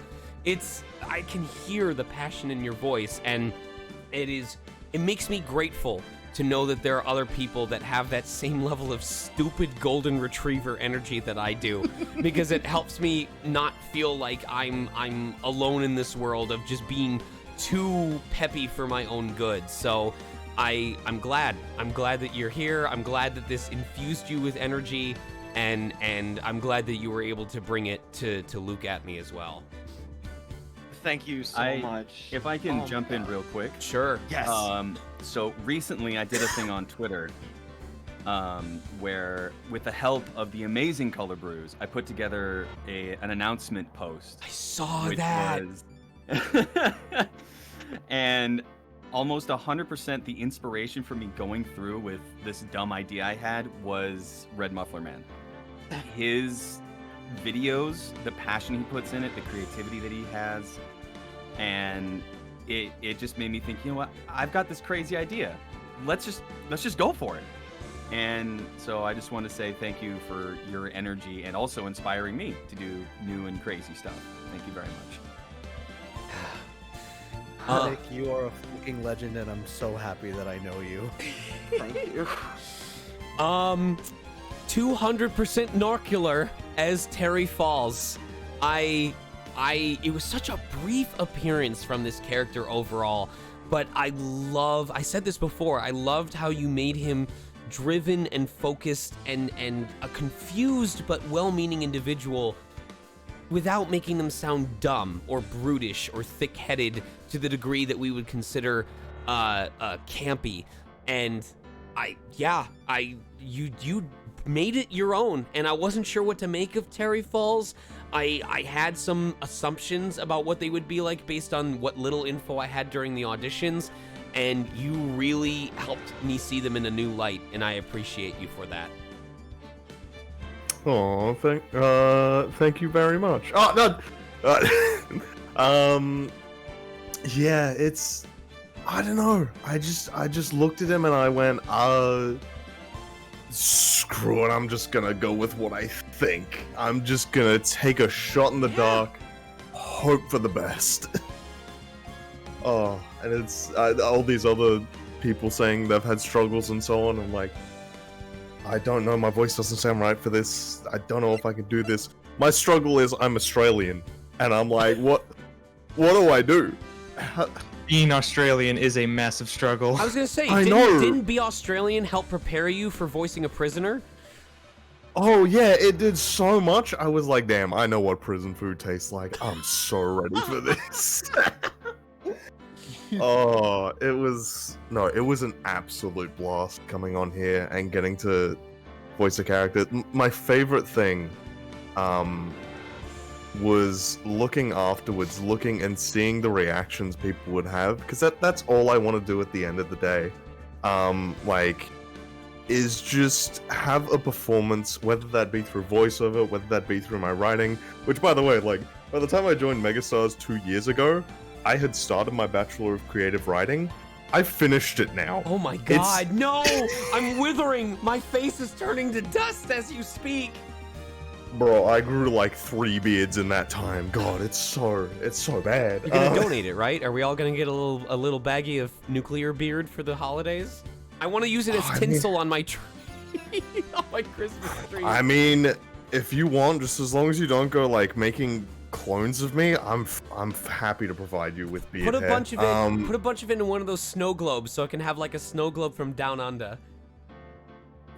It's just Terry like hanging off a cliff with a snow globe that you shake full of my hair. Yeah, that's an image.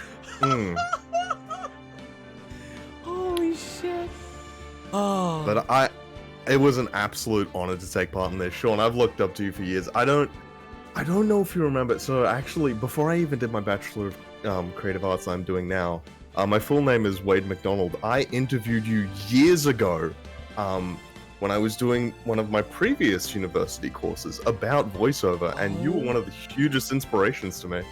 My God. Wait, I wonder if I still have that. No, that is like lost to the annals of time. But I remember doing it. I cannot. What? No fucking way. Yeah. Holy, how many years ago was that? At least 5 or 6. Oh my God. 5 or 6, okay. 2016, yeah. Yeah, that Yep. checks. Holy shit. And it's funny because, like, probably in a week or two, I'm about to try and record like my first demo reel because I'm about to apply for an actual like proper, not AAA, but like actual proper game that I'm going to apply for soon. And it's so wild, come so far in such a short time thinking about it, and I've had such a blast along the way meeting everyone in here. And I don't normally tear up, but damn, you bastards got me. I see that we had one of Dahlia's understudies, Pompadorbs. Hi. Hello. Like I said before, I always appreciate folks who are willing to take the understudy position. It's never an easy one to do emotionally or psychologically, but when you came on, you picked right up where they left off, and I just from what I've heard from you from past performances, you always bring such an authentic, excited, and willing energy to this, Pomp, and I'm happy to have you here. Thank you so much. That really means a lot. I don't know where to really start this, but I guess for starters, my real name, everyone who is in here can see it very clearly. It's capitalized. Is Sydney, and I'm fairly young, but I guess I could start with this. Ace Attorney is a game that's very, very special to me. It's something that it's just something that's very meaningful, and I wouldn't have actually gotten into the game were it not for the live dub, because and before and still now, I was into a particular other murder mystery game that Sean happened to voice my favorite character in, and I saw, he had a Twitch channel. I thought like, oh, that's fun. I'll see what he's doing. And one day I was visiting family. It was in the summer, and I was staying in like a rental cottage, and they had internet, and I was like, okay, what can I do? And I was already following you on Twitch, and I was like, oh, it's doing a live dub of Ace Attorney. That's a game I've never played before. And it was the very first game. So I've been watching since the very first live dub. And, even if I wasn't always, auditioning or doing voice lines, or even like I wasn't in the Discord initially, I always wanted to do fan art in the background, and I loved just sitting by, and that alone had a major impact on me. And I said this before when we were praising Fizz, but his performance as Matt on Guard was the final push that I needed to be like, fuck it, okay, Trials and Tribulations, I've played through the entire game by now, it's my favorite in the series, I want to just straight up audition for Dahlia, because she's a really cool character to me. And when I wasn't expecting to get any sort of capacity of like the role, and when I should say, even I don't think Heidi's here still, but the moment I heard those the files for that, I was like, oh, you're gonna get it for sure. It was just like an immediate it's a special kind of pain where you're like, you know what, I'm still proud of what I did, I'm happy with what I brought to the table, but sometimes you just hear someone else's rendition, you go, yeah, it's just perfect. That's the voice I heard in my head and was trying to do for myself, but it's right there, so but then I got the DM from Sean that was like, hey, you're the understudy. I kind of lost my collective shit. I was running around the house, I was getting all excited, I was stimming to death, and I was about to collapse. Oh, that's so because and this is something that and like if I dare to get a little personal for a second, Okay. this is something that's really important to me, because for my whole life I've had the universal autistic person's experience of not really kind of being outcasted, not really being picked for anything. I've never been anybody's first choice. I've never been anybody's second choice, or third, or fourth, or fifth, and so on. And that's just kind of what I got used to. So seeing that, even if I wasn't the first choice, seeing that I was maybe someone's second choice, even their third, maybe even somebody's first, having that implication in my head, it was so unbelievably meaningful to me that even if I never got a chance, and even though the role that I got to play was particularly small while Heidi wasn't doing the role, it was still incredibly special to me being able to just be a part of this experience and being able to just sit and call with everybody and laugh and make jokes about the fan art when I got chances to, and being there before the calls. And just because I was an outsider that whole time, especially even during the beginning of the live dub, being able to be a part of it was just unbelievably special to me. And I would absolutely love nothing more than to join more live dubs in the future, if that's if more plan to happen, if more Ace Attorney ones plan to happen. What? No, I was saying right. Yeah. These are always learning processes, and they're always things that I'm trying to improve on. I said it earlier. I know that there was a point where the casting process for this got a little wonky, and it started off a little bit rocky because I was like, oh, I kind of lost sight of what the purpose of the live dubs was, and that's something that still sticks with me. And when the live dubs come back, because I need a break from this shit. But when the live dubs come back, I'm going to try and find a better balance between letting folks who want to pursue voiceover more seriously try their chops versus just opening it up wider to the community at large. And I still feel bad for those cases where, hearing you say, I'm not used to being anyone's first or second or third or fourth choice, while I hear you bring up the fact that you were happy to just be considered in the first place, it does suck that you weren't a first choice. And I guess my hope is that anyone trying out for these, anyone seeing the results of the auditions, that I've been able to instill that message of just because you don't end up being the top choice does not mean that you didn't provide a good choice. It's true of in the industry, it's true of a lot of things in life. There's bias no matter what. Regardless of who's casting, regardless of who's directing, that person's experiences, that person's upbringing, their lifestyle, the friends that they have, whether we're conscious of it or not, is going to impact the way that we view certain people or the types of voices that we have in mind for them.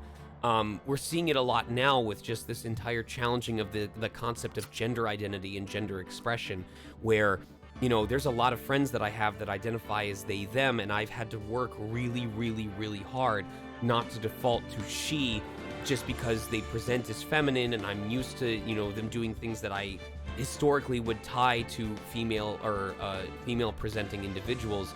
And so I'm getting way off track, but what I'm trying to say is I'm very glad that you were able to experience that sensation of, you have a place here. And I think what I'm trying to get at is you don't have to provide something to have a place in this community. You don't have to be an artist. You don't have to be a voice actor. You don't have to be a certain type of content creator.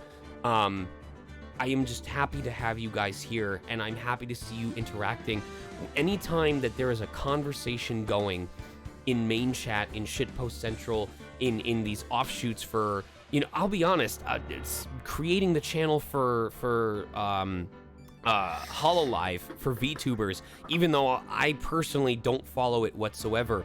I check in just because I see you guys getting to talk about your interests and your passions in your own little subsections, and then come back to main chat and comment on what's going on there. Just seeing you guys interacting with each other without me forcing anyone to do it brings a smile to my face, because it means on some level that we're providing a reason for you to want to be here. And I'm just happy to have you here. So it doesn't matter to me whether you're someone's first or second or third or fourth or 10th choice, or even if you're not their choice at all. As long as you feel like you belong here, and as long as you're not actively trying to destroy the community from the inside out, you have a place here, and I am happy to have you here. Yeah, that's actually my master plan. I've Try me, bitch. The bombs have been whoa. But yeah, everybody here, you all inspire me so much. I get very overwhelmed in a very large server like this, so I tend to lurk a lot or just not even look at all.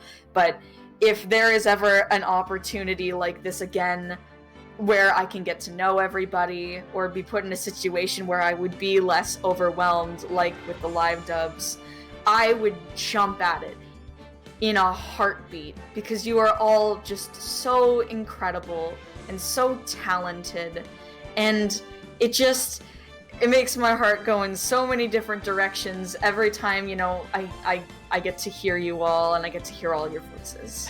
So thank you. No problem. Level 99. It's 4 a.m. Yes, please go to sleep. Please, we're so close to being done. We are so close. It will be before We're 2, so I close. swear to God. Go. I'll give everyone a heads up in advance, because I have a very important session for me on Monday, because I booked a type of job that I don't normally book. I am already taking Sunday off. Like, Sunday stream is not happening. I need to rest this. I need to sip tea. So you feel free to sleep as long as you need to sleep, because my main thing I had to do tomorrow has been canceled or rescheduled, and I have no interest in streaming until this Monday thing is done. So, the last of our other characters before we get to volunteers, level 99 Charmander is one of the folks who was not able to stay on call, but as the voice of Diego Armando, I don't know how many of you already know this, but it was by sheer circumstance that during the case, I assume it was either case 3 or case 4. I forget if there were 5 here.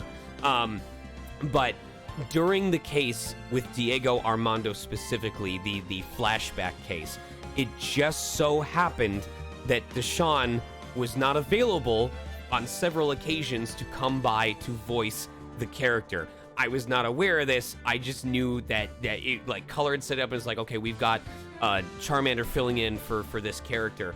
So it kind of played in, because it didn't clue into me right away that Diego and Godot were the same person. But the fact that Charmander came in brought this younger, more exuberant, more, I want to be honest, more young, attractive in that sort of way voice. This kind of, the guy who's still robust and full of energy and full of self-confidence, that was distinct enough to represent a less broken version of Godot, a more heroic version of Godot, was so goddamn good. So fantastic. And it was one of those miraculous moments of alignment where I'm sad that Deshaun had to miss an entire case as his character, but I am grateful in a weird way that he did, because it gave us a chance to experience Charmander's performance, and it was so iconic, so enjoyable to get to see 2 different, wildly different interpretations of a character, 2 very different sounds for a character that yet fit in his entire development arc so seamlessly, brought to us by 2 different people. And I know that you're here, Deshaun. I'm sure that you'd agree with me. It was so worth it, and I hope that Charmander comes back and sees this. And even if they don't, I hope you guys will give them some kudos in your own way in the main chat, because I was just so impressed. It was case 4 was the best time that I had, because I had no participation in it outside of quips, and They were both amazing. No, I mean, Color, you're absolutely right. Both Deshaun and Charmander were amazing for Godot in their own ways, and for the parts of Godot that they represented, their voices were so good. So, I loved the cleanliness of Charmander's voice for the younger Diego Armando. I loved the broken, raspy, dark bitterness of Deshaun's voice for the older Godot, and I wouldn't have had it any other way. I would not have had it any other way. So, so we are finally towards, we are in the final section. For this one, I'm going to just open up for all the volunteers to speak simultaneously. You guys can say your pieces. I trust you guys to share the floor with each other. But we had Rob Easy filling in for Doug Swallow as a volunteer. We had Gaming Deku also as the guard. We had Mary Caitmas as the TV announcer. Jamafly as a bailiff. Will Bill the Aspie Rebel as a jury member. Firebite as a jury member. Beirut as one of the detectives. Red Oni as a chief. Rinitan as a chief. Clavichord of Doom as one of the programmers. Runewolf 25 as one of the bailiffs. Aurora Lunestia as Valerie Hawthorne. Jadis Jad as one of our bailiffs. And Holly Hedges Corner filling in at one point as Larry Butts. You know, it's not a proper live dub without a little bit of chaos at the end. So for any of you who are volunteers that are still here in the call, this is your time. You can do it whatever order you want, but the floor is yours. Alrighty, guys. So we should totally do a death royale to see who gets the mic first. Just Rock, no, paper, not being scissors, fair. shoot. I'm Here we tiny. go. If it wins, I will aim for them. All You right, can go Rini, first, Rini, you if you spoke want. first, so you. Oh yeah, no, I exactly. was kidding. I was kidding. I say Haha. I was saying we can probably go in order from up and down in the VC for volunteers. Probably. Uh-oh. That's fair. Yeah. Who's? Is I think it's someone Beirut going on first. forward? You line skipper! Oh, Beirut. I thought it was. I am? I thought it was. No, it was Kate who's first. No, but you're No, alphabetically. Alphabetically. Alphabetically. All right. Hi. I go by Beirut online. Baerutt. If you search it up online, you will find my name somewhere. My real name's Barrett. I know. Big, incredible stretch. But honestly, these live dubs have been really fun. I've never actually. I've gotten several volunteer parts. But I've never, actually hit a role. Closest I've been to actually getting a role, funnily enough, was this one, where Sean DM'd me is like, "Hi, you're the understudy for Terry," and I'm like, "Oh my god!" I was doing the same thing where I was jumping around the room. I'm like, "I got the freaking understudy." Of course, Nuke totally nailed it. So props to you. But yeah, I do want to say that kind of Sean was the spark to me, I guess, voice acting, because I kind of knew I always wanted to do it. I did a lot of impressions. Fire Emblem Awakening got me into all of the efforts and stuff, but honestly, it was joining this Discord that's really funny. It was the end of the first Ace Attorney live dub that got me into the Megastars community. Over pandemic, I started joining online communities, and funnily enough, the pandemic actually increased my mental health instead of decreasing it, because I could, talk with people who had the similar interests with me instead of just lonesomely playing video games at school. But honestly, Allegra did a raid to Sean for near the end of the live dub with Eel as Gant and just everyone going on, and the rest is history.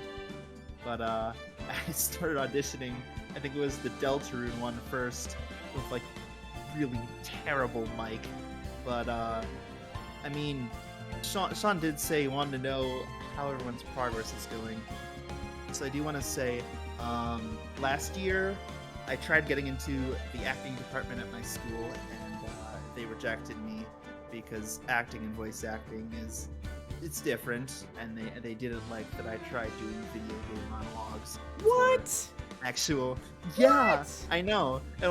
one of my classes, they're like monologues. I'm like, great, here are all these monologues from different video games, and she goes, no, you have to choose one from a play. Man, in my TV film scripting class, they asked us what our iconic favorite film of all time was, and all of my classmates were saying stuff like Casablanca, The Great Escape, you know, Dr. Lovestrange. I said The Pagemaster, and you know what? I still think it's The Pagemaster, okay? The Pagemaster is very important culturally and should be archived in Congress. So you know what? They didn't reject you. You rejected them. I reject them. You're right. You're right. I did reject them because eventually, this year actually, I transferred to a different college, and I'm in the voice acting minor for it. Where They have a my minor teacher- for it? Yeah, they have a minor for it where I'm at now, which that's one of the main reasons I transferred, and I'm really happy. With everything that I've been doing at school, I mean, I did voice acting like in my apartment and whatever when I was at the other college, but here I've been doing less auditions, but I've been doing more classwork. So I've done a lot of just radio auditions in general, and for one of my other classes, I turned the final project into making my own voiceover demos. So that's on my website now. That's really cool. So I've taken some big steps, and I'm getting there slowly but surely. But yeah, this has just been an incredible journey for me, and I mean, I can't wait for more live dubs, but I'm also happy for. Yes, you can. Multiplayer You can Mondays. all wait for more live dubs. You will all wait for more live dubs. But I'm also equally excited for Multiplayer Monday, as I had one of some of the very funny Jackbox games the other night, and I can't wait to do it with this community again. Oh, that's So- right. I'm gonna have to pick your guys' brains to figure out what the good games are for the new one. Now that's true freedom. I think that'll probably have to be how we kick off this Monday, and then we can figure out a proper schedule of new multiplayer games after that. Mario Party is definitely going to be at least one of them. Like one of the. Oh, online yes. parties. Yes. I don't have Mario Party. I'm but I talking love the it. classic So Mario good. parties. Get it out. I'm talking the jank-ass original Mario Party 2 and/or 3. So. Oh shit! Not the superstars. Not the Dang. superstars. I don't So- have expansion pack. Well, again, this is We'll figure it out. these We'll are figure things it we can out. figure out because I'm not gonna. There's I'm not plenty gonna, of time. I don't want to leave people out if we don't have enough people. I'm not gonna make people buy the expansion pack. But if there's enough interest and we have enough people with it, we can do that, or we can do superstars. It doesn't matter. So, I think it's your turn, Anyways, Kate. Oh, well, go ahead. Voice acting journeys. I mean, I've been doing a lot with it. I've been doing a lot with school in general, and I'm really thankful and happy that I've been a part of the Megastars. As my brother's really annoyed that I talk about Sean too much. So I'll be That's like, why my "Guess ears who are this always voice burning. You actor don't is?" shut up about me. Well, I guess who this voice actor is, and he'll be like, "Is it Sean?" And half the time I'll be like, "Yes," and half the time I'll be like, "Actually, no." It's really funny. All right. I liked. Anyways, we're gonna move on to the next. I do want to person, make which sure we is get out 40, before which 2 means- because we yeah, are which really means my pushing roommates it. are waking up in 20 minutes. So yeah, I should probably try to get some sleep. Yeah, please get some rest. Thank you guys so much. I might watch the rest of this VOD, and everyone here, no matter what part you did, you all did a fantastic job. And yeah, I'll see you all later today, tomorrow, depending on your time zone. All right. Kate. It's me. All right. Oh, I Holly, think wait. In order. Oh, sorry. Well, Holly. Sincerest apologies, Kate. So yeah, I'm Hedge of Hedge's Corner. My first name is Joshua, if you want to differentiate me from Jaishan. We both had the same username on here. It was difficult for a while. I've changed my nickname. But yeah, I first took like an interest in voice acting a long time ago. Like 2nd grade, I would read books aloud that I was assigned, and like people would be like, "Oh, that's a cute little voice you're doing for that. Oh, you should do that more often." But I've always had a bit of an inferiority complex with it. On top of like, you know, just scientifically, we're not really used to the sound of our own voices. Mm-hmm. I have a sibling who is much more proficient in the arts than I am. And that discouraged me because I never really felt like I was, meant to be first place in that front. And I was fine with that. I made peace with that. But, before the pandemic, I started doing theater at my school, and I found a sense of community and personal fulfillment that I hadn't achieved prior. And I mean, some part of it I think is just like profoundly human. Like the very first things that humans were recorded doing, telling stories, wearing masks, making sure to document these stories. Like, voice acting is just an extension of the original storytellers. This is one of the, if not the, first human profession. There's something so innately primordial about it, But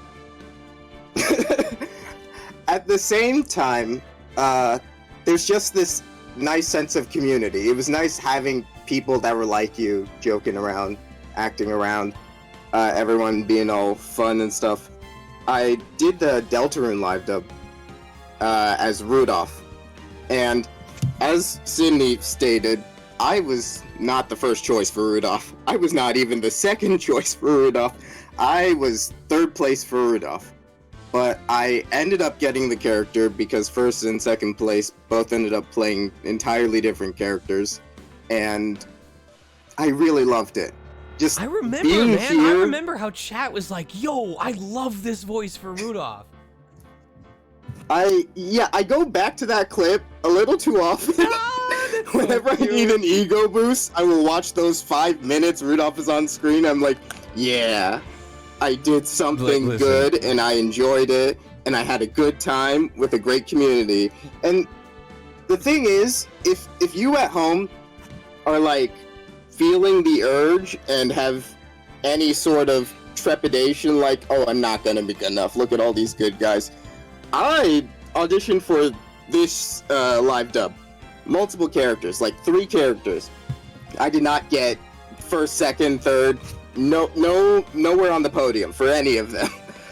But I still, I had a really good time auditioning. I went through all of the auditions with a friend on call the day they were all revealed, and I had an audition for Furio Tigre, and my friend did not recognize my voice when we went past my audition, and it was the best feeling in the world. That feeling, and like additionally the sense of community here, I think that's what you should be chasing. Not like, I want roles, I want to like, obviously you should aspire to be the best person you are, but like the feeling of knowing, wow, I am tapping into this transformative thing and I'm having so much fun doing it, I think that is what's going to sustain you. There are resources here, there's a community here. If you can't find a niche in order to carve your way with voice acting, there's a whole community of people here who will back you up. And even if you still feel trepidation, you can carve that path yourself. You have the power, you have the resources, you have the tools, you have the people to back you up. I can't say turn your left, turn your right, because we are on a Twitch stream. But like all of the guys in chat, they're all with you. Some people might have I VR truly headsets do on. mean it. Gravity cannot hold you down. For all I know, there's like a dozen of you You can do it. I'm sure there's like a dozen of you who have like VR meta headsets on, and you can literally turn to your left and right and like see. I'm half betting that Red Muffler Man had his Luke at me avatar on at the moment to just totally embody it. But on the quick note of you being like, I love going back and I have a shameless love of checking the clips. Between you and me, I've watched like my 8-second voiceover clip as Pyro in Octopath Traveler 2 like 20 times since that trailer came out. Even though no one has commented on it, just because hearing myself in that is so unbelievable that I still am trying to process it. So you're not alone. All right, 4 more, and then we are finally free. Take it away, Kate. For real this time? For real? Yes, for real. Fine. Red Oni, you got no. No, I'll be super quick about this. So I met Sean and subsequently joined this community kind of right around the time that this live dub was starting. So this live dub has a bit of a special place in my heart, just because while I wasn't able to audition for it, it kind of signifies me getting to meet a bunch of you guys who are all so amazing and so talented. And there are a bunch of you who I now consider to be really good friends. So I'm super grateful for that. And then just to quickly touch on the voiceover accomplishments thing, a couple of you know this, but I find it hard to talk about my own personal accomplishments, but I have booked some work this year, which is really exciting for me. So thank you for everybody in the community who's been supportive, and thank you, Sean, for letting me be part of this. I want to point out, by the way, that at least one of these roles that I know of, and I'm not saying that I was planning on wiggling my celebrity dick around, but at least one of these roles, I know for a fact, I pitched the opportunity to her, and she goes and tries out for it on her own accord. No name dropping me, no reference from me to the client. Like, literally, I just sent it to her and then completely forgot about it, and she booked it on her own, just through her own. Is everything okay? Oh, okay, whatever. But she managed to book it on her own, just through her own merits and her own talent, and I'm so fucking proud of her for that. Thank you so much for saying so. I really appreciate it. So, Red Oni. Oh, hi. Hello. So I've been around the community every now and then. I really do want to make an effort to show up here more often, because when I show up here for the ends of these dubs, and really just whenever I show up in chat, everyone's super kind and supportive, and even in the Discord group, everyone's really super nice.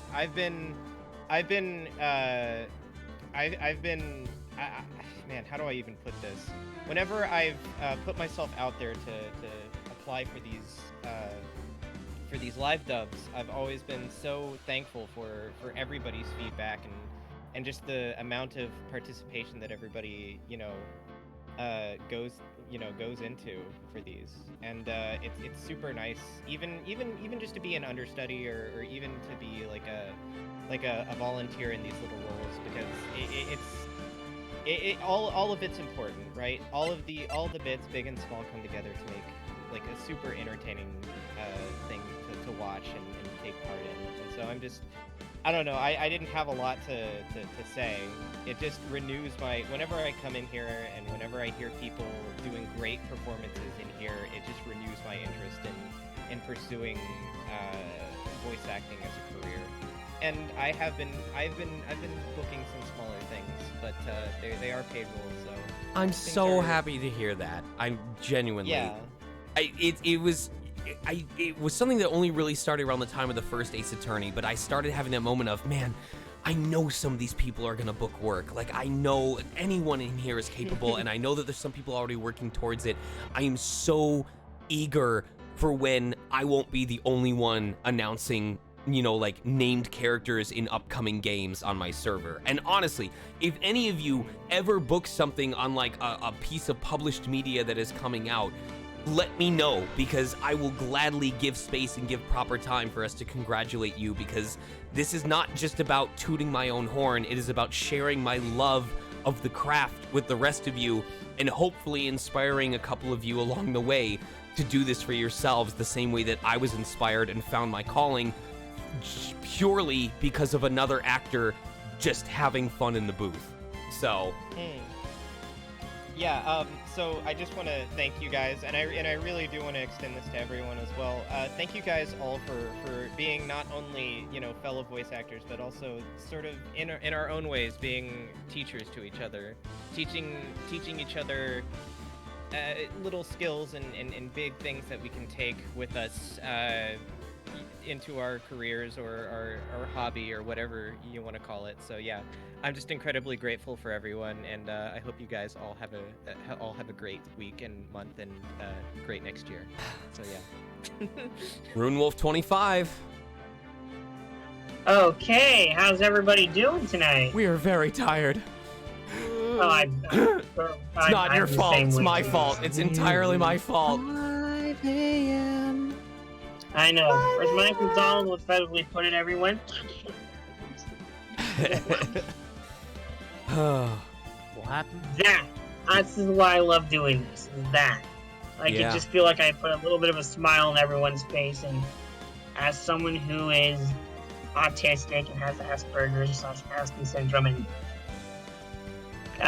been acting since I just kind of came out of my mom when I was a baby and doing little classes and such. It's always an honor and a pleasure to do things with everyone here. Like, I'm always personally impressed with everyone. Like, as I jokingly refer to Red, Oni, and Red Muffler Man as the brothers Red, because they both gave me some good feedback on some of my auditions, and I always appreciate everyone here.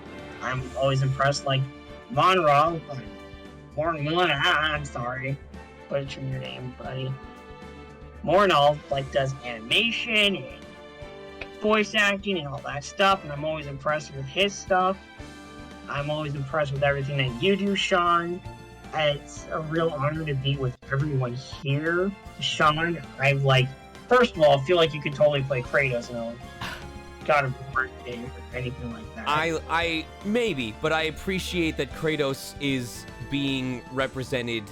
I like that the voice actors who have voiced him so far have been able to fairly represent his original skin color and ethnicity, and I'm very happy that they are being given that chance. So as much as it would be cool, I don't have any current personal interest because I would rather that we have more opportunities for diversity in the industry.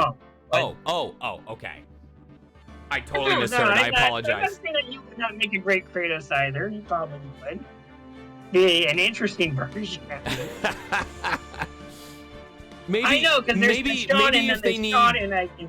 Maybe if they need, like, motion skin capture for his ashen white appearance, then maybe I might be a good fit for that. Yeah, motion capture works in this fun.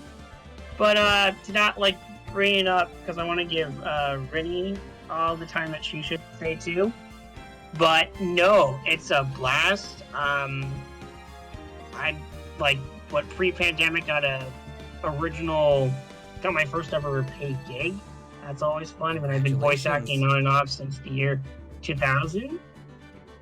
So I still don't think I'm going to be anywhere level near anybody else here.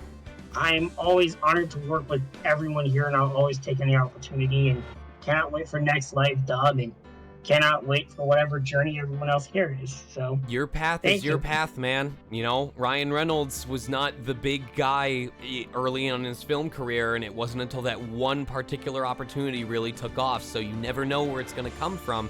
It's just a matter of being prepared so that when it hits, you're ready to ride the wave, you know?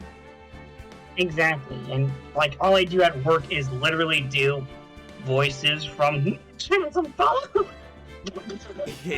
just so. All right, no pressure, Rennie. Send us home. Oh God, timer's about to go down in 5 minutes. You're the chief. Oh God, I wasn't trained for this. I didn't go to academy or anything. I don't have a. What did they get in police school? Diplomacy of trauma. They give you trauma. Yes, copious amounts. Nice. Anyways, hi. Yes, I'm Rinny Tan. I mostly am an artist.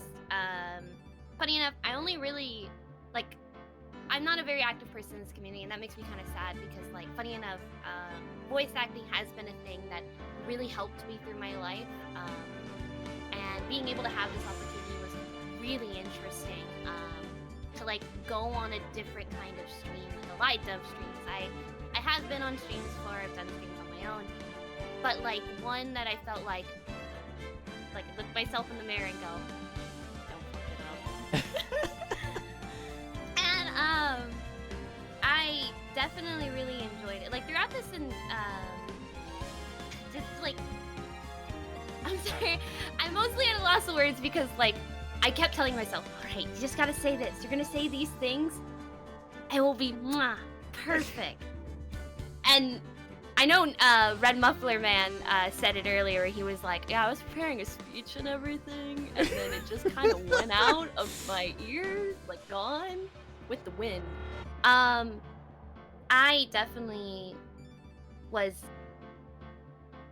helped a lot with voice acting, and I did do a lot of stuff back in the day, and then I've kind of just like stagnated for a while, and I only really got into the volunteer seat because, like, I'm happy that I did. It was like sheer luck, even, because Landon, funny enough, who was Maggie, is a good friend of mine, and I was watching the stream on the side while doing the usual painting a pretty anime girl, like, you know, normal Sunday afternoon, I think it was.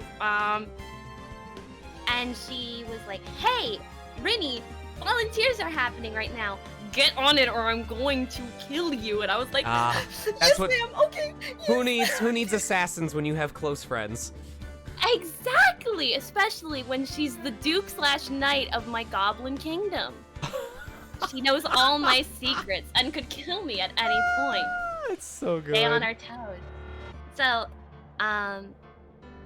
being able to even sit here today, because I was scared I wasn't even gonna make it. I had a lot of things happen with work last minute. Right. I was so happy to be able to come in here and even see the end of the trial, especially, and hear everyone just like. I honestly, for like a good amount of it, was crying because of like how like powerful everyone was talking, from like just from the main cast to the other like parts of the cast, going all the way down to the volunteers, because like being part of like productions, everyone matters. Every little role you do is so important, and Everyone I definitely matters. see that a lot here, because like you mentioned, you do this for the community, to like, you know, let people know that you're a person, because you're still a human being, as like somebody who's living like the dream of like, oh man, Daddy Sean, oh, whoa, and I'm just like, whoa, like God. Oh my God, but I really look up to that, and like, I mean, I really want to be able to pursue more voice acting, definitely after hearing everyone. Like, I've gotten a role recently, but I told myself after hearing everyone and like drinking some lemonade because I'm worth it, I was like, if I'm gonna be sitting here and talking with these people, get this opportunity to be on the mic, I should fucking do something. Sorry. I should freaking do something about it. I should, you know, go for more roles. You'll have a lot of those moments, you know? I felt so sure of myself and that I'd hit it. I knew I was always going to be learning, but I felt content where I was until I spent time with an actress named Deborah Wilson, and she left me realizing that I had a long, long, long way left to go. So that may be the first time you felt it, or maybe not, but it certainly won't be the last. And what's important is, if this is something you genuinely want to do, just remind yourself that the reason it leaves you feeling so displaced and racked is because you care. And because you care is why you're capable of becoming even better, even greater, even more knowledgeable and experienced than you currently are. Caring is great. So, Definitely.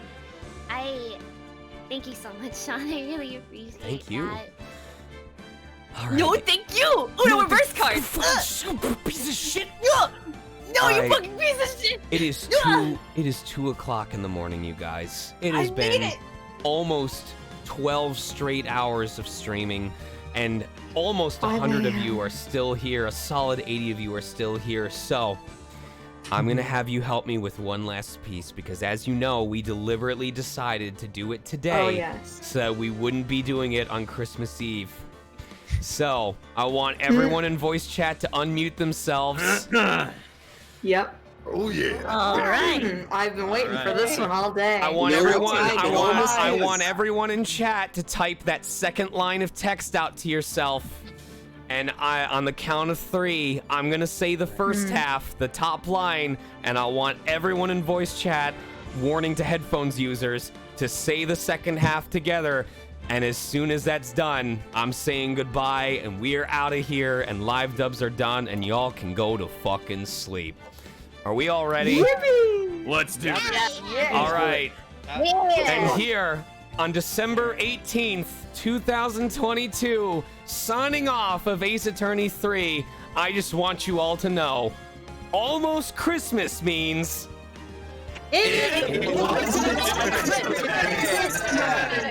Good night, everybody. Take care. Good night. Good night. Bring some